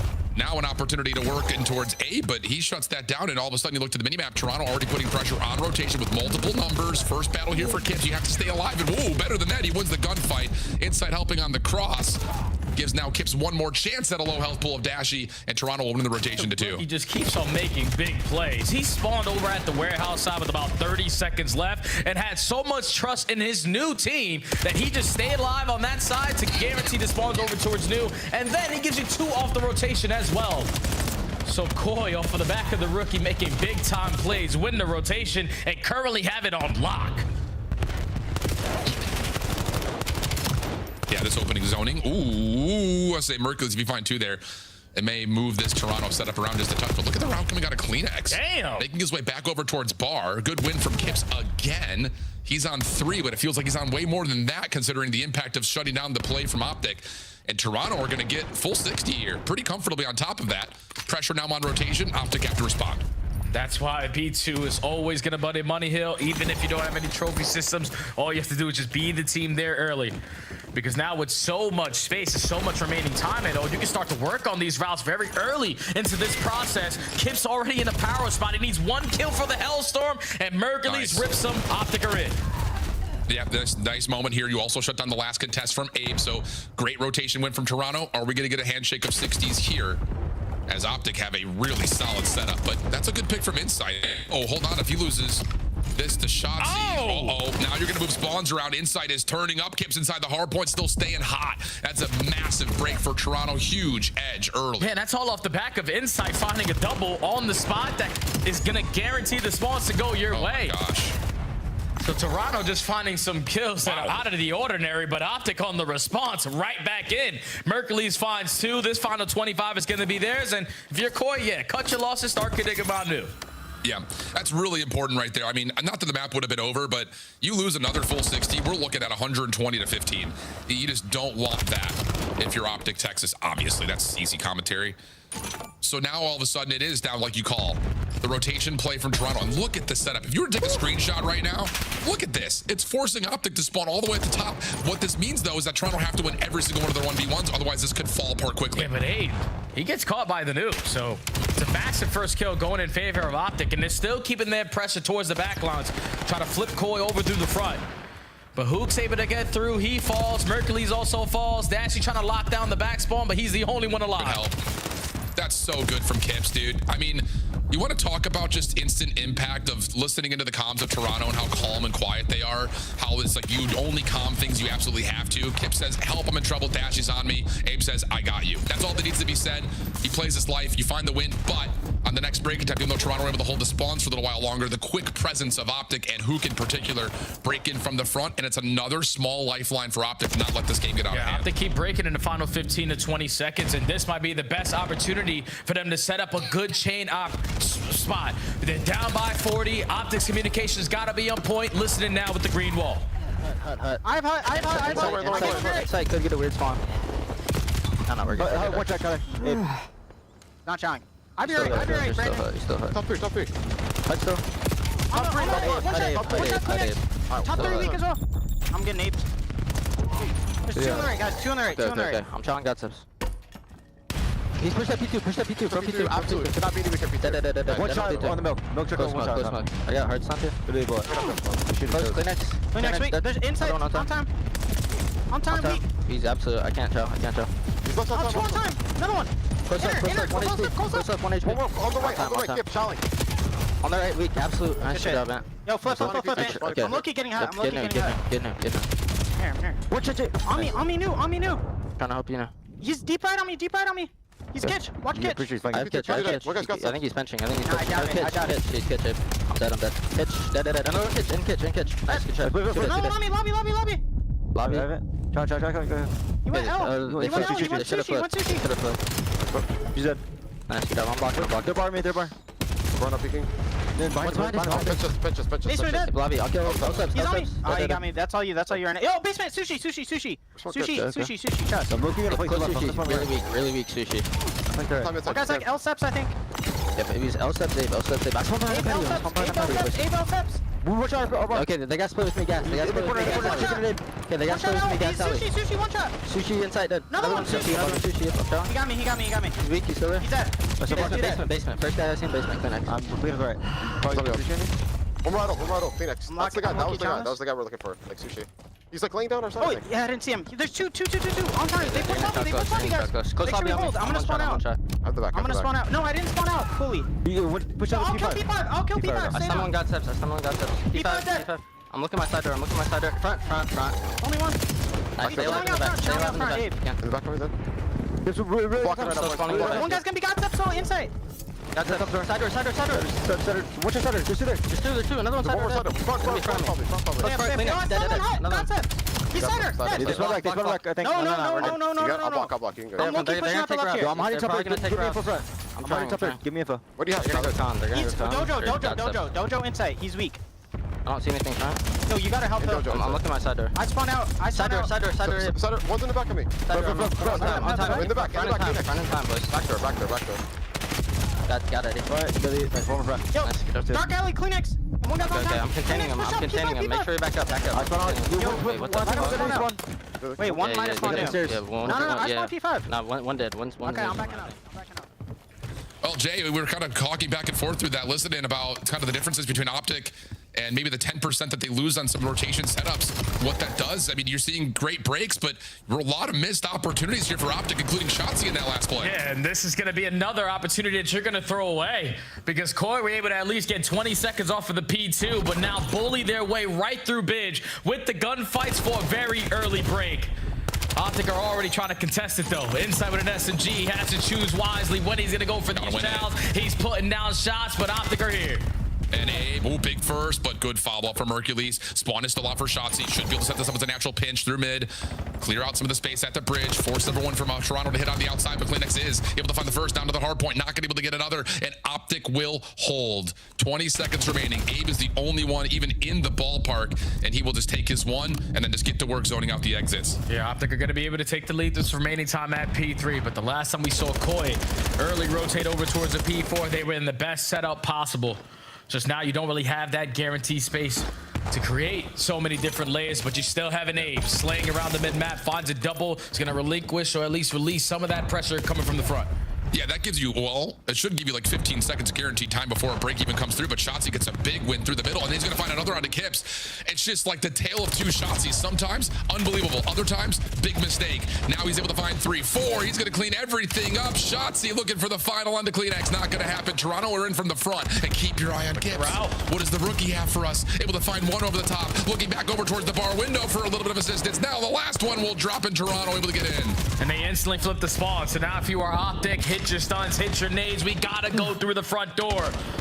And Kleenex on 4 in a row. You allow him to earn a Hellstorm. That might be just enough to force this game. Number 5, we gotta trade him, and Dash is gonna locate him. Just barely, even before the regen comes through. One more tick of hardpoint time, giving him that Hellstorm. But Optic will clean up the hardpoint and set the floor for moving over to 5. Lean a little bit further forward, friends. Our Monster Energy match today is looking feisty. Abe, big win through pit. Gives Toronto a chance to reset and put themselves into a position to try to break this from multiple points of ingress from the front, and they're going to find the opener. Yeah, and Abe is thinking, all right, I got to kill top mid. It's going to force at least one player from Optic to watch the pinch. But they lose those engagements on their first break opportunity. Now Optic trying to create some more space. Dashy gets caught. You're still finessing if you are Kips, and now your teammates are here. Starting over, here we go, all the way back into it. Toronto able to give themselves 4, and now taking the role of the Travelers. Optic Texas trying to find their way back in towards this hill. You do not want to just let this 25 go for free. Able to find a couple of key eliminations. Can you find a way to clear out? Kips on the high ground, while nice shots from Merclus, but doesn't finish the kill. Hook respecting that he needs to keep his life, trying to slide out at the right time, but it's just all a little disjointed. Toronto not really able to get the time though. What looked to be a comfortable setup, a lot of this time goes to the game clock. Yeah, but even if they're not getting the time, they're consistently keeping the Optic track towards the backside of this warehouse. They can't get any space through the middle of the map. The only one that's so far pushed up is going to be Dashy, and now he's the last man standing. Koi need 26, make it 25 seconds to force game 5. Dashy trying to travel in on the white horse, and the Knight will hit. Able to hit one. Shotzzy, Hook, still trying to work around the backside of the bar, but they're both going to drop. Mercules has to hold tall. Able to for a small moment, but Toronto are going to win out the setup and now have a chance to put pressure all over the Optic break. Yeah, Abe's already in Dojo. He gets the first kill. You know, Optic are going to be flooding from the warehouse side, and they are ready and waiting for this wave of gunfights. Only need 10. But Shotzzy only can find one. 240, 208, split spawn situation. Mercules gets caught. Same can be said for Dashy. Last one would have to be Hook. Not going to happen. Shotzzy down low, shut down, and Toronto will take both the hard points and send us to 5. Yeah, that has never been the case going up against Optic. When is the last time that this squad has lost 2 hard point game modes in a best of 5 series?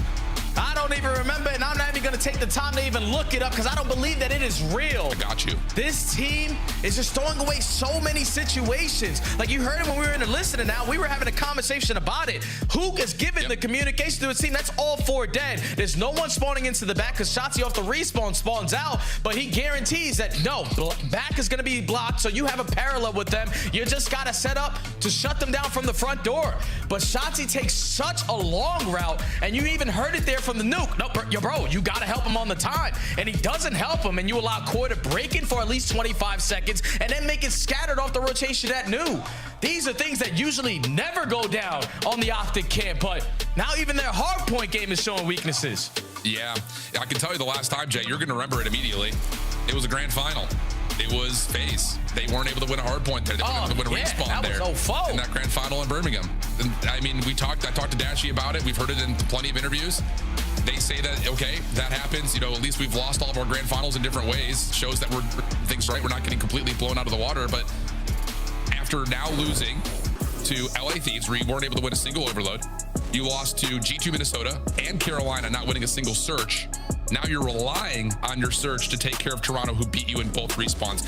Really what I'm saying, this is a lot of words throwing at the screen right now, but it's just that you can look at all of the inconsistency and say that that is the problem. There is not a single thing right now for Optic that feels consistent. Yeah. You can point to a multitude of other inconsistencies, but there's not a single thing they can hold their hat on right now, and that might be a problem. We'll find out. We've got Search and Destroy coming up next. Optic trying to avoid another losing skid and maybe trying to avoid the same narrative that's plagued them at the end of every season the last 2 years. Let's find out what we get. Toronto Optic, map 5 Den coming up.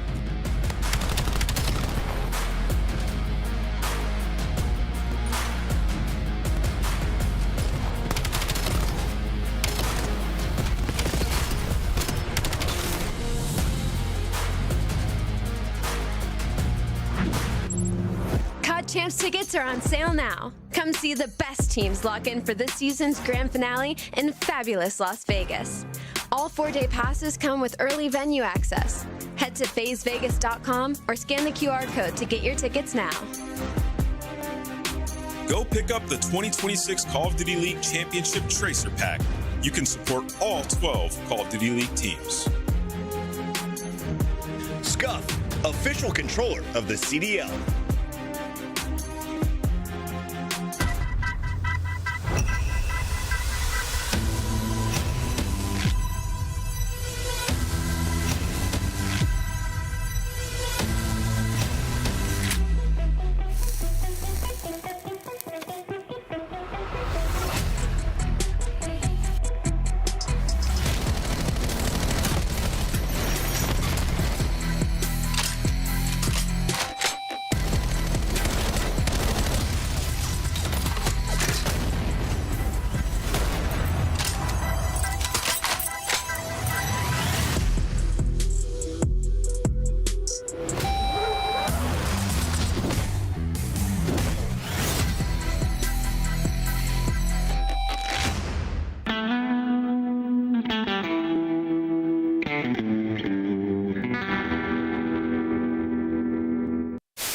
Whichever bomb site they choose to go to, 30 seconds on the clock, and well, if Easy's been seen, he will drop off the map.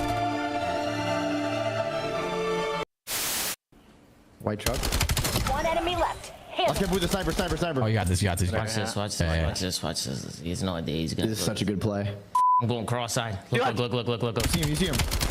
I'm so much better. You can't teach that. You can't teach, guys. That's what you call 200 IQ right there. That's what you call 200 IQ. Only a veteran would make that play. Only a veteran, baby. Good play. Shotzi. Oh, and he's been tagged up. The timing was great for a second longer, but now Vancouver with a big old advantage. But wait a minute, in a smoke, like a ninja, he strikes on the second man as well in a 1v1 now with less than 20 on the clock. What?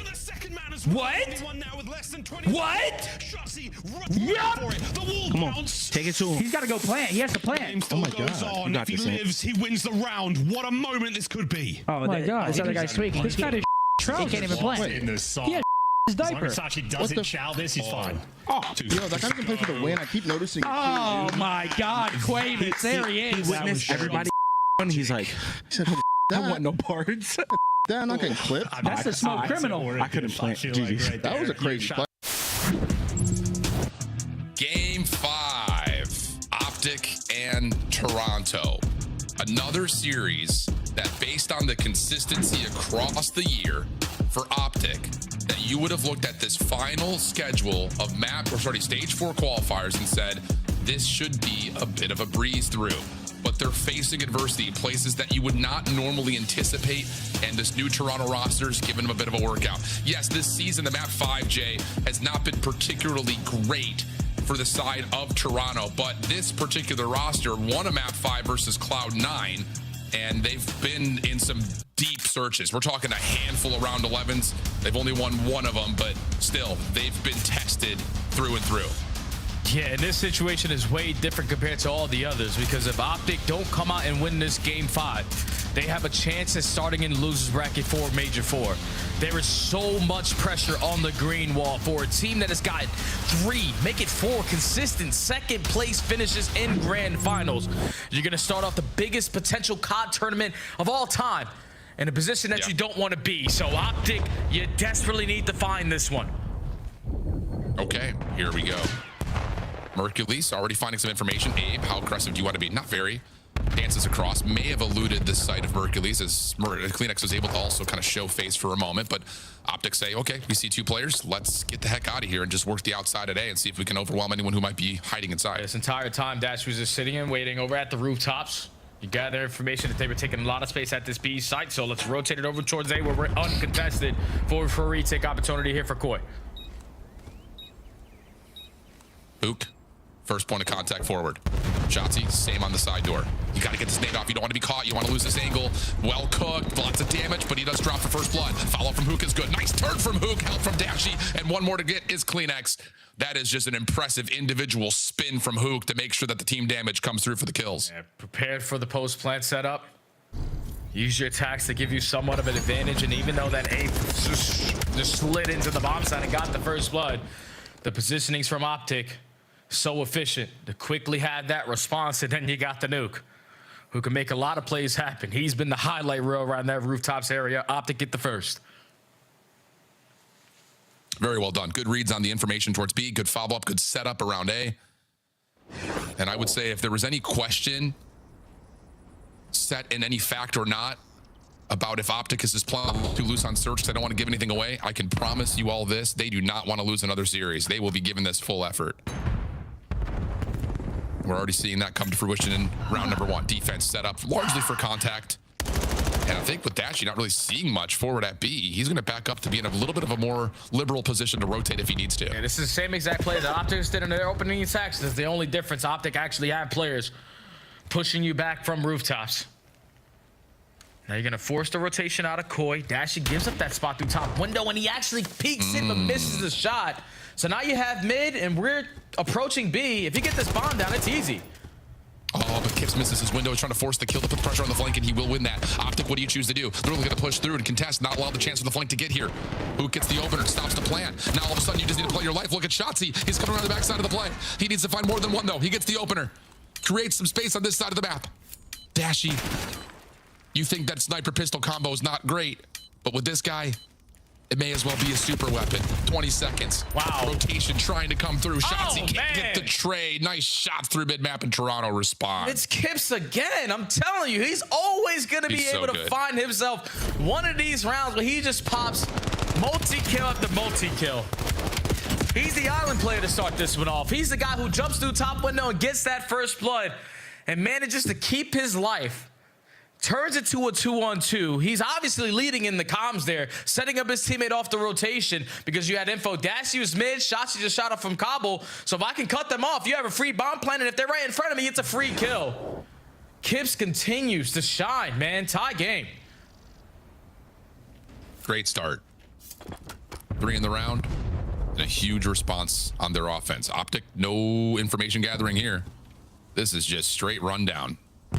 And I don't know if Toronto are going to anticipate not just how quick this plant's going to come through, but I think they're trying to how far forward Shotzi has already gotten. I mean, you have to check this. Dashy's in some trouble. He gets one though. That's fine. That's more than enough if you're Dashy right there. Setup now obviously allows Toronto to crunch, but it's all about Merc and Shotzi forward. Yeah, you're waiting if you are Insight for your SMGs to apply pressure from the front before you make the big time move, but time is getting away from you. We got to go. 20 seconds. Oh, Shotzi looking for info there, trying to find timing. He will fall. Hook just barely able to stay alive as Mercules confirms one trade, but he would essentially have to do a 1v3 on his own. Secondary shot's not there. Damn. And that's just another moment on timing, dude. Are you going to say the same thing I am? Like, Shotzi's in a perfect creddy corner, and he tries to push out to take space, and he gets caught. So tough, man. Because it was Shotzi and Mercules left on the site. You have everyone ready and waiting. You're thinking that it's going to be all out pressure from Koi on the pinch. But Insight has always been a very outstanding search and destroy, just keeping them trapped, not showing face. Allows you to win the one-on-one on the back end. Then you turn it into a 2v2, and the new guy on the block is not going to shy away from any gunfight. Abe is having himself one hell of a series, and it's good to see.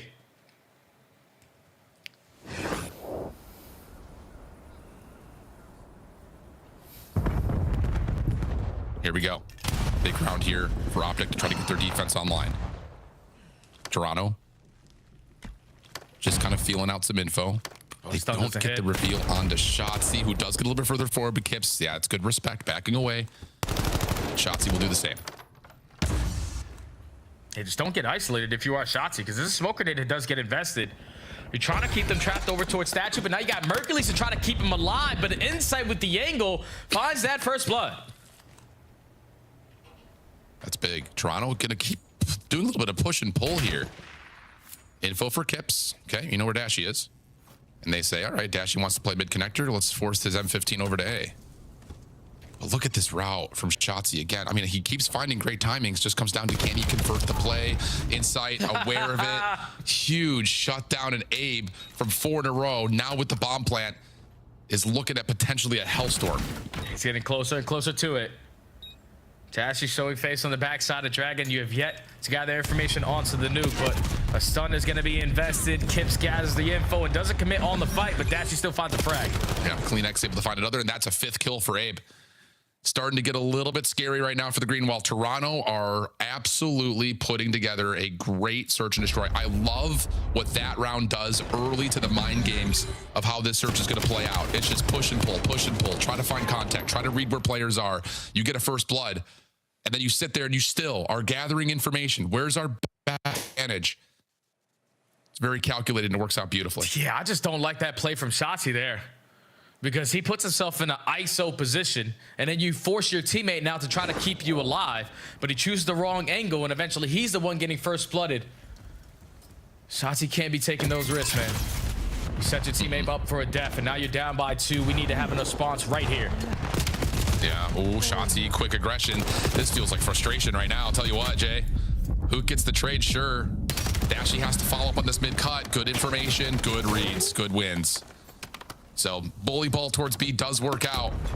But I don't know about you, Jay, but I still maintain that play call right there from Optic feels like a frustrated one. Like, let's just force the gunfights, I guess. Yeah, like you might as well try something else, because this slow and steady wins the race thing hasn't been working out. Yeah. So let's put our SMGs in a position to succeed. Even though Shotzi does lose that first opening gunfight, he's quickly traded, in the entire time I thought Toronto were going to be able to get the jump on him, because CleanX was sitting at mid-cut. nice and comfy, but Dashy was able to gather that information from top broken, set up his teammates for that kill, and then in the 3v1, you stood no chance. Optic stopped the bleeding. Okay. Feels like there needs to be more than that, though. And there's no Abe Hellstorm as well. No. That is a really good call, because how important would that be? The answer is a lot. Okay. Let's take a breath. Take some monster. Uh-oh. Insight. I don't know if he fully got a read of the jump out of the window or not, but it may not make much of a difference. Shots, he's already re-wrapping back over towards B. Nate over the top. Mercules should stay safe and will. So Toronto absent from info yet. Yeah, but Koi know that Dashy is going to be stuck with that sniper pistol. He misses the shot on the Insight. Insight is able to switch to the M15 at the right time. But this is all a distraction play. Again, Koi just trying to draw the attention on this side of the map, keep Optic at bay, but the rotation is brewing. Lane X. Oh, if you get that one, there may be an opportunity, but now as the time starts to tick away and there's no more noise at B, Optic will, I'm sure, start leaning their comms towards we got to get back to A. Watch Shotzzy in the mid-map once again from Kips. Insight trying to kill the noise, play some time, delay, but the longer you delay, the more shots he gets into the picture, and now you just have to win some impossible gunfights, and that is likely not going to happen. Last player stuck outside, Abe only able to get one, and Optic have brought it back. Up, and that's one of those Shotzzy rounds, my friend. Here comes Shotzzy.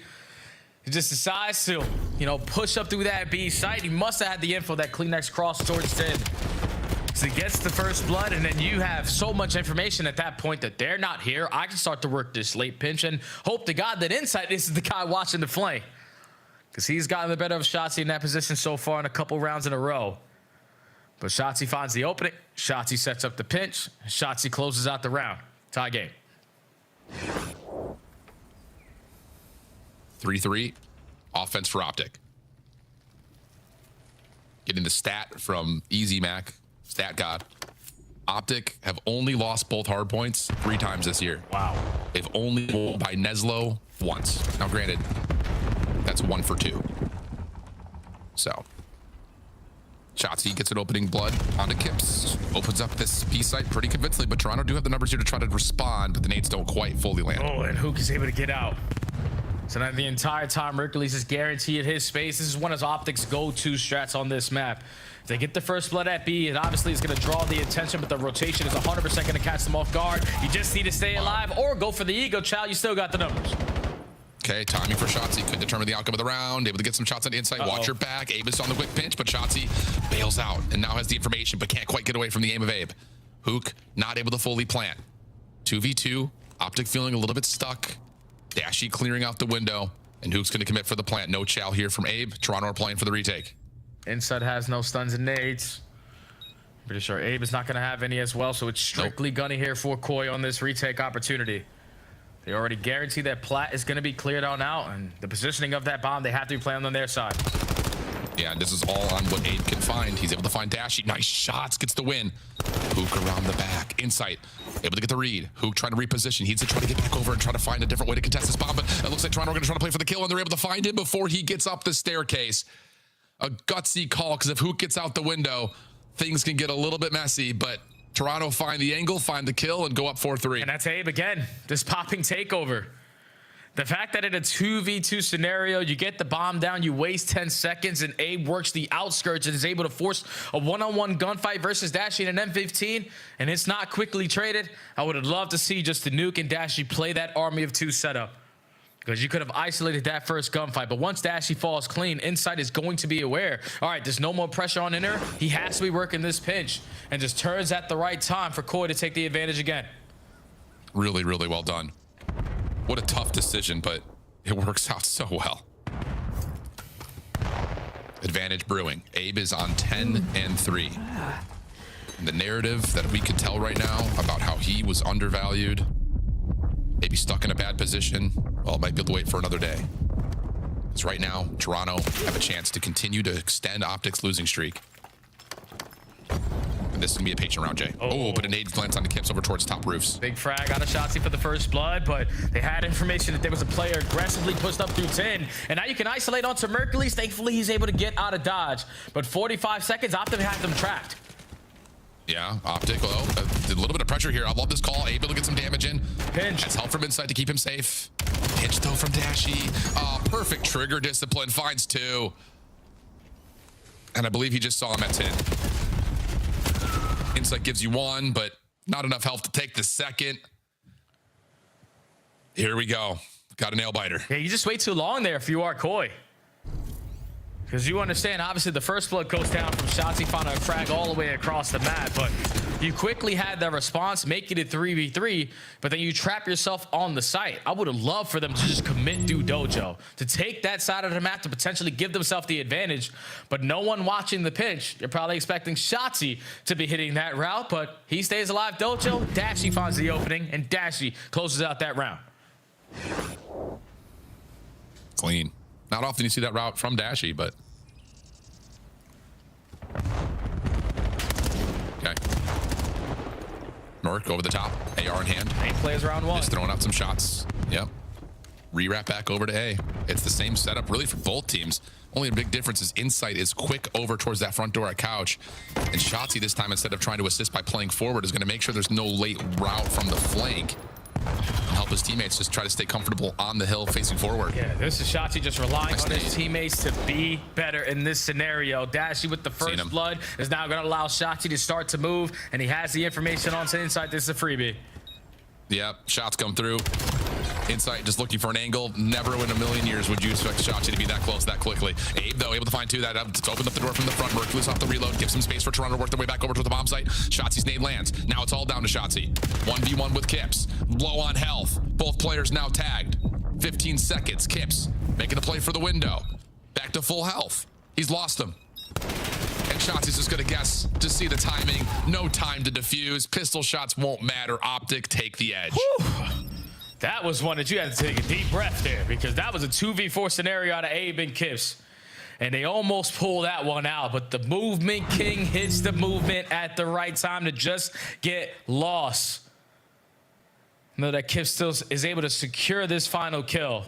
But the fact that Shotzzy, once that initial gunfight goes down, only has 6 HP in a dream, still needs to be the aggressor just in case he's on that defuse, but then just to slide to the opposite side of the rooftops gives him the advantage that he wants. And now Optic at game point.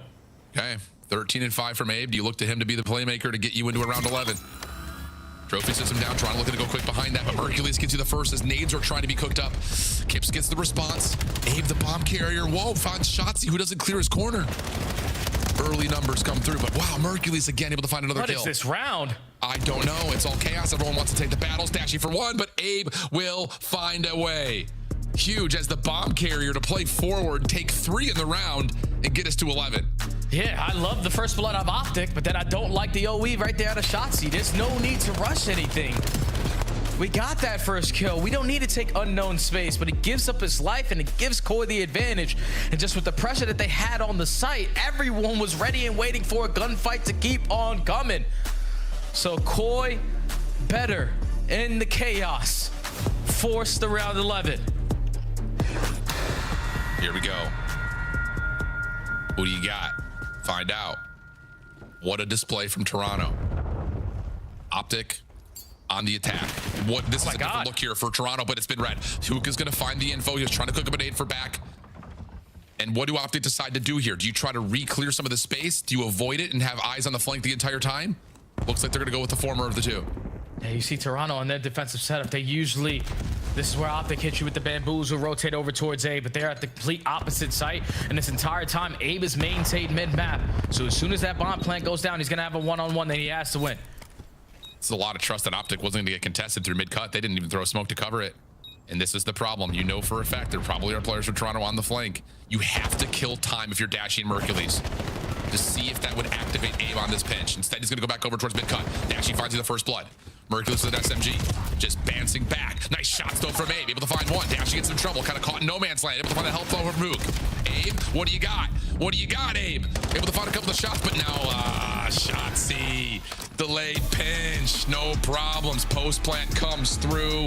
A hell of an effort for Toronto and Abe in particular, but could not quite get that final round first blood nor retake the space. Yeah, the fact that Koi were able to force this round 11 is unbelievable because their defensive strats were atrocious. The fact that they are always giving up a complete site uncontested and just playing for a retake every single time, this is exactly what the old roster did. You just need to be able to gather some information quickly into these rounds because Optic on their post plans, especially in round 11, got trophy systems to work with, and you're also giving them that plant in the first 15 seconds.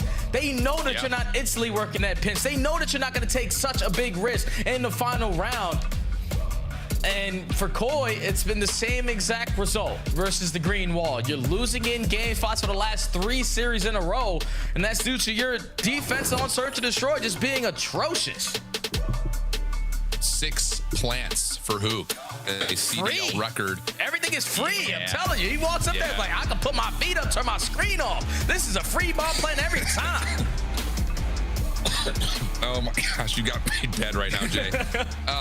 And it's, you know, we said this a lot about Toronto in the middle portion of the year, talking about their defense just not being able to find success, trying to maybe rely a little bit too much on retake. I mean, in terms of objective control, they really have not been near the top of the league where you would need to be if you want to be a major contender. So tough scenes for Toronto, but maybe some hope here built into the fact that legitimately everyone on the desk, and I think even you said that this was going to be an Optic 3-0, and I'm sitting here like, Toronto's not playing terrible COD. It's got to clean a couple things up. Hey, man, they won both hard points. Abe had himself one hell of a series. It's just the closing moments and Search and Destroy continuously holding this organization back. Clean stuff. What a game 5. Desk as we finish off the day. There's a reason I always think of Den when I think of Koi, and I didn't think we were going to see the second Den because Optic was going to take care of business in 3. You lose the hard point. You set yourself up for failure, but then you clutch up at the end. Let's talk a little bit about this Optic squad and Koi throughout this. Put up a great fight.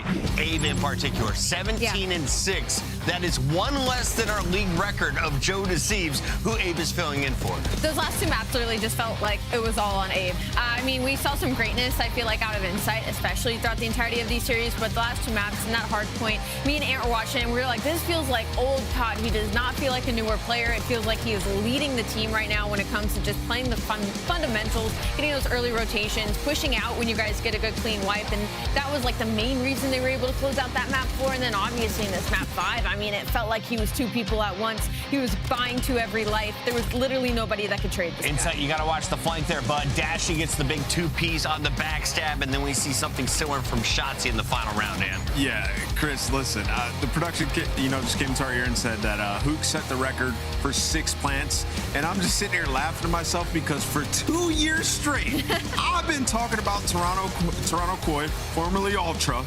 Why the hell do they give up an entire 6 plants on defense? 6 offenses. Exactly, because they're giving them all the space. I'm telling you, bro, whoever's coming up with the Toronto Koi strats needs to be packed into a cannon and shot into orbit. Shot into orbit at this point. Okay. And the crazy thing is, I tweeted about this last week. Kleenex liked the tweet. He liked the tweet. They are aware of the issues there, and I think this is arguably even more disappointing because your rookie came in, dropped 17 in a game 5, and you guys, the vets, could not step up and clutch up in the final rounds. They got first blood naded 3 times, Kips twice. In the last round, another first blood. Hey, Optic capitalizing. There were some good points, too. And at the same time, the guy we're about to interview, he's playing roulette, and I can't wait to talk Monster to him. winner spotlight, and I'm going to give question number 1 to this boy who is all kinds of fired up. Right. Yo, that was an amazing series. Thank you for giving us cinema, bro. And I saw your clip, you and Hook, talking about how you're like, I'm just running it down. I don't care. Are you trying to throw off the rest of the league? Because you did not change the way you played at all. Just gambling, running it down. Nah. Hey, that game 5, I was more relaxed. I mean, usually were you? Was I? That was a relaxed one. At least the first 25, 30. The last minute, that's when I switched it up, I guess. But I mean, at the end of the day, that's just my play style, man. Fair enough. You can't.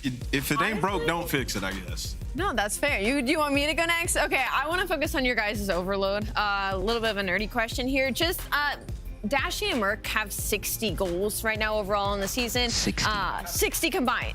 Not combined, actually. Nope, definitely Messi separate. And Ronaldo. Yeah.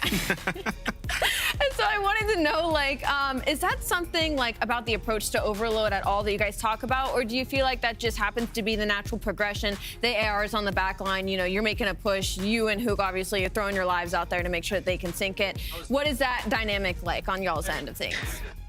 Yeah, so they mainly just get the ball just because like me and Kyler are just so like just aggressive and always getting map control. Because anytime we have the ball, I'm like, there's no one in front of me. So it's kind of just, you know what I mean? Yeah. Not to, you know.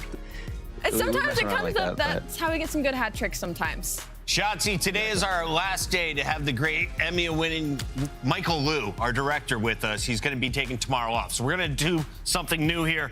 This is our scuff play of the game with you on the line. Can you walk me through your game 2 as you drop 12 kills? I mean, I was just getting free kills, honestly. Wasn't doing much. I mean, I was doing the roulette, word to nameless. I actually got my first 2 sniper kills right here, which is pretty lit. So yeah. Yeah, I mean, it's just light work, you know. It's just light work. You nice like that with this? You like to gamble, and are you excited to be closing out the year in Vegas? Crazy question, but yes. And don't gamble, kids. Don't gamble, kids. Shotzi and I are going to be hanging out for sure Sunday night, hopefully with the trophy in hand. You guys got to clean up some of your search before that. Best of luck. Thank you. I love Shotzi. What's one of those things that you can do during the ad for champs? Jump out of a building? Yeah, don't get you guys. You can take and you guys can go. Jump off. What's the next drive match? some supercars. Next match as Minnesota. We're going to be jumping off buildings, but we're going to do it with bungee cords attached. Unlike the people in Brazil, it's not a good news story. Don't go look it up. In the meantime, we've got G2 playing Falcons on the other side of the break. Get us out of here. Really good match.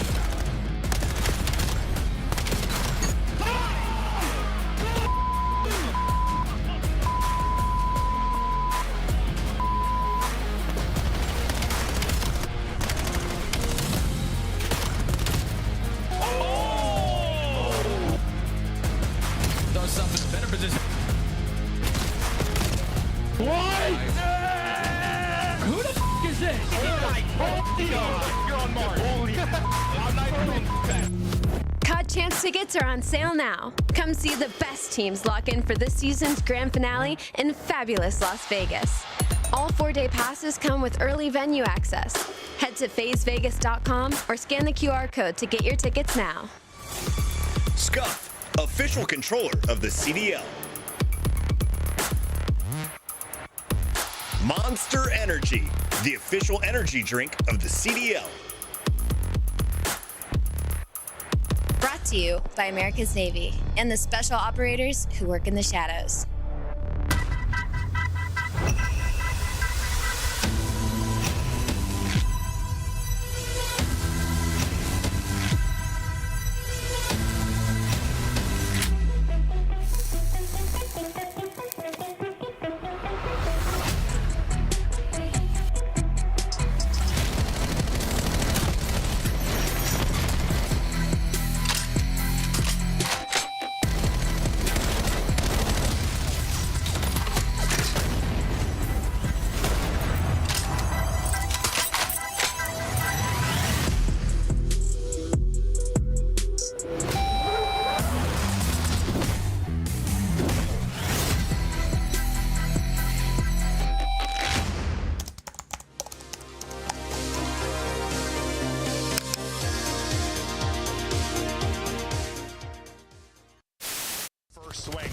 I can't look at this guy's player cam, bro.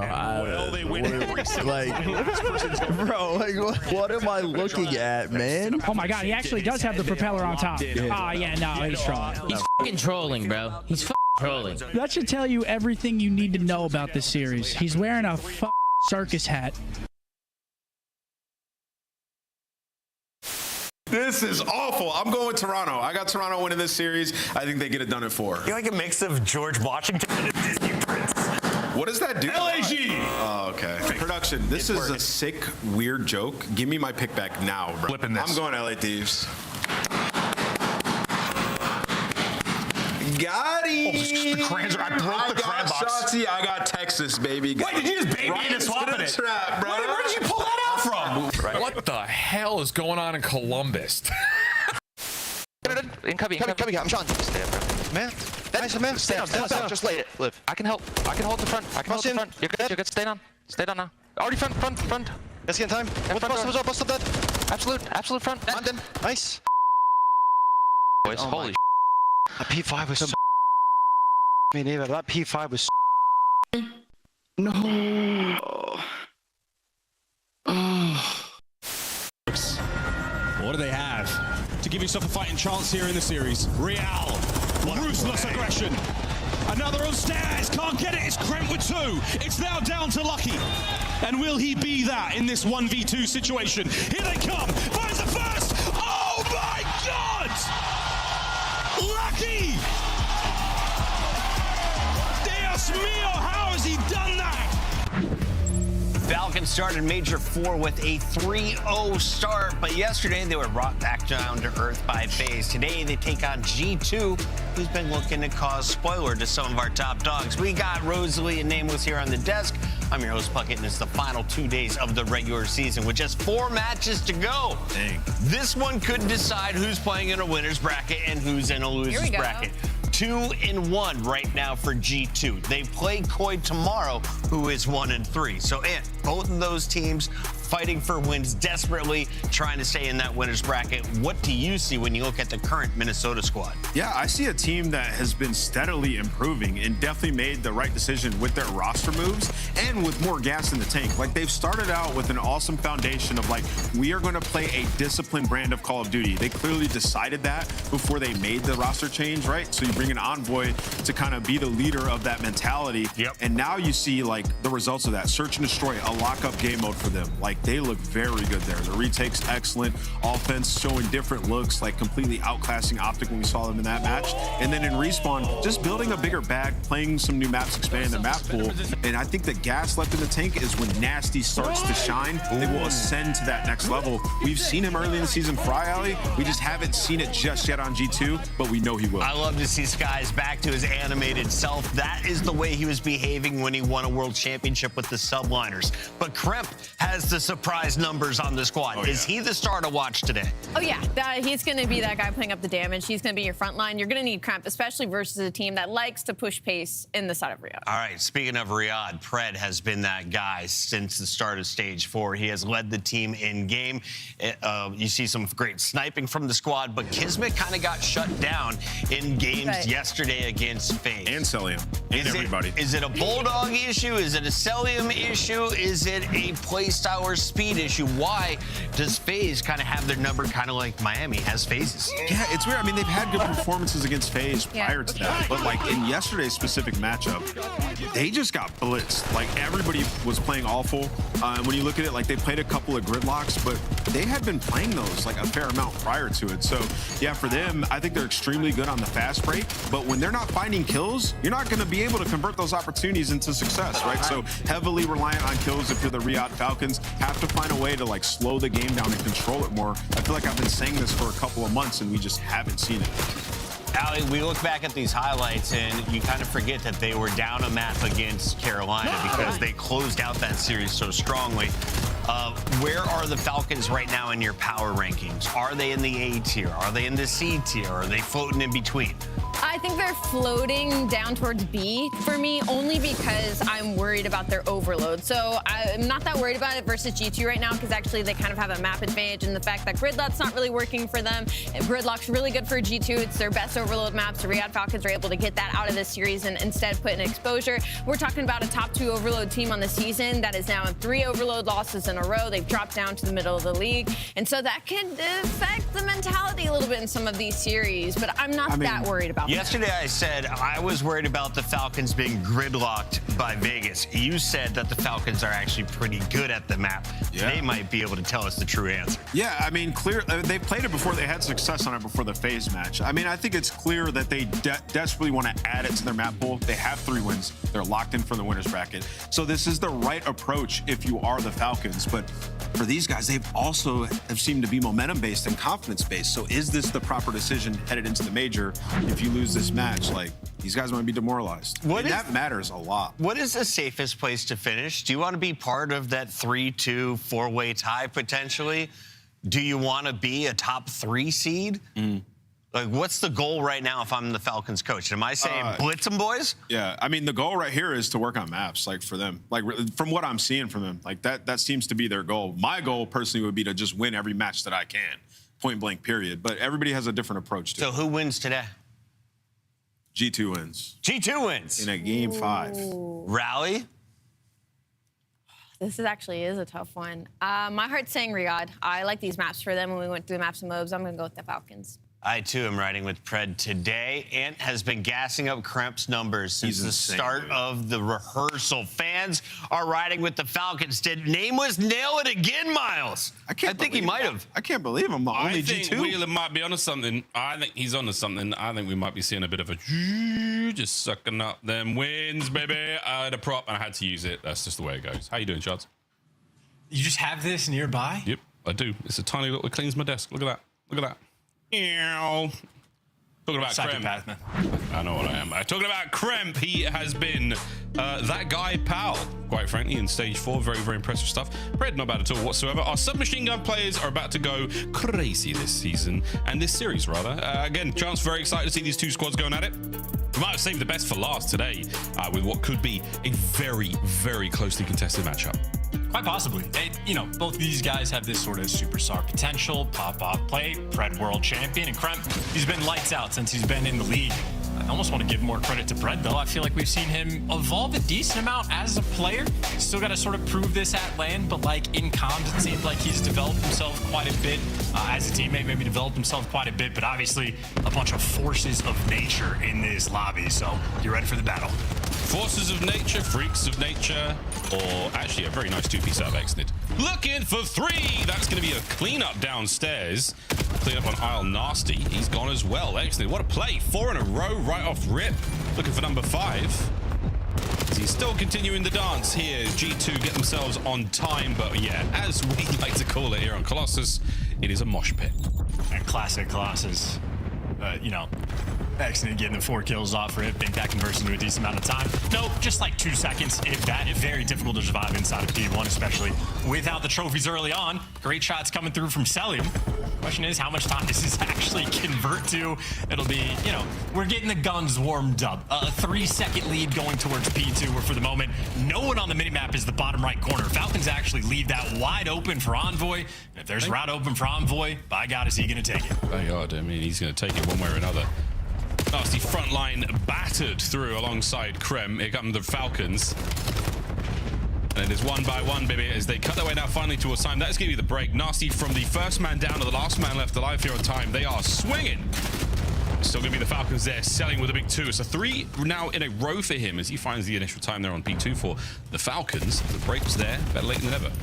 Consistent NPC from Selim, at least early on, it seems to be the case.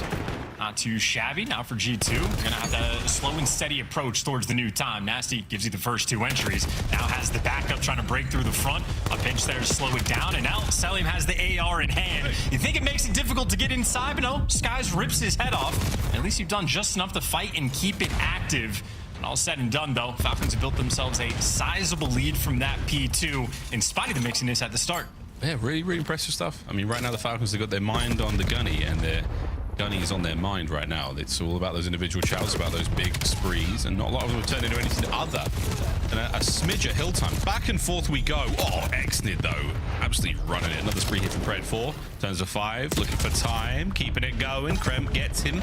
And with that, though, G2, they've just been unable to get anything going here on P3 so far. Falcons keeping it hot.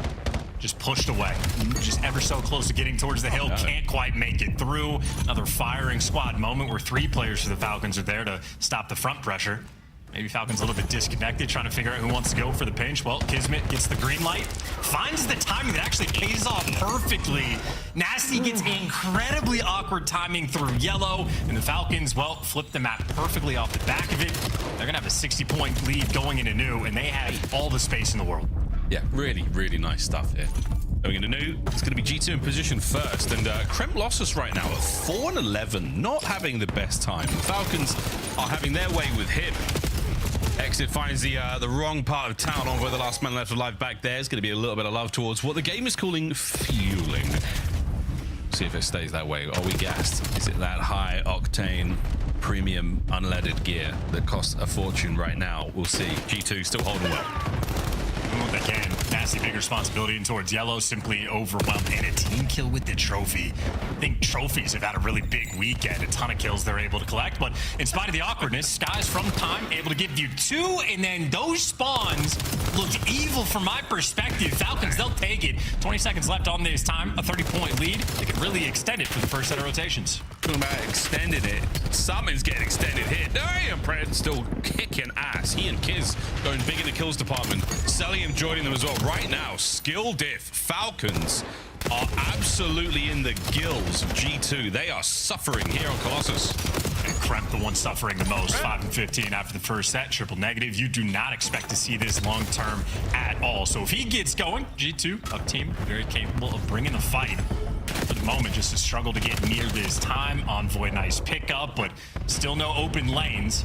I think Falcons may be disinterested in being the super soakers on this P1, but at the very least, they are playing keep away. 50-odd point game as we march our way now to our second set of hard points. 30 seconds have gone by on this P1, and all that we've seen is a team kill. That's right, G2 is still all aboard the struggle bus right now. Go over the top. Cell gets himself another. That's a 5 spree. He's looking for number 6. Not a chance. Envoy reads that one slow and steady, but Kiz picks up the pieces immediately. Falcons right now, I mean, this is a very, very fast game. Skill diff moment for them. Falcons have been running this one on this set so far very much theirs. They've got control of P2 as well. They've got that right-hand side of the minimap locked down. Good luck, have fun, G2 Minnesota. I'm also wondering how in tune to the community is Sellium. There are a couple nice memes coming through. Very funny, very poignant, sort of attacking him. Well, he's responded today and so far coming out the gates high. Currently leading the lobby in slaying, and he's getting active. Unfortunately, a team kill there, but for Falcons, doesn't matter. You still get the right side spawns, you still get the time, and you just continue to slay. These guys are distant on the map. We're just having a real tough time. Kremp is 7 and 21, bruh. Not having a lot of fun here on Colossus. A man who has had the namesake for so long this season is absolutely being taken to the cleaners right now. Yeah, we got off this POV with good reason, but he did actually get the kill.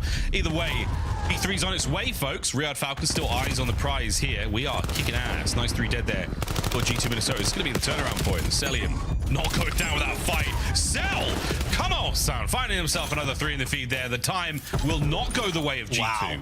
That is disgusting. And they're on two as well. Dude, the trophy kill, by the way, Sellium got all 4 because the trophies continue to just collect like dog tags. So absurd work. He's the last one alive, takes down the entire team. Maybe the COD gods have been on his side. Oh, well, yeah. Who sacrificed what to the COD gods as of recent? Every now and then I buy a skin pack, and it does increase my win rate considerably. I'm going to look into that one. More data needed. Right now, Xnid, just more hardpoint time needed right now for the boys. Pred's going to be soaking away. Right-hand side of the map covered. Look at this, boys. We have got ourselves a firing squad right now. Riyadh Falcons still holding it together. Kiz gets to the right side, gets himself a trophy in position now. And as we right now know, that is basically an additional player on the team for the Falcons. 3 dead. As they've got this hardpoint under lock and key on a Cell versus Nasty down low for the final 15. Cellium wins it. There we go. Well, we're going to battle for time. We're going to battle for old. And a sneaky Xnid. We're going to get another one on the back line here. And while Xnid is on a 4 spree for this rotation, Cellium also on this hill went on a 5 spree. So Cellium, Mr. Consistent, everyone of his team in the right spots. Nades not on the side of Falcons there for that brief moment. They needed that trophy. Trophies, man. Xnid. That Mutefield play went wild, man. He was still from the back line to the front line, and Pred gives you some nice time there to soak. Can you get a man on time there for the Falcons? Pred, he's just living up to the name right now. Nasty, you can run, you cannot hide. The Predator strikes. Cell to the front. G2 with a little bit of a resurgence here, but is it enough? Here comes Kiz. Maybe not 99, but damn close. He is gunning. Everyone got a love tap there. Xnid on the cleanups. Gets them all. Last man Envoy, and he's dead too. Wow, Falcons yet again. Another strong hard point. No hesitation hitting the lane. Trying to be as quick as you possibly can. Overwhelming. Don't allow G2 to breathe. They've been playing the break through the front game on these P2s and P4s. And well, if you've ever tried that in ranked, the scoreline will look like this. You'll get beaten down if you're not effectively taking these routes. As our G2 suffering. If we're going back towards P1, this might just be the Falcons where they might not get a lot of time, but they're going to find a lot of kills, Miles. Oh, there's a lot of kills to be getting. Kids with the fancy footwork. Back over towards P1 we go for the final few moments of what could be the Intermat one. And Kiz is sending it. I mean, this is reckless abandon. Selling him down as well now. He was looking for kill number 36. That's right, Reddit. He saw that Easter Island Stonehead meme and he took it personal. It was a good one, can't lie. I chuckled. 30 seconds to go on P1. We can't win it here. We can get pretty close. Pred playing for the dub by P2. Happy as well. It was pretty good. Great shadows. A lot of things going on. Nice shots, 20 and 30, so no longer triple negative. He's back. Made it past double negative as well, so creeping up. And G2 have just now made it past the 100-point margin. You take care of Gizby, you get the right side spawns. Easier said than done. He drags one to the grave, but nonetheless, G2 should win the rotation, or maybe not. They just can't get anything going. Falcons are playing a suffocating Colossus. Yeah, this is tough. Envoy through the back. Can you get anything going here? Falcons identifying the pressure. Can we win a gunfight or two? Envoy looks right when he should have looked left. Thank God for his teammates. And who? But of all players, it's Krem on a nice 2 spree. And he get number 3 now. He's going to run right into death. Kismet sets the trap. And it is sprung. But this is a nice P2 out of G2. Can we keep it going? The answer is no. Celium rings the bell. We are locked in for this one. It's not going to be the end of the map, but it's going to get damn close, boys. Here we go, G2. Late break needed. Unreal. The memes coming through for Celium make sense in the capacity. We haven't seen a ton of pop-off games from him. One of the first 40 FOMs we get from this guy, and it is destructive. I mean, a score line of removing the hope for G2 to actually make this comeback. 245 to 120 going into the new time, and Celium, well, wins the rotational fight in a call game on B3. Yeah, this is it. Cell dominance in every aspect. Falcons come to play. You never quite know what you're gonna get. I don't know which version of Cell that was. I'm not sure which one of the androids he's eaten before this matchup started, but that man, furious, top left. G2 are left stunned. There's got a little bit of soul searching to do before we get into the search and destroy, but man, that was a beatdown and a half in map 1. He's got the taste for metal. Typically, you consult the doctor, but for him, that just means it's fry time and search and destroy. Be on the lookout for him. 43 and 22, 4,200 damage. Almost shocking that Pred is right there in the mix in the damage front. I suppose Nasty, you could say the exact same thing about him. If you're looking on the G2 side of things, Crep was the easily identifiable issue at the start of the game. 5 and 15, 7 and 21. That double negative, triple negative range ends up getting 9 more kills than Skies. So a lot going wrong there for Minnesota. Tough game. Yeah, tough game. Tough game. They really got hurt. I mean, the game flow is going to give us an interesting look at it, but the comeback from G2 in the 3rd set was ideal. Really, though. You're going to watch the highlight package here, folks. That scoreline, devastating look. Falcons started strong, kept it rolling. 2nd set really created that space. Kudos to G2, though. They had the fight to pull it back, but end of the day, a dub's a dub. Falcons up, and very, very strong opportunities for them. Throughout this map, they did not make a lot of mistakes. And yes, Cell, absolutely wild. Kismet also on his BS as well. Very, very impressed by what I saw. And X did. All players, man. He was the guy hitting the rotations. He was the guy winning massive gunfights.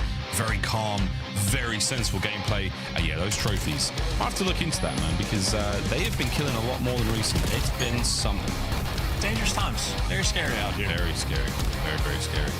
If we have learned anything about Colossus this year, it is quite literally just you cannot afford to have slow starts. If you get a Colossus for map 4 in the series or a little bit more distant for the grand finals, it's all good. Guns are going to be hot, comms are going to be hot, everyone's ready to go. But for map 1, if you start slow at all, you will get punished in a brutal fashion.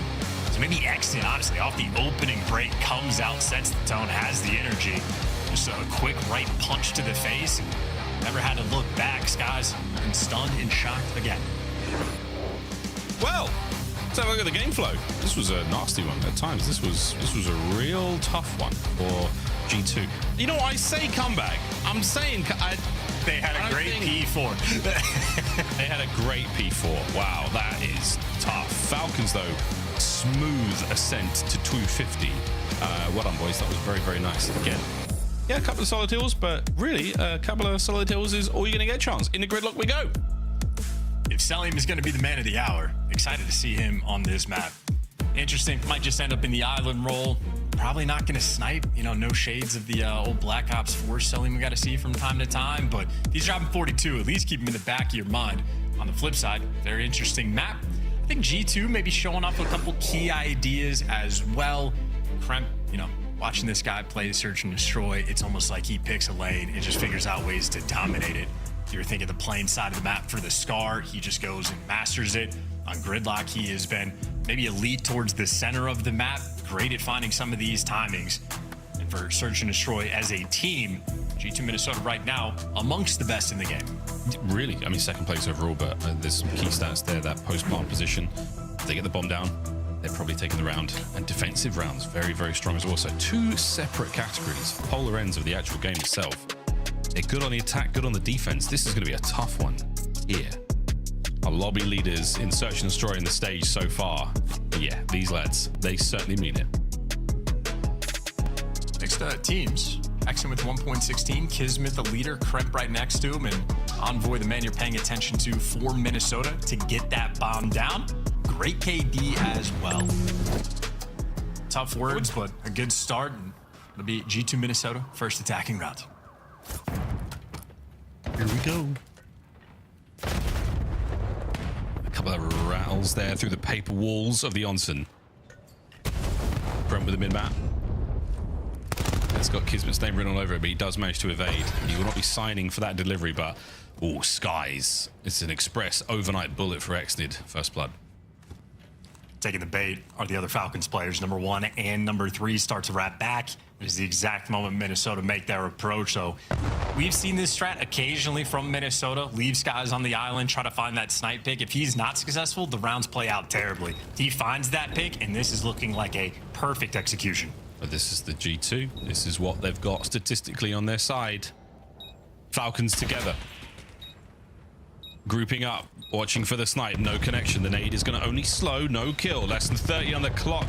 It is now time to get involved. Kremp up close. Envoy finds another one. A nice snipe from Kiz.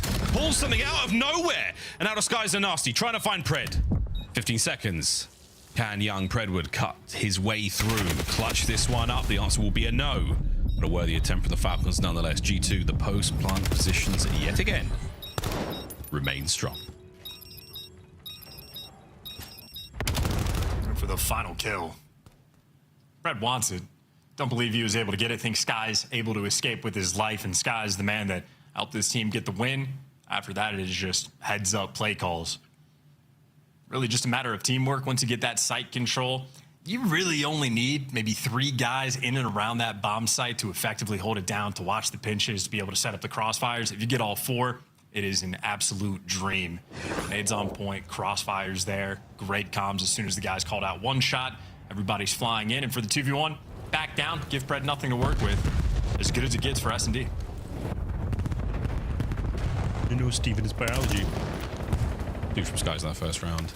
2 from Pred, but we'll let those sort of consolation kills stay on the stat screen, but not massively important being a round down. Pred with a smoke through the middle of the map. Is it going to bait a little bit of life here from G2? We're going to dip a toe, boys. We fill in the water? Nah, not this day. It's back over towards B. Exnid has been the man with the bomb, an incredibly patient play, but he's going to get caught. A little bit of unfortunate timing. Nasty on the hit and run.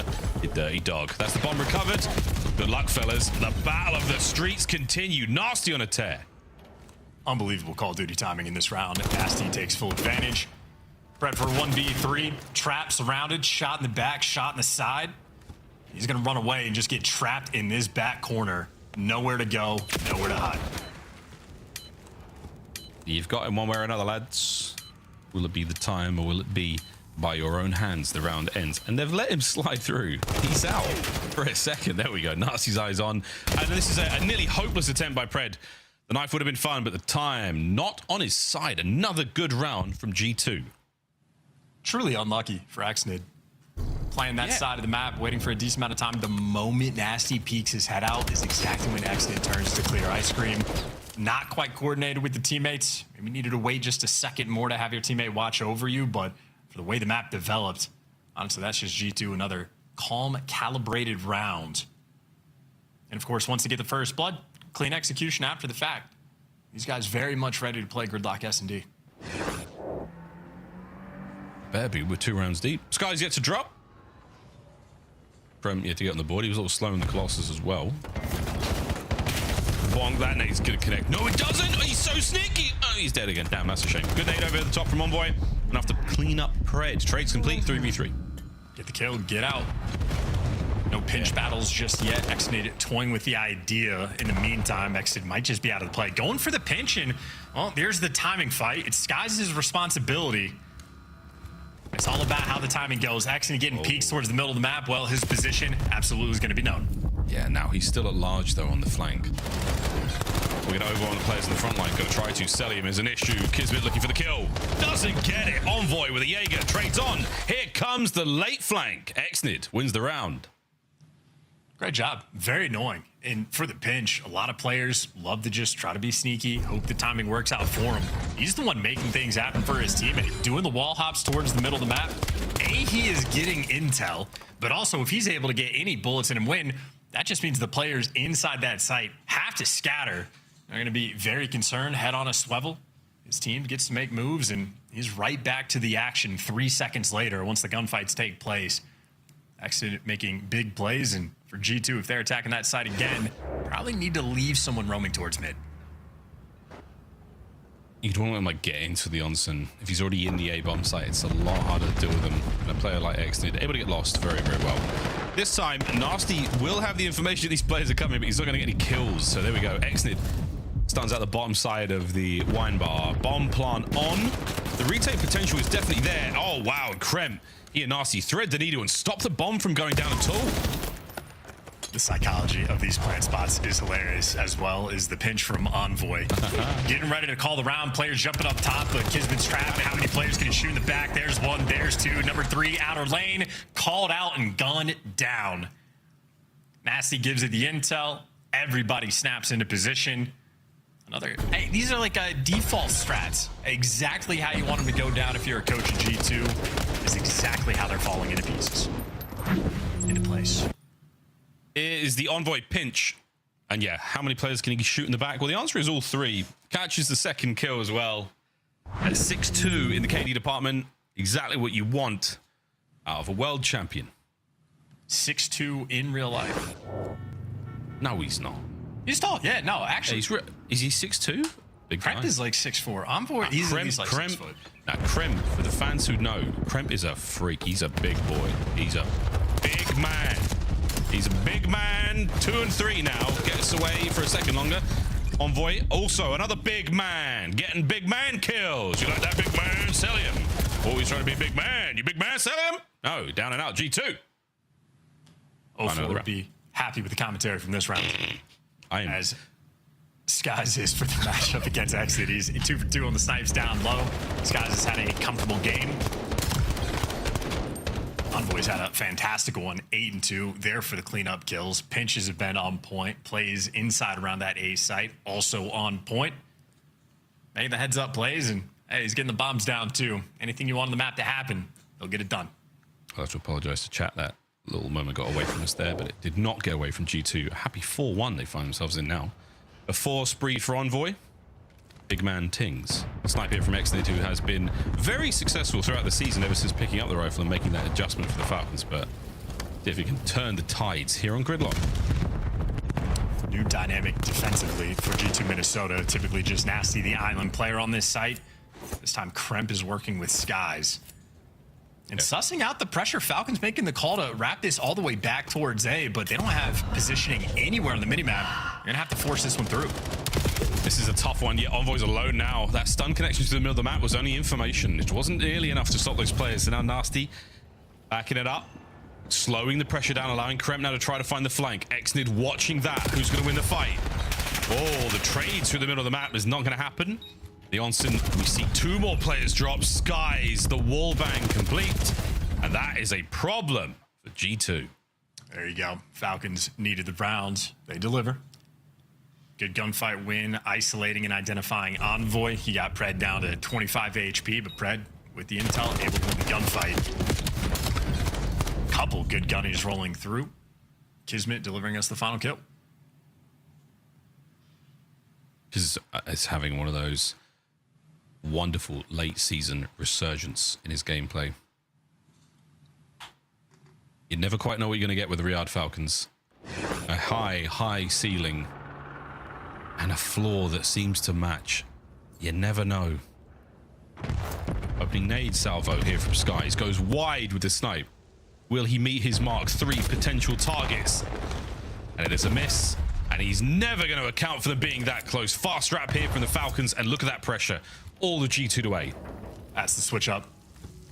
They're making plays. They want to take the fight to sell him in the back. Envoy doesn't see him, though. He's going to get dropped. The trade is good, but still a man down. And look at how fast the Falcons have just trapped these players in.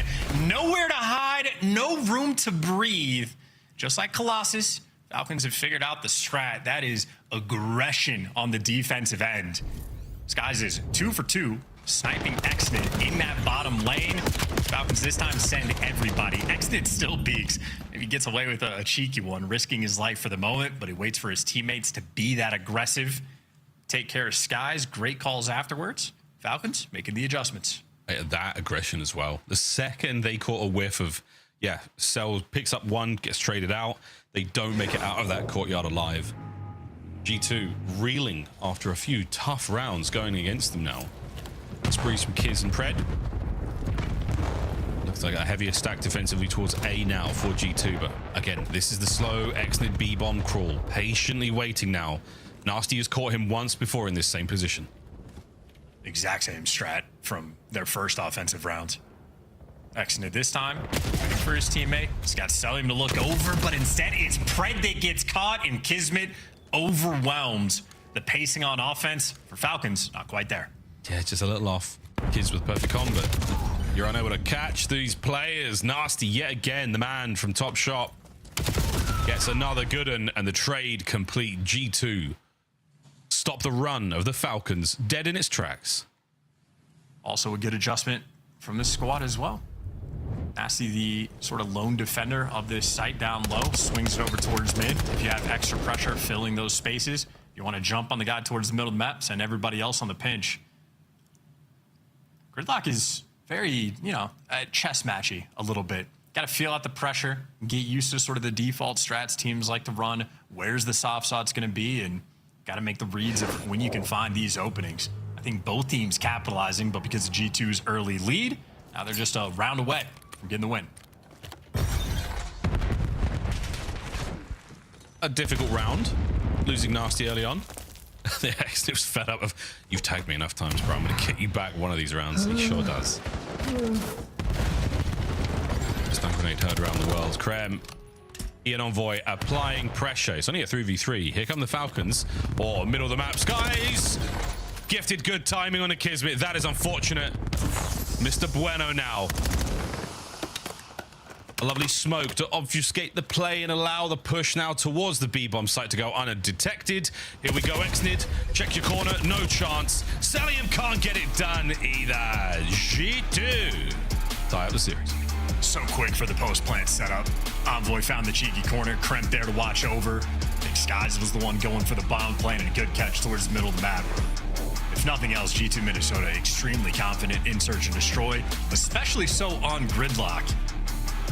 Maybe the team on this map specifically that is showing off maybe the most diverse strats we have. A bunch of different looks, pre-plant, post-plant, great recognition in the middle of the rounds of when they need to hit the go button. And hey, if you can isolate a player inside of showers, go for it. All said and done, I mean, they're only a small leg up there for the first bloods, but a very confident S&D win. They managed to catch Exnit 4 rounds for those first deaths. So really, really good homework done by G2 there. Reading the plays. Well, good luck reading this one, folks. It's exposure overload time. Excited to see this one go through the dirty orange sands of somewhere in Australia in this game. Who knows? Most of it's Japan. This one, Australia, on the other side of the world. All right, folks, time to go to a break. I need to recharge. I need to make sure that this little thing works. And we are going to find out who takes the lead after this.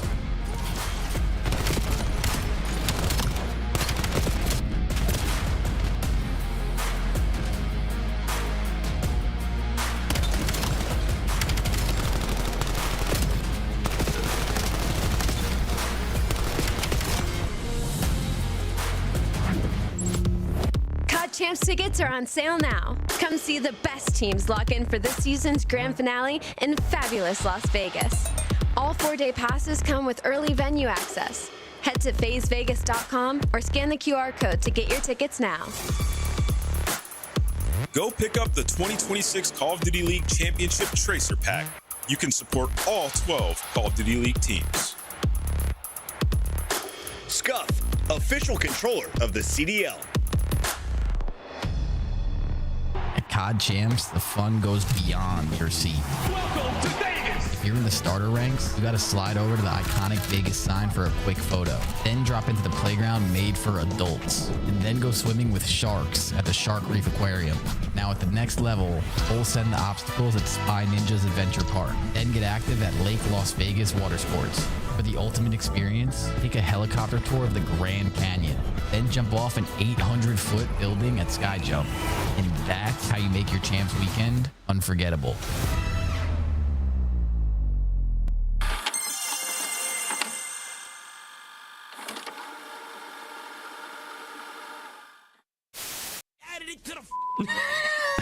They gotta get you reacting to you reacting to you reacting to the montage. Yeah, they are doing every that. stage. They just add another. Wait, they're adding me reacting to me reacting to me reacting to me reacting to this. Every stage they add a you reacting. That's gonna. I'm reacting to me reacting to a clip of me reacting. Correct. To the clip of me. Unbelievable. I'm reacting to a clip of me talking about reacting to a clip of me reacting. Jack harder. You know what I mean? That's insane. That is fucking insane, Chad. Oh, wait, so they were here facing, we were here in G2? Good grenade. Oh, you just ice skated on him. Yo, that was a skateboard move right there.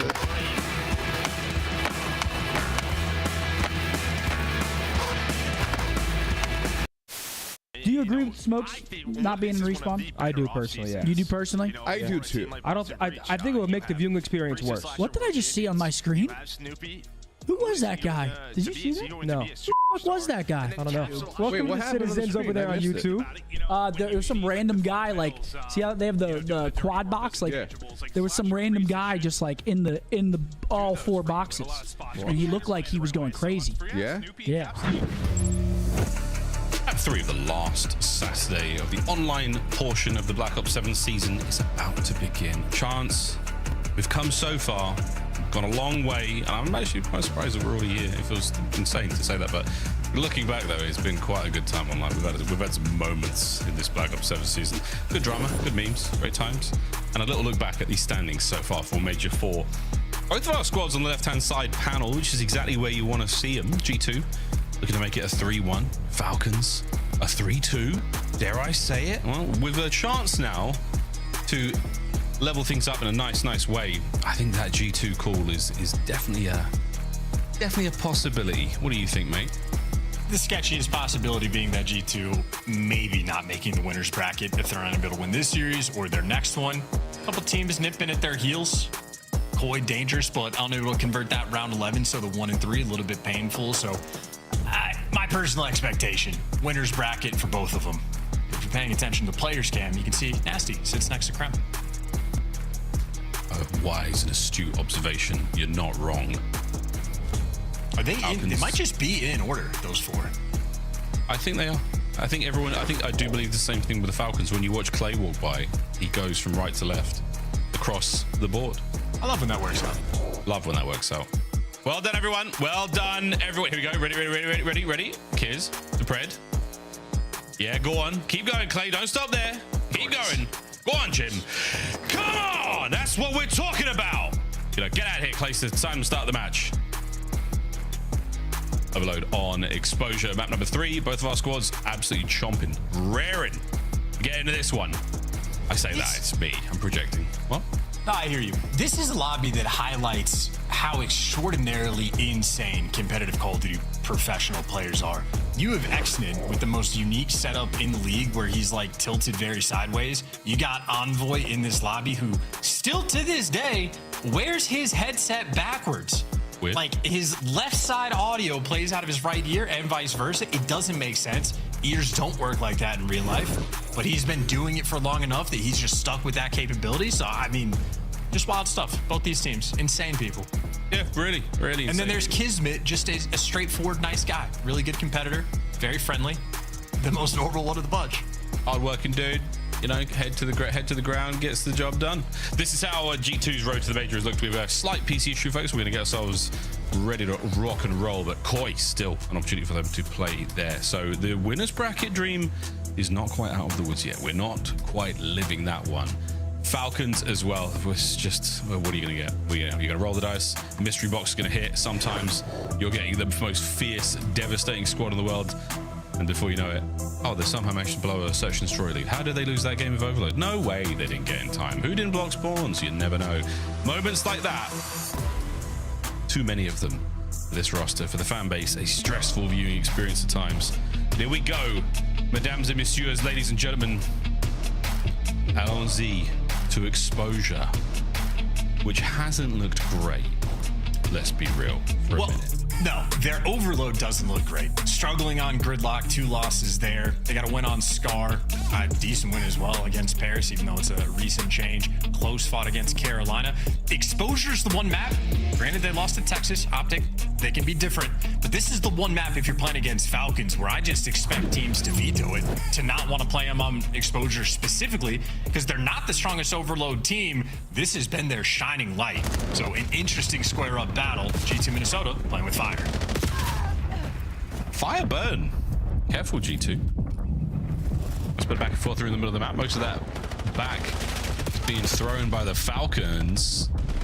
Unfortunate team kill there. Crep literally dodges bullets and gets turned. There you go. That's going to be that. Selling now with another cleanup in the middle of the map. Quick pick up, run towards the bottom side. Pred on the coverage, and that is basically good to go. Oh, Peach over the top, and Crimp catches another. Perfect cleanup crew. The kills are good. And there from the hit, Bueno now on the charge.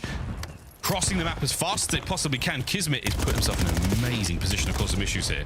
It's not quite done yet.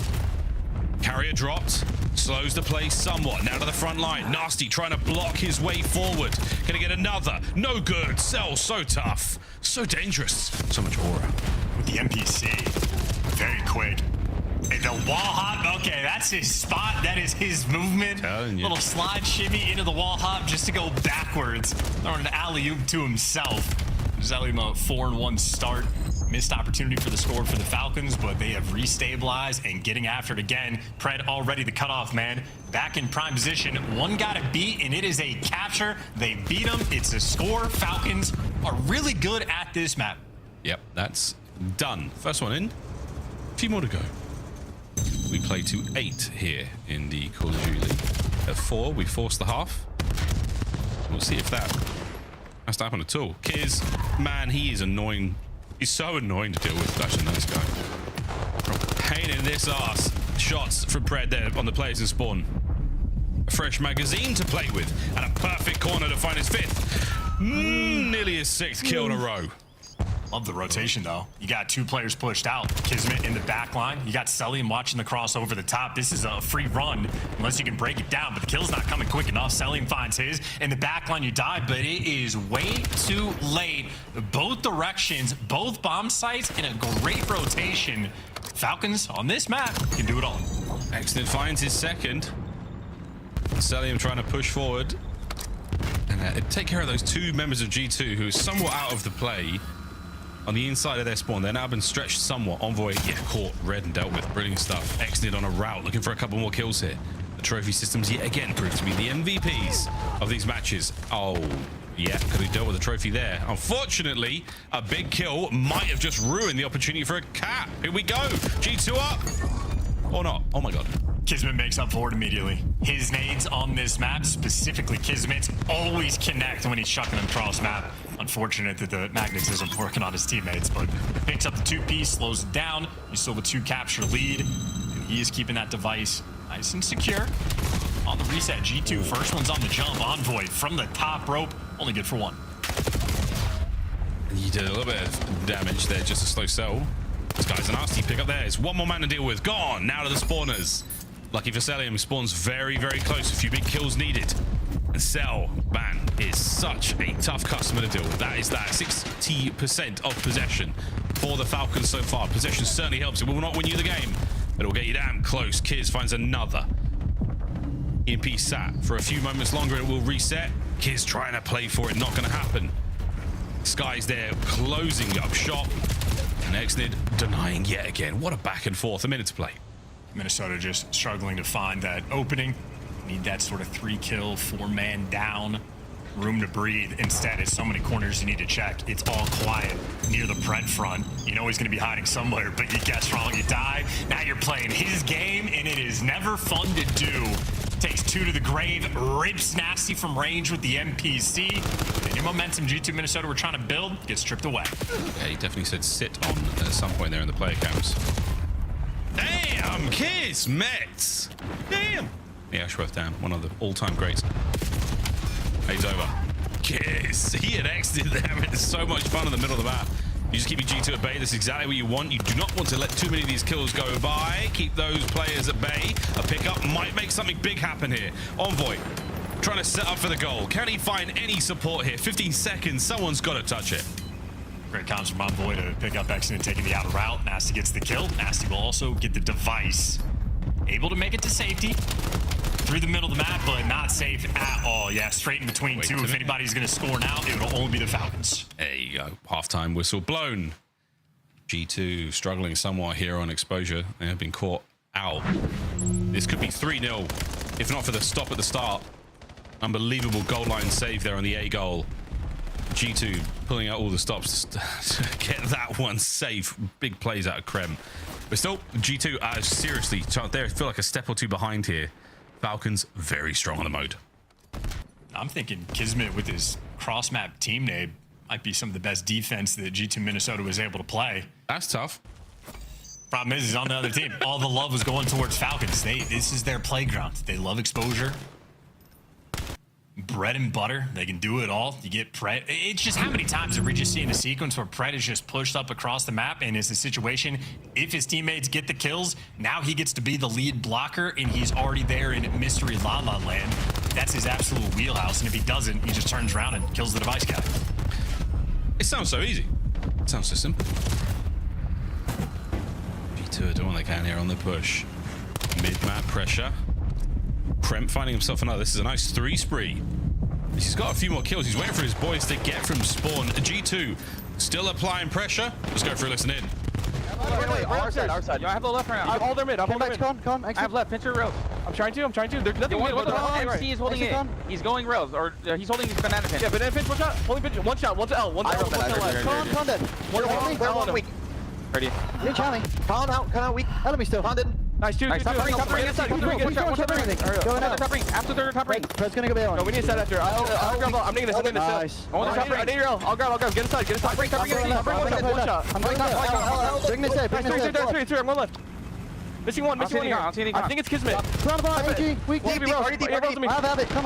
Everybody. Reset. We gotta push. Yeah, I blocked your close spawns on B. They're gonna spawn deep. One's already in or P4. Yo, deep as well, man. I'm gonna try. P4 exit. There's 3 right already. Yeah, inner solar. Inner solar. There's 3 right. 3 outer solar. Kids in our spawn. One back to back, Byron. Yeah, kids are spawning. Nice one close. I don't know who it is. He's going mid. He's playing kills. He's going server. I'll take. Alright, here. One's on the tank. That's first guy. I'm gonna take still. Behind us. I didn't even tank. I have 7 now. One shot tank. I don't see any air pinch. One's gonna be calling me. He's probably calling me. I'm needing the tank. One's calling me. Get John Con. Weak Con. AG. That's it. I'm wrapping deep. Pick up Con. Might be inner on me. Are they inner? Over here. I'm gonna commit. I think it's a real wrap. In server, right? Yeah, in server. We're gonna shoot. It's a real wrap. One's still in our server. Zig me. Where's the ball? There's Zig and left. Zig's pitching. Tower dead. Nice. One Zig under you. You got ball. Yo, reset left. One's on spawn. One's dead. One shot. Last guy. I am. In our spawn, right? Yeah. All 22. One shot down. No, I'll pinch off server. Free kill. I'll kill him. 3 in their base. I'm already. Wrap it right. You should wrap it right. He's still on those. I'm trying to get out. I'll see him long on me. I spawned. I chase. Nice. Come right. They're be all on you. I'm looking at you. I spawned right now. Nothing here. They're inner. He's already on point. I'm waiting for you right. One could be chasing you, bro. Nothing else. There's 2 right. Right. Go left again. Close to inner. 2 of them. Inner on me. And then one's out. At least 3 right. 3 right. I get one. I got one close. They naded. Inner ball. Almost here. Outer again. So server still, right? Yo, server pin. Jack to me. He's top flat. Tell me. I'm trying to get. I'm pushing close. We shoot bully ball. They got close. Tank. Let's go. Bully ball. What should I do? I'm gonna need the back. Nothing close center. I got need right. Yo, outer shoulder. I'll kill outer. Deep. Inner. Pinch kills. Come on. That's all you do. Got PT tank. PT outer. Get around forward. Yeah, running forward. Yeah, already close. Spawn on point as well. Ready? On count. What you did?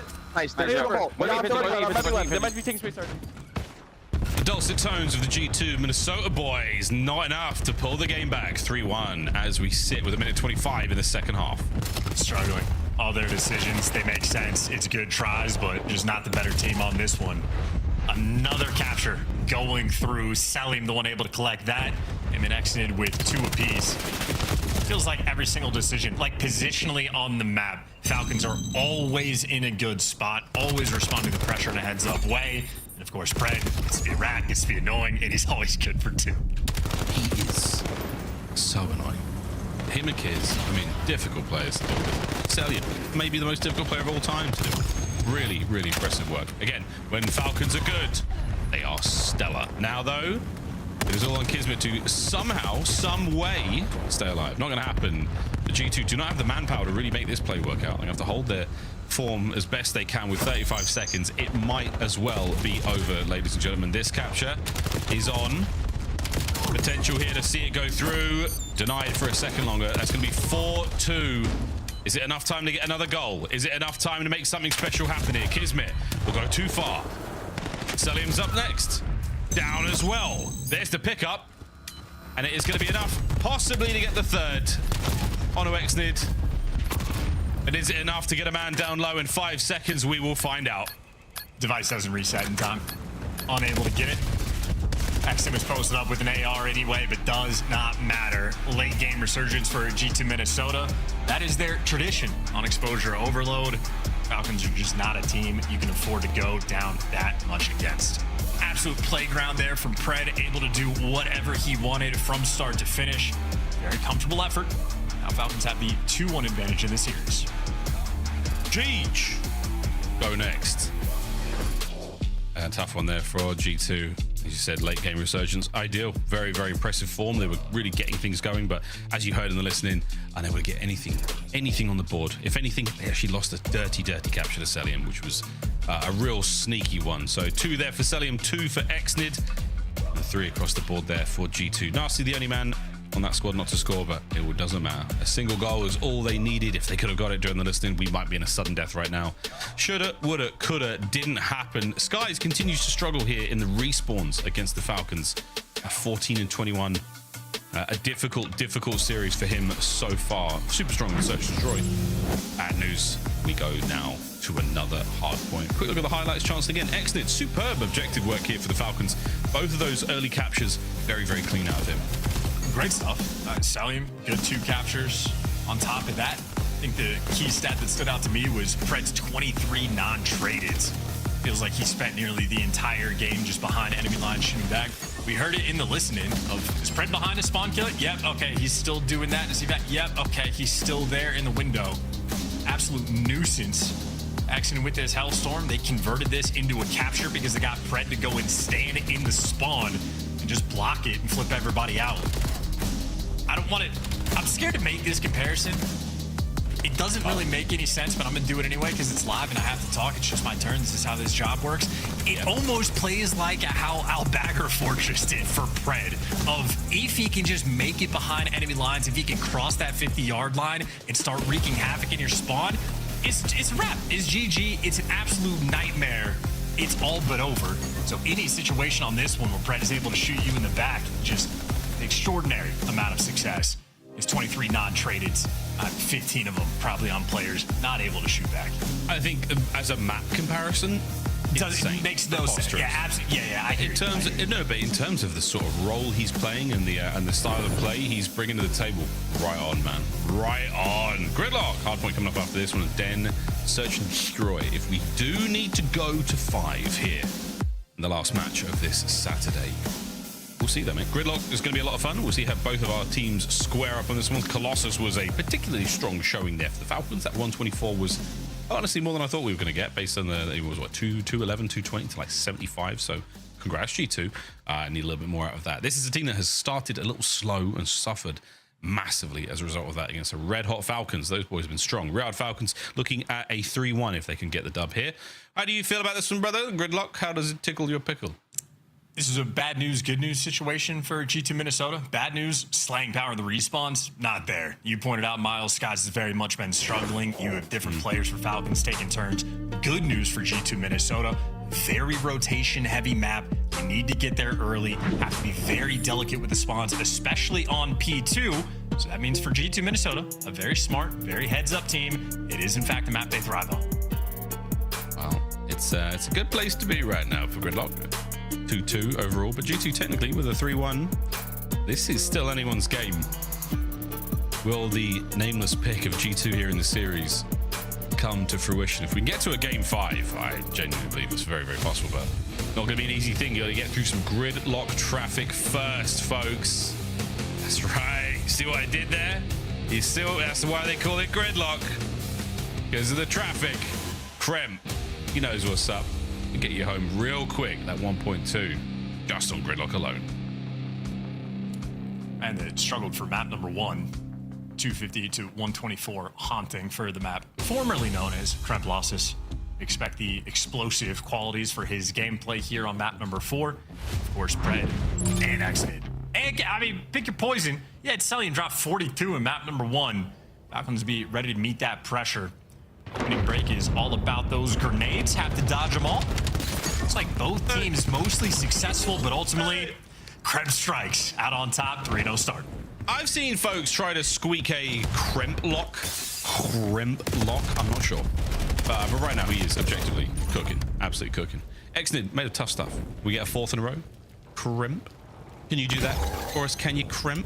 Not gonna get that hard point time though, are you? Oh yeah, there's number 4. Surely the end of that spree, but still an impressive opener here for G2 with the kills, but not at all with the time. We're gonna see that now change hands for the Falcons. And Krem trying to do it all. Nice. Look at that car. Look at those kills. But weird to have a 4-0 start and only be up by, well, if they're gonna get the scrap time, a decent margin. Ends up being a 15-point gap going into the new time.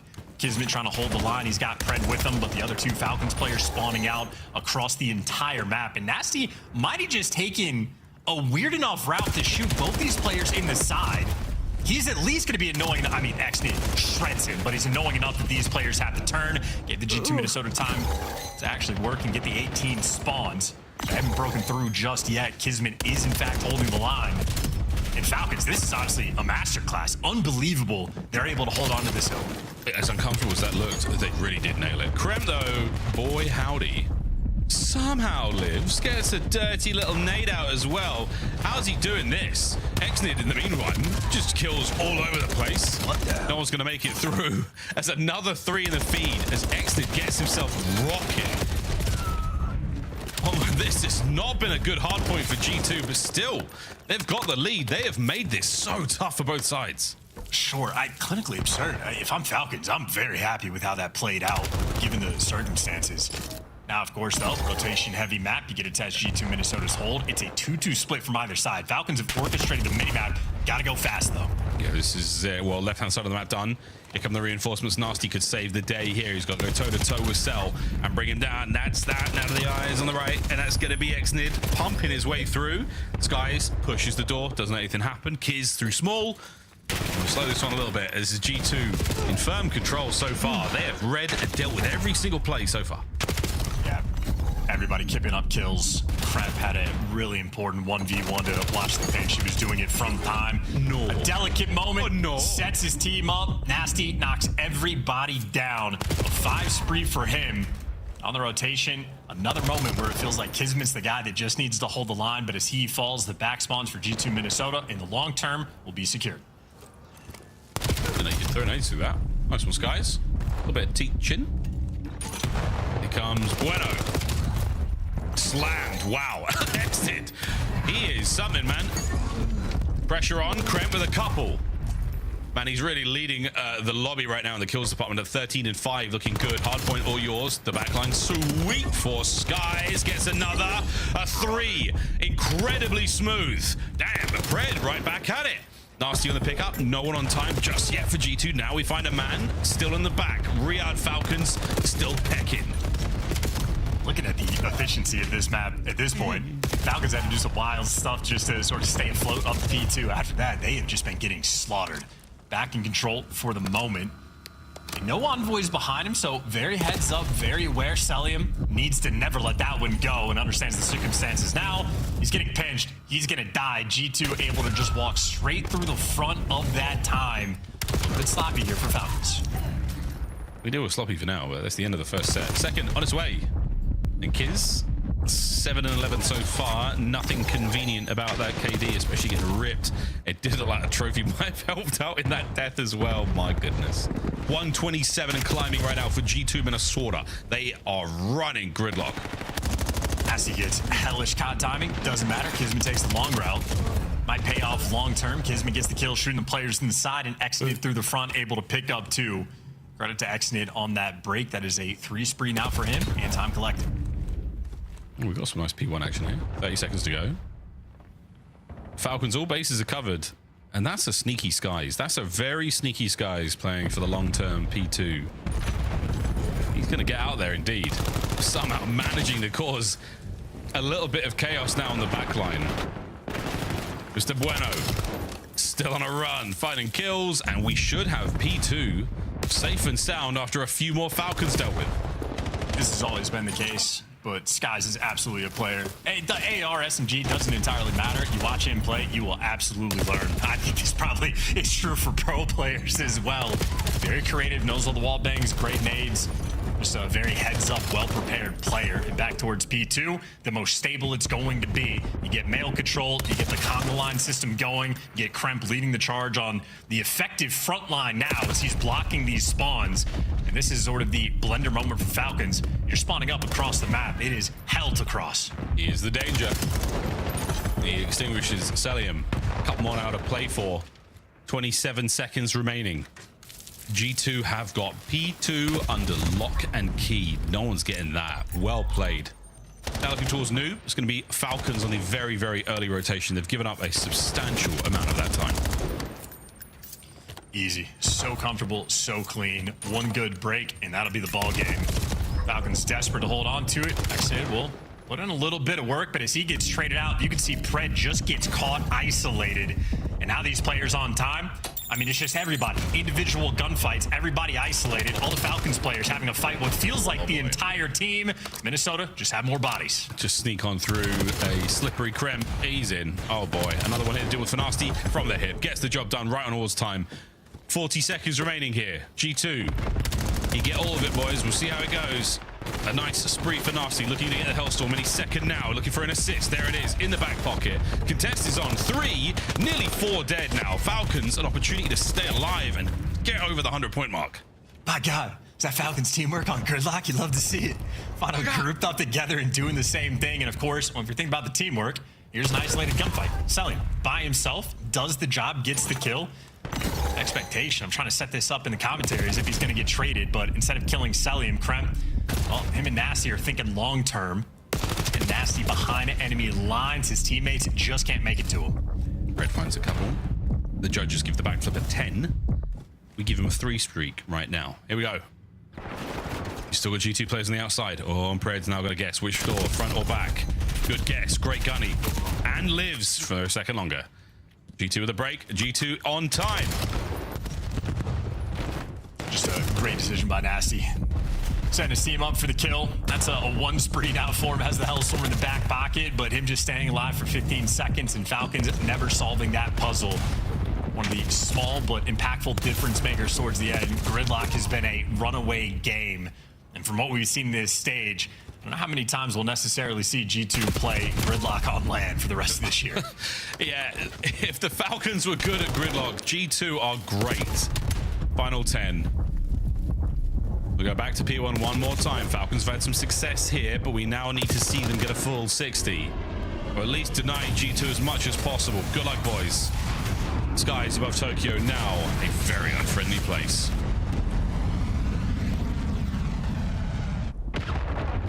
Missile there just to slow him down. Yeah, calling game is nasty. Yeah, that is it. On time, in the right place. All corners of the map covered.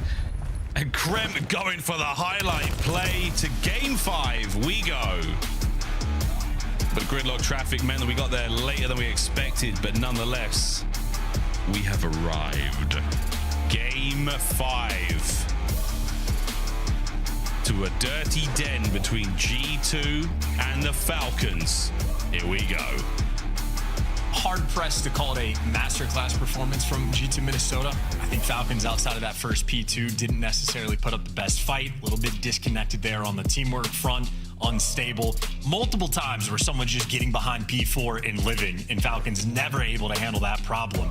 But ultimately, a lot of ideas, such as surviving behind that P4 time behind the statue. G2 Minnesota showing off the goods. Absolutely putting in some good work on full display. Nearly every player on the team with a minute plus of hill time. This guy's only off by a single second, but hey, 20 and 17 and 3 out of 4 players positive. That is a beatdown of the map number 4. Criminal Boy really leading the hill time department there for G2. Hey, we're going to the game flow right now and just seeing again. It was just like Colossus. You start things off okay, you lose one hill pretty bad, and then the snowball effect. There was no chance, according to that scoreline, for the Falcons to get back in this one. A full flat line from P1 to P2. Tough. Back and forth we go. Now to Den, S&D. Final map of the series. Final map of the day to close this one out. Fan favorites, the Falcons. Touted to walk away with a dub here, but Alone Nameless believes in the G2 win. We're going to find out, folks, what happens after this break. Game 5, last of the day, last of the series, here on this Saturday, the final weekend of online play in the Black Ops 7 season. Don't go too far. This one's about to be a banger.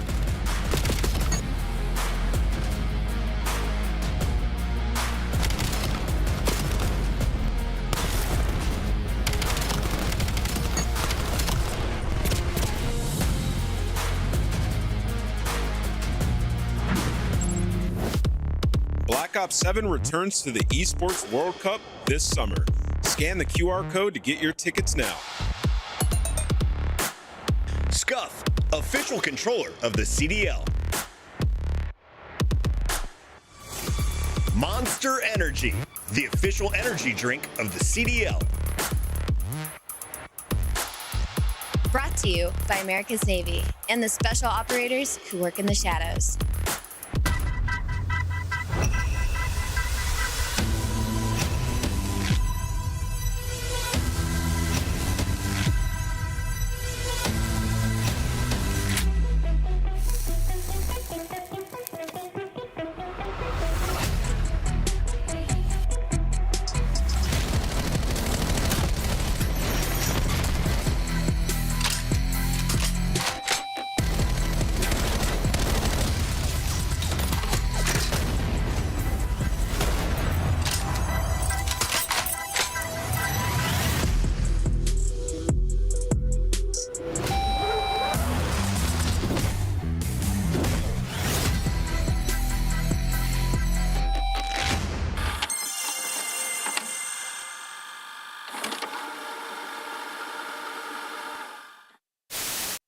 That might be it, folks. That is all she wrote. Heretics, 3-0 on Control. Unbelievable stuff. Again, these guys on this map were lost for so long. The improvements they made, never mind, the map is going on 0.0. Vehicle didn't know either. Heretics started celebrating, and there's still game to be played. There's 2 segments gone. Wow, it's happening. It's not over yet. And this weekend, we will find out which team will take the largest portion of that $1 million prize pool and etch their names into Call of Duty history forever. Ladies and gentlemen, live from Las Vegas, the World Series of Warzone Global Final. I mean, maybe you could ego chow at times, some teams if you're FaZe, but you're not doing it to Sib. There's two that line up in front and Cell, maybe making the play, trying to stay alive, pushes in, and Cell goes nuclear. Where's this? I'm on top. He's got to be backside. Dead. Nice. Maybe backside side. Try side. Nice. Come on. Get up. Hey, we got it. Challenge, bro. You go. Let's go. Holy shit. Boys, go clutch up there. Boys.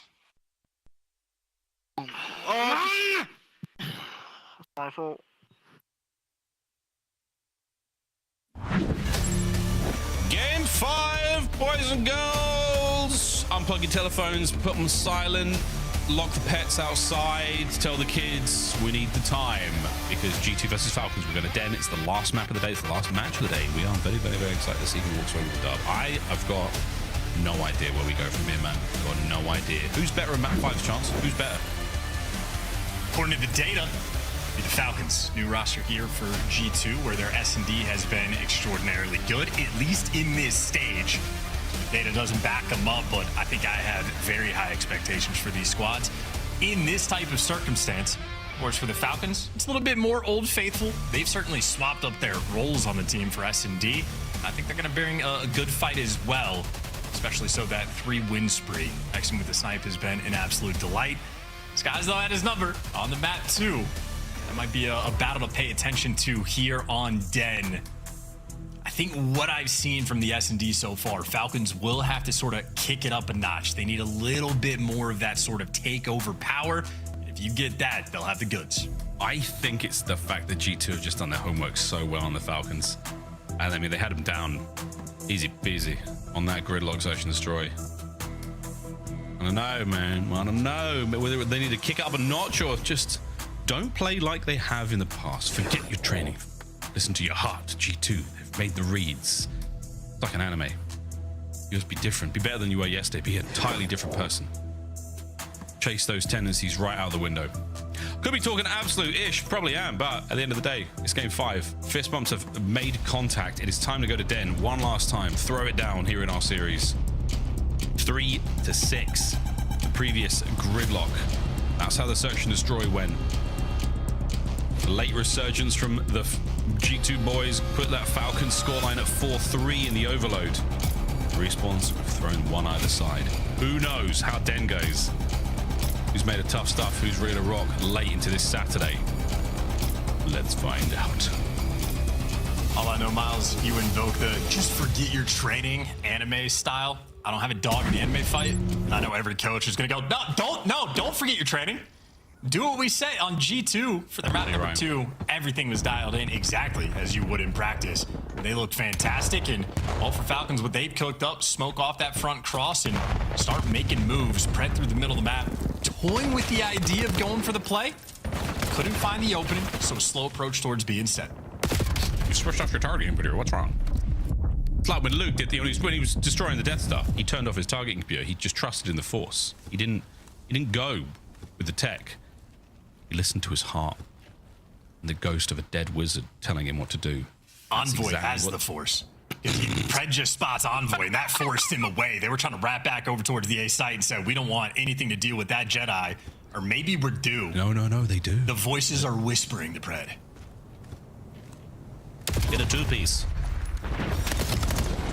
Damn, it would have been nice. Well, Envoy is on the other side. The bomb has been discarded just on the outside of the bomb site. Quick recovery there by Xnid. And Cell. Oh, yeah, they're close, mate. Bomb plant. From the rooftop, though. Oh, and Envoy. He's done the worldwide tour. He's gone all the way around. Cellium. Unreadable in this position, surely. Well, set up for the coverage. You spotted him out. And he's trying to make himself a hard kill. It's done. Envoy. What a round. Sorry, we're back. We're locked. I miss the days of having faith in Cellium in the clutch. It's been a while. But when he is on point, absolute monster.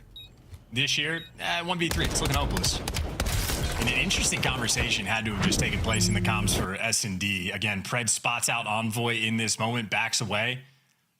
And then they end up just falling into the trap. And in the meantime, Envoy happy to do the world tour from a cruddy spot to a full pinch. A lot of different tools in this man's belt. They get a guy that can do it all. That is something, man. Okay, boys, you've definitely not taken the bomb. Man, Skies backs up for that. It's the opening salvo of nades and a lot of Falcons now through the middle of the map. Good connection there from Nasty. Whether we got 2 or not, more than enough to deter the play here. And Exnid, though, unfortunately for UG2 snipes that breaks off of Envoy. He's down. Atypical angle. Exnid a little bit more aggressive than most snipers are. Strange to deal with and difficult to deal with. Exnid just gonna call the round. Oh! Exnid, he's gonna get dropped, but at the end of the day, 3 bangers. And Sel just happy to be here. Hey, enjoying his teammates. Actually impactful players with a sniper. Exnid built different. First one, just an aggressive angle he chose. Sort of scooching out a little bit near the bomb to check that outer lane. And then the next 2 a little more standard. Ripping heads. Yeah, the window chow is something. I'm a bit surprised this even happened. But yeah, Exnid, a difference maker for his squad. Ooh, not the rechow, guys. You out of your mind? Yeah, sure was.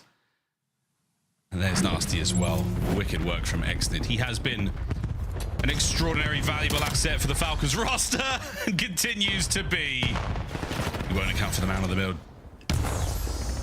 Krem's going to be there for smoke, and the stun will not connect. But this probably will. Oh, boy.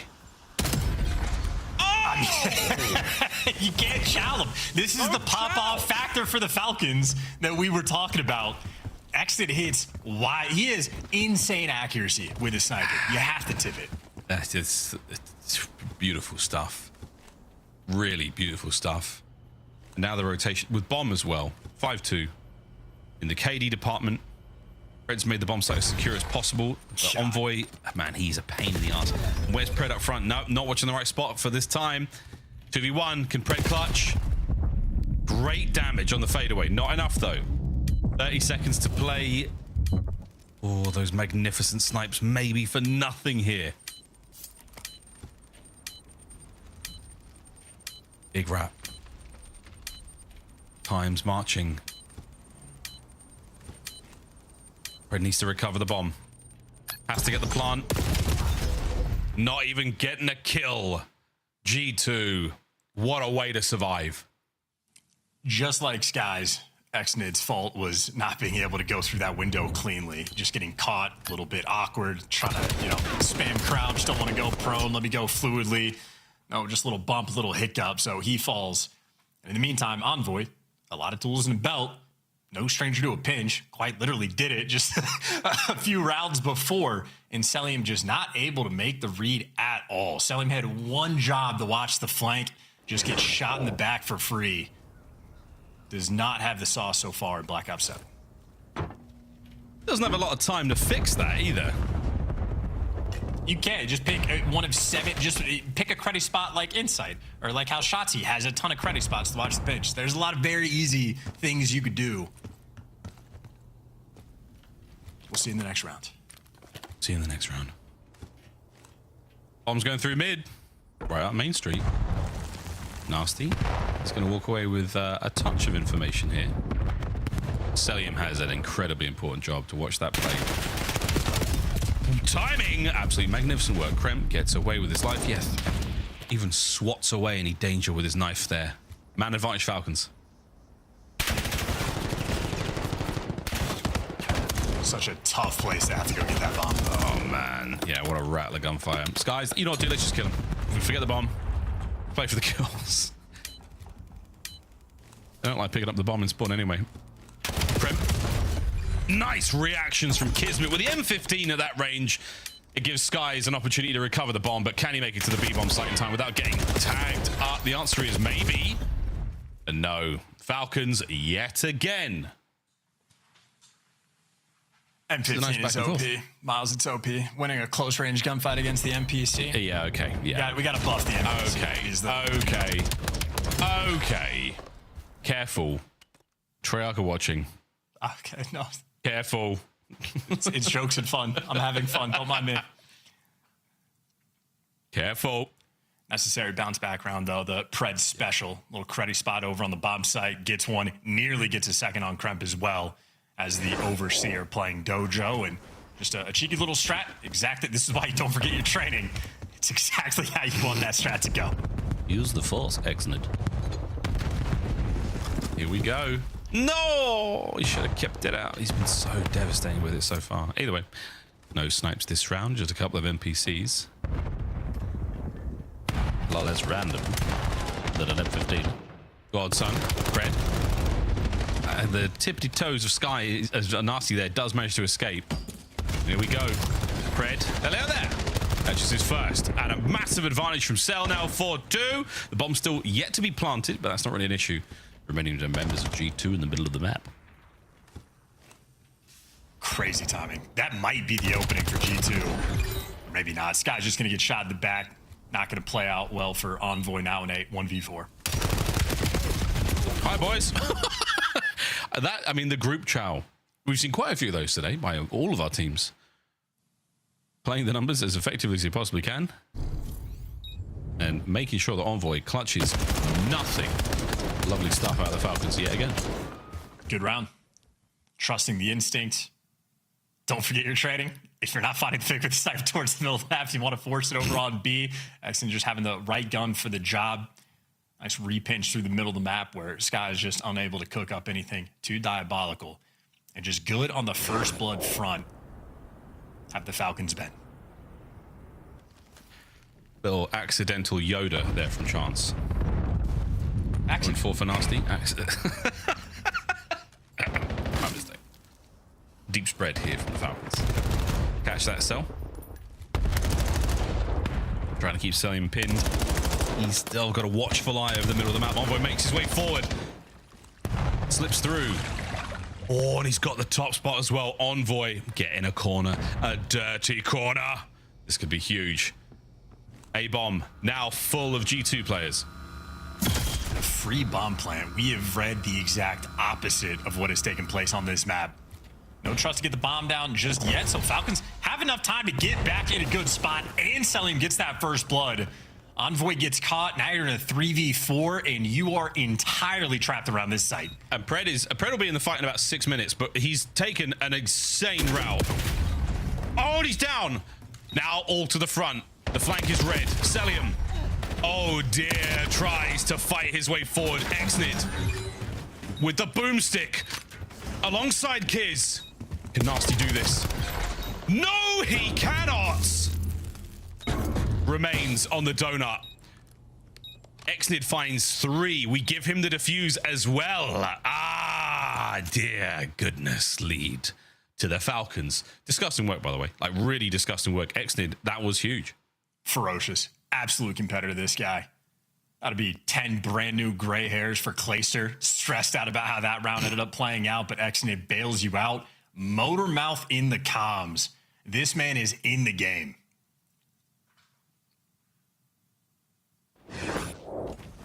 We test a resolve now, G2.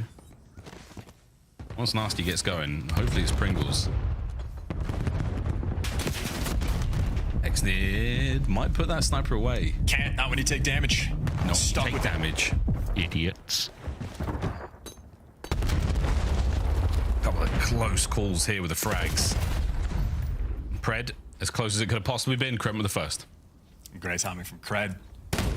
Excuse me. this is... Kremp, so Kremp and Pred, that's evil. Also, to call Pred Cred is sick. That's such a good nickname as well. Damn, that's lit. All right, sorry, Pred. We'll see him in the next round. 50 seconds. A-bomb site. Let's get it. Wide open. Free for the plant. Skies will be the only defender, but he's more worried about the pinch. And this has been the most non-committal bomb plant S&D game we have seen. We're trying to play mind games for this map number 5. Exen will be the guy working the late pinch. He's got the intel on the man in the back spawn, but Nasty makes the play, gets on the board, can't get out. Be a 2v2. Guys, gets it. Here we go, Exnid. You don't have a lot of time, my friend, to clutch this one up. Hoping for the world star. Skies is never going to give it. But what Exnid is going to do is try to keep that life and play it. He's got himself a hefty chunk of that Hellstorm wants to roll the dice in another round. Well done, G2. It is 4-3. Strange criticism for the team that is currently winning this game, but I'm under the impression Falcons need to think just a little bit less. Keep things a little bit simple, and I think that'd pay off for them. Maybe this is just hindsight from my point of view of being able to look at the minimap the entire time, but they're just having wide openings on the minimap they're not taking advantage of. In spite of that, a round lead is a round lead. 4 players here for G2 inside of P2 are going to be dealing with a single Kismet. A single Kismet. Any more than one Kismet would be very, very unusual in this situation, but the scoreboard has glitched out this time around. Here we go with the nades. That's going to be nothing but clear skies for all of those nades and tacticals to make their way through. Opening kill from Exit yet again. Oh, and Kremp provides the anti-air against Kismet. Attack now through smoke. Kremp, good for another. Last man left alive, Exnid, and yet again on the clutch. It's a 2v1. And Pred full sent that pinch to try to clean up that one-shot Kremp. Oh, Pred Kremp spotted. battle. He's dead. He's dead. He's dead. He's dead. An execution by Kremp. Point blank with the MPC. I think I might have made Exnid jump IRL. That was quite a scary one. Tied up 4-4. He is doing enough in these rounds to put his teams at least in a good position. Kremp able to catch 1 kill. Then we're chasing the red dot rolling through. Exnid is probably left feeling like, hey, I've done my job. What's happening in the meantime? A couple breakdowns in these rounds. Nonetheless, tied up 4-4. Anybody's ball game for the map 5. Oh. Big man tings out of Kremp. Exnid, here we go. Nasty lets one rip. Whoa, what a reaction, but wait, Envoy finds 2. The trades are outstanding. Now Selim's going to rock up to the party just a little bit late. It's going to be enough. The corner play now from Kremp as he's challenging. He wants it. Selim with an unbelievable kill. Reinforcements from G2 now trying to close ranks or not. Bomb recovered. Selim now truly in the clutch. This is to get the sauce back. Sauce. Slowly but surely, Selim. Consider the source signed, sealed, and delivered directly into the hands of that man. It might be back. Well played. Hunting down Nasty with the MPC. Fantastic reaction time on the next player. Selim, when he is at his best, those are the plays we are just used to seeing. That is a hell of a 1v3. As you scuff play the game, it's not even over yet. We could have another. Why not? My goodness. Oh, well played. Falcons now. What a moment. 5-4. Sells back. He's 11-5 on a 3 spree. Nades are out. Sell back to the middle of the map, and we're squaring up. Pred has caught himself nothing but nades, and he's gone. G2, when they throw 1 nade, they throw 4 nades. No trophy by the bomb, no quite connection for Selim, nor Exnid, but also no bomb plants. And if you know the sniper's middle of the map, you're a little bit skittish about getting this bomb down. And Exnid is struggling to take that fight. Kiz, from the stairs, here he comes. Kremp, they have no idea. They have no idea. Either player is there. Who will give it up first? Kismet waiting for some action from his teammates. Can we get a pick from Exnid in mid? Exceptional patience from both players. And there's the pick. And here's the spring. The trap is set. No kill though. Kismet able to cause some problems, but not quite enough. Selim from mid as well. Here go G2. In a cell. Last man skies. Can Bueno save it? It's a 1v1. And time to get the bomb down as well. What a nervy moment for G2. Skies has no idea. Plant the bomb. He's got to do it. He has to do it. Oh my God. Oh my God, he's gambled wrong. Kiz is on the other side of the map. Falcons win. And Pred is still wondering how it happened. Former teammates Miles, Skies, and Kismet won a world championship together in a 1v1. It's mind games. Skies just expecting that he got called out through the middle of the map, that there's no way Kismet lets him get the bomb down. Kismet, he played the man, not the game, and he got the dub. Great work there from the Falcons, and great work for Celium. Basically called game in the final 2 rounds. A 1v3 clutch, had to pick up towards the middle of the map. 13 and 6 for Celium, 1,500 damage, a Titan in this lobby. Of course, map number 1 for Celium, 42 kills, threw in a 40 bomb to tip the cap. So great work out of Cell. A lot of criticism on him throughout this year, and to a certain extent, absolutely deserved. But towards the end of the year, this is where it really starts to matter. He's been showing up a little bit more. Forget your training. Reach out with your feelings, because he did it. He did it. Damn, what a series. Nasty also, what, 425, 455 damage? Not a lot. Less than 500. 1 and 9. Tough scenes. Man, you know what's going to really suck? The VOD session for that game 5. That's really going to suck. That's going to suck. You know what else sucks? Names pick. Sorry, man. Hey, you want to see Nameless right before round 9? Hey guys, G2, G2. I was not doing that. G2. I was like this locked, and then I saw that round, and they don't deserve to win. Selly Belly taking over. Thank you for joining us. Great commentary there, and another game 5. We've been treated to some very close games, including some very close moments. This is the Celium Clutch, your scuff play of the game, and you were so sad after this. Walk me through each of these kills. I thought my G2 pick was going to come true, and then we just decided to take one-on-one after one-on-one after one-on-one. Listen, you guys have heard me talk about this ad nauseum at this point. Like, when you're in a situation like this, just group up together. Like, if you're going to do something, COD, do it as a unit at the very least, and we just get spin cycled. Like, where is Sky's at? I don't know. Just watch a mid in case you win mid, bro. But, like, if we're discussing worst-case scenarios, it's to give Celium a one-on-one fight. 100%. 100%. They just took too long to make that decision. Like, I think what Cell did well in that situation was he literally just immediately went for the gunfight. Like, he didn't give them time to process, like, 1v3, let's start groping together. Run away. Like, he just started running at him. Can I ask you about the final play of the game? Skies with the bomb, 15 seconds, brings it down to a 1v1. Is able to plant, decides not to. Yeah. Is that a read on Kismet, or is that a read just on Black Ops 7? Why do you think it's not safe to get it down? Yeah, he's trying to read Kismet there. I mean, he's thinking like, okay, when there's like 14 seconds left, I just killed one. The other guy's got to be in close proximity, right? As soon as he gets the bomb and gets down low, he's probably thinking like that guy's going to immediately come and chow the bomb based on the timing of the round. So he's just trying to wait and play the gamble. I used to go by the philosophy of like always get it down there. I mean, some people have different mantras in that situation. Could have worked. It's a true 50-50, but yeah, I think in hindsight, he would probably like to get the point. Kremp leading the way for most of this game, went on a 5 streak early, didn't get the Hellstorm, and then Celium, after the 1v3, shuts it down with 2 more kills. This was that final moment we talked about. No bomb down, no need to check it. Kismet gets the 4th win for the Falcons, and that is good enough for a number 2 seed going into Major 4. They've had top seeds in the past. Yeah, they have. Can they take advantage of it this time?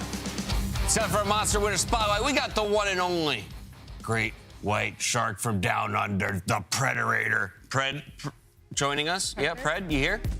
Yo, can you guys hear me? I got him. He's here. Yeah. Yes, okay. I just wanted to make sure my tech was working. Pred, congratulations on the win for the Falcons. You looked a little bit stunned at the end of the game. How stressful was that search?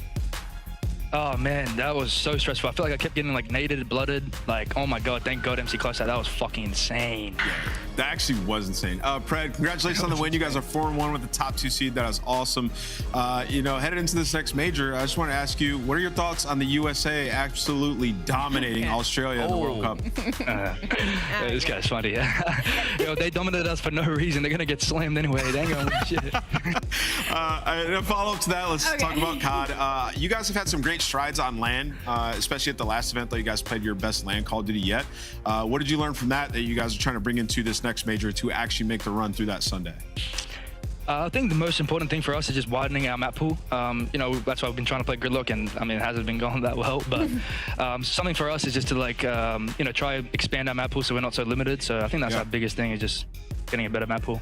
AJ, don't worry, I don't know anything about football or soccer. Thank God. Going on to that Gridlock point, I actually did want to ask you, you know, this is a couple of Gridlocks in the past couple of series. You guys haven't been able to get through the hoop. Why do you think you guys are struggling on that map, or have you pinpointed it yet? Honestly, I have no idea. I actually have no idea. We've tried. I mean, we're looking at that map thinking it's simple, and then we load in, and everyone's everywhere. Like, it feels crazy. So, I don't know. We have to definitely work on the lab for that one. For sure. A lot of people aren't used to travel, but you, of course, came from Australia, been playing in the States, and now you'll be making your way to Paris. How do you prep for a land day, Pred? How do I prep for a landing? A land day, sorry. Same thing. Oh, land day. Like on the land? Yep.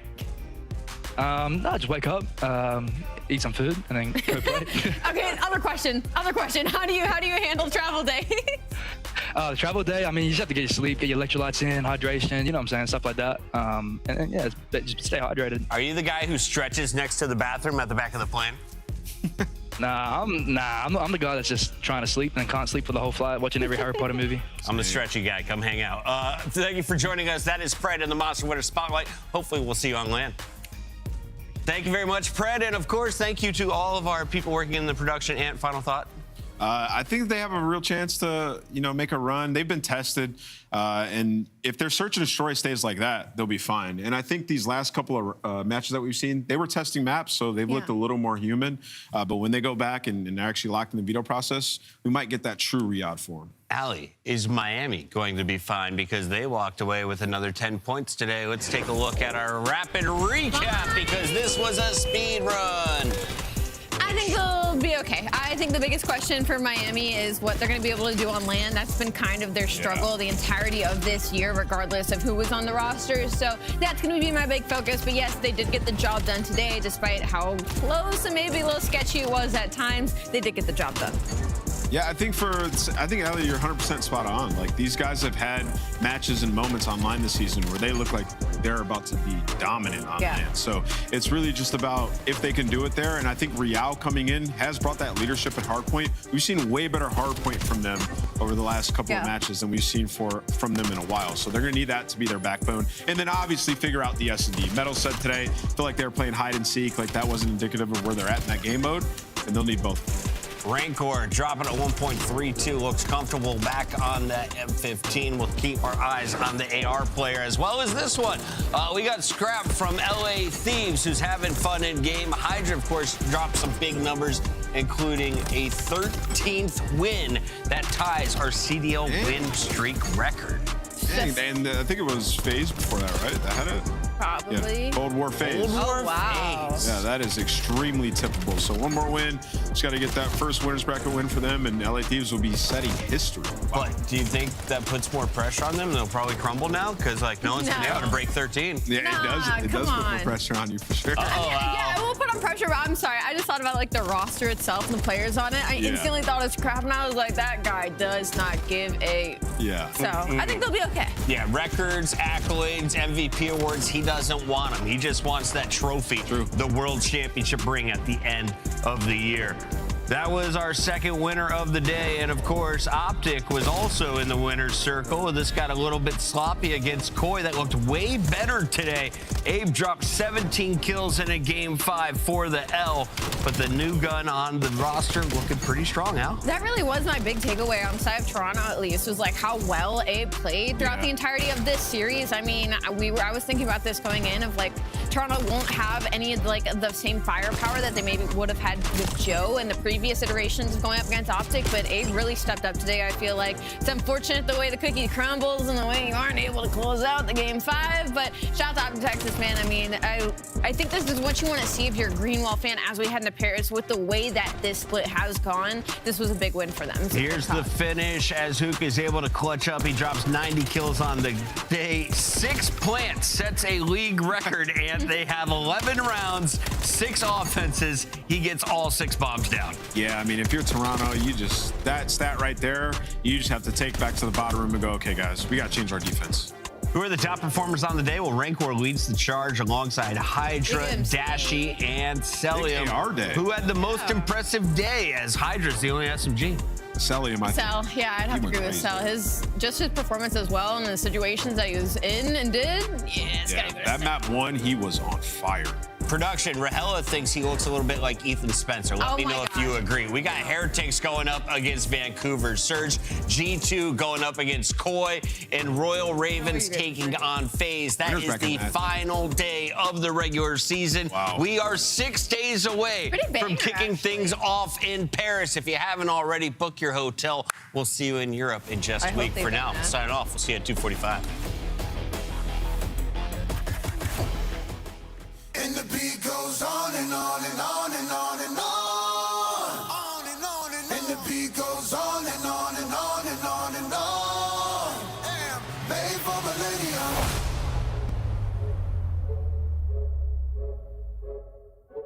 I am made for millennium. G-O-G-O-G-O-A keep time we don't need you. We the greatest of all and time you'll believe G-O greatest don't evolve. Happens in the feet. See my gritty jaws. Wonder who gon' feed us. Hungry to win, hard pressed to beat us. Hundreds and tens, hard pressed to beat us. Thought I knew men, most of them was people. Oh, nigga. Lost in the past. Where my medal is at. I don't pedal back. I'm too smart to meddle where the fellows keep the medal at. They pedal for the stats. I'm making benefactors, landlords without the pot to call the kettles black. And thank God that's over. Thinking like it's gonna be cinematic as these cellos. But that's just the rumble for the build up like a bellow. If they don't hit me more, time to let go.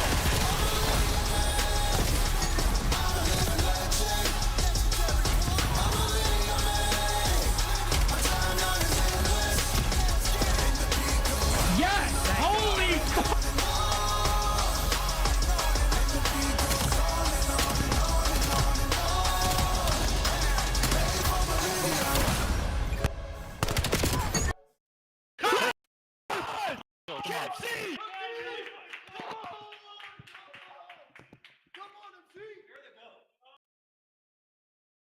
And this is going to be 3 players up for a moment.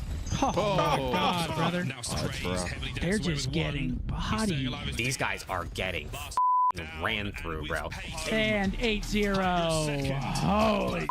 Holy these guys just got ran. I'm not pulling up a single clip. Yes! Let's go. Yeah, good shit, bro. No. I just played the game right there, bro. I just played the game, that overload. Ow!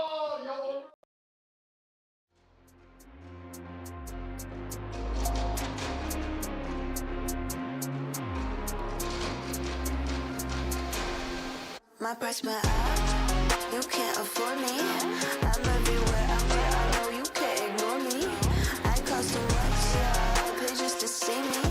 They're taking notes, so yeah, I know they wanna be me. Money makes a girl act different. All couture, yeah, I made it out the kitchen. I don't wanna listen. Took to a boy with a severe lack of vision.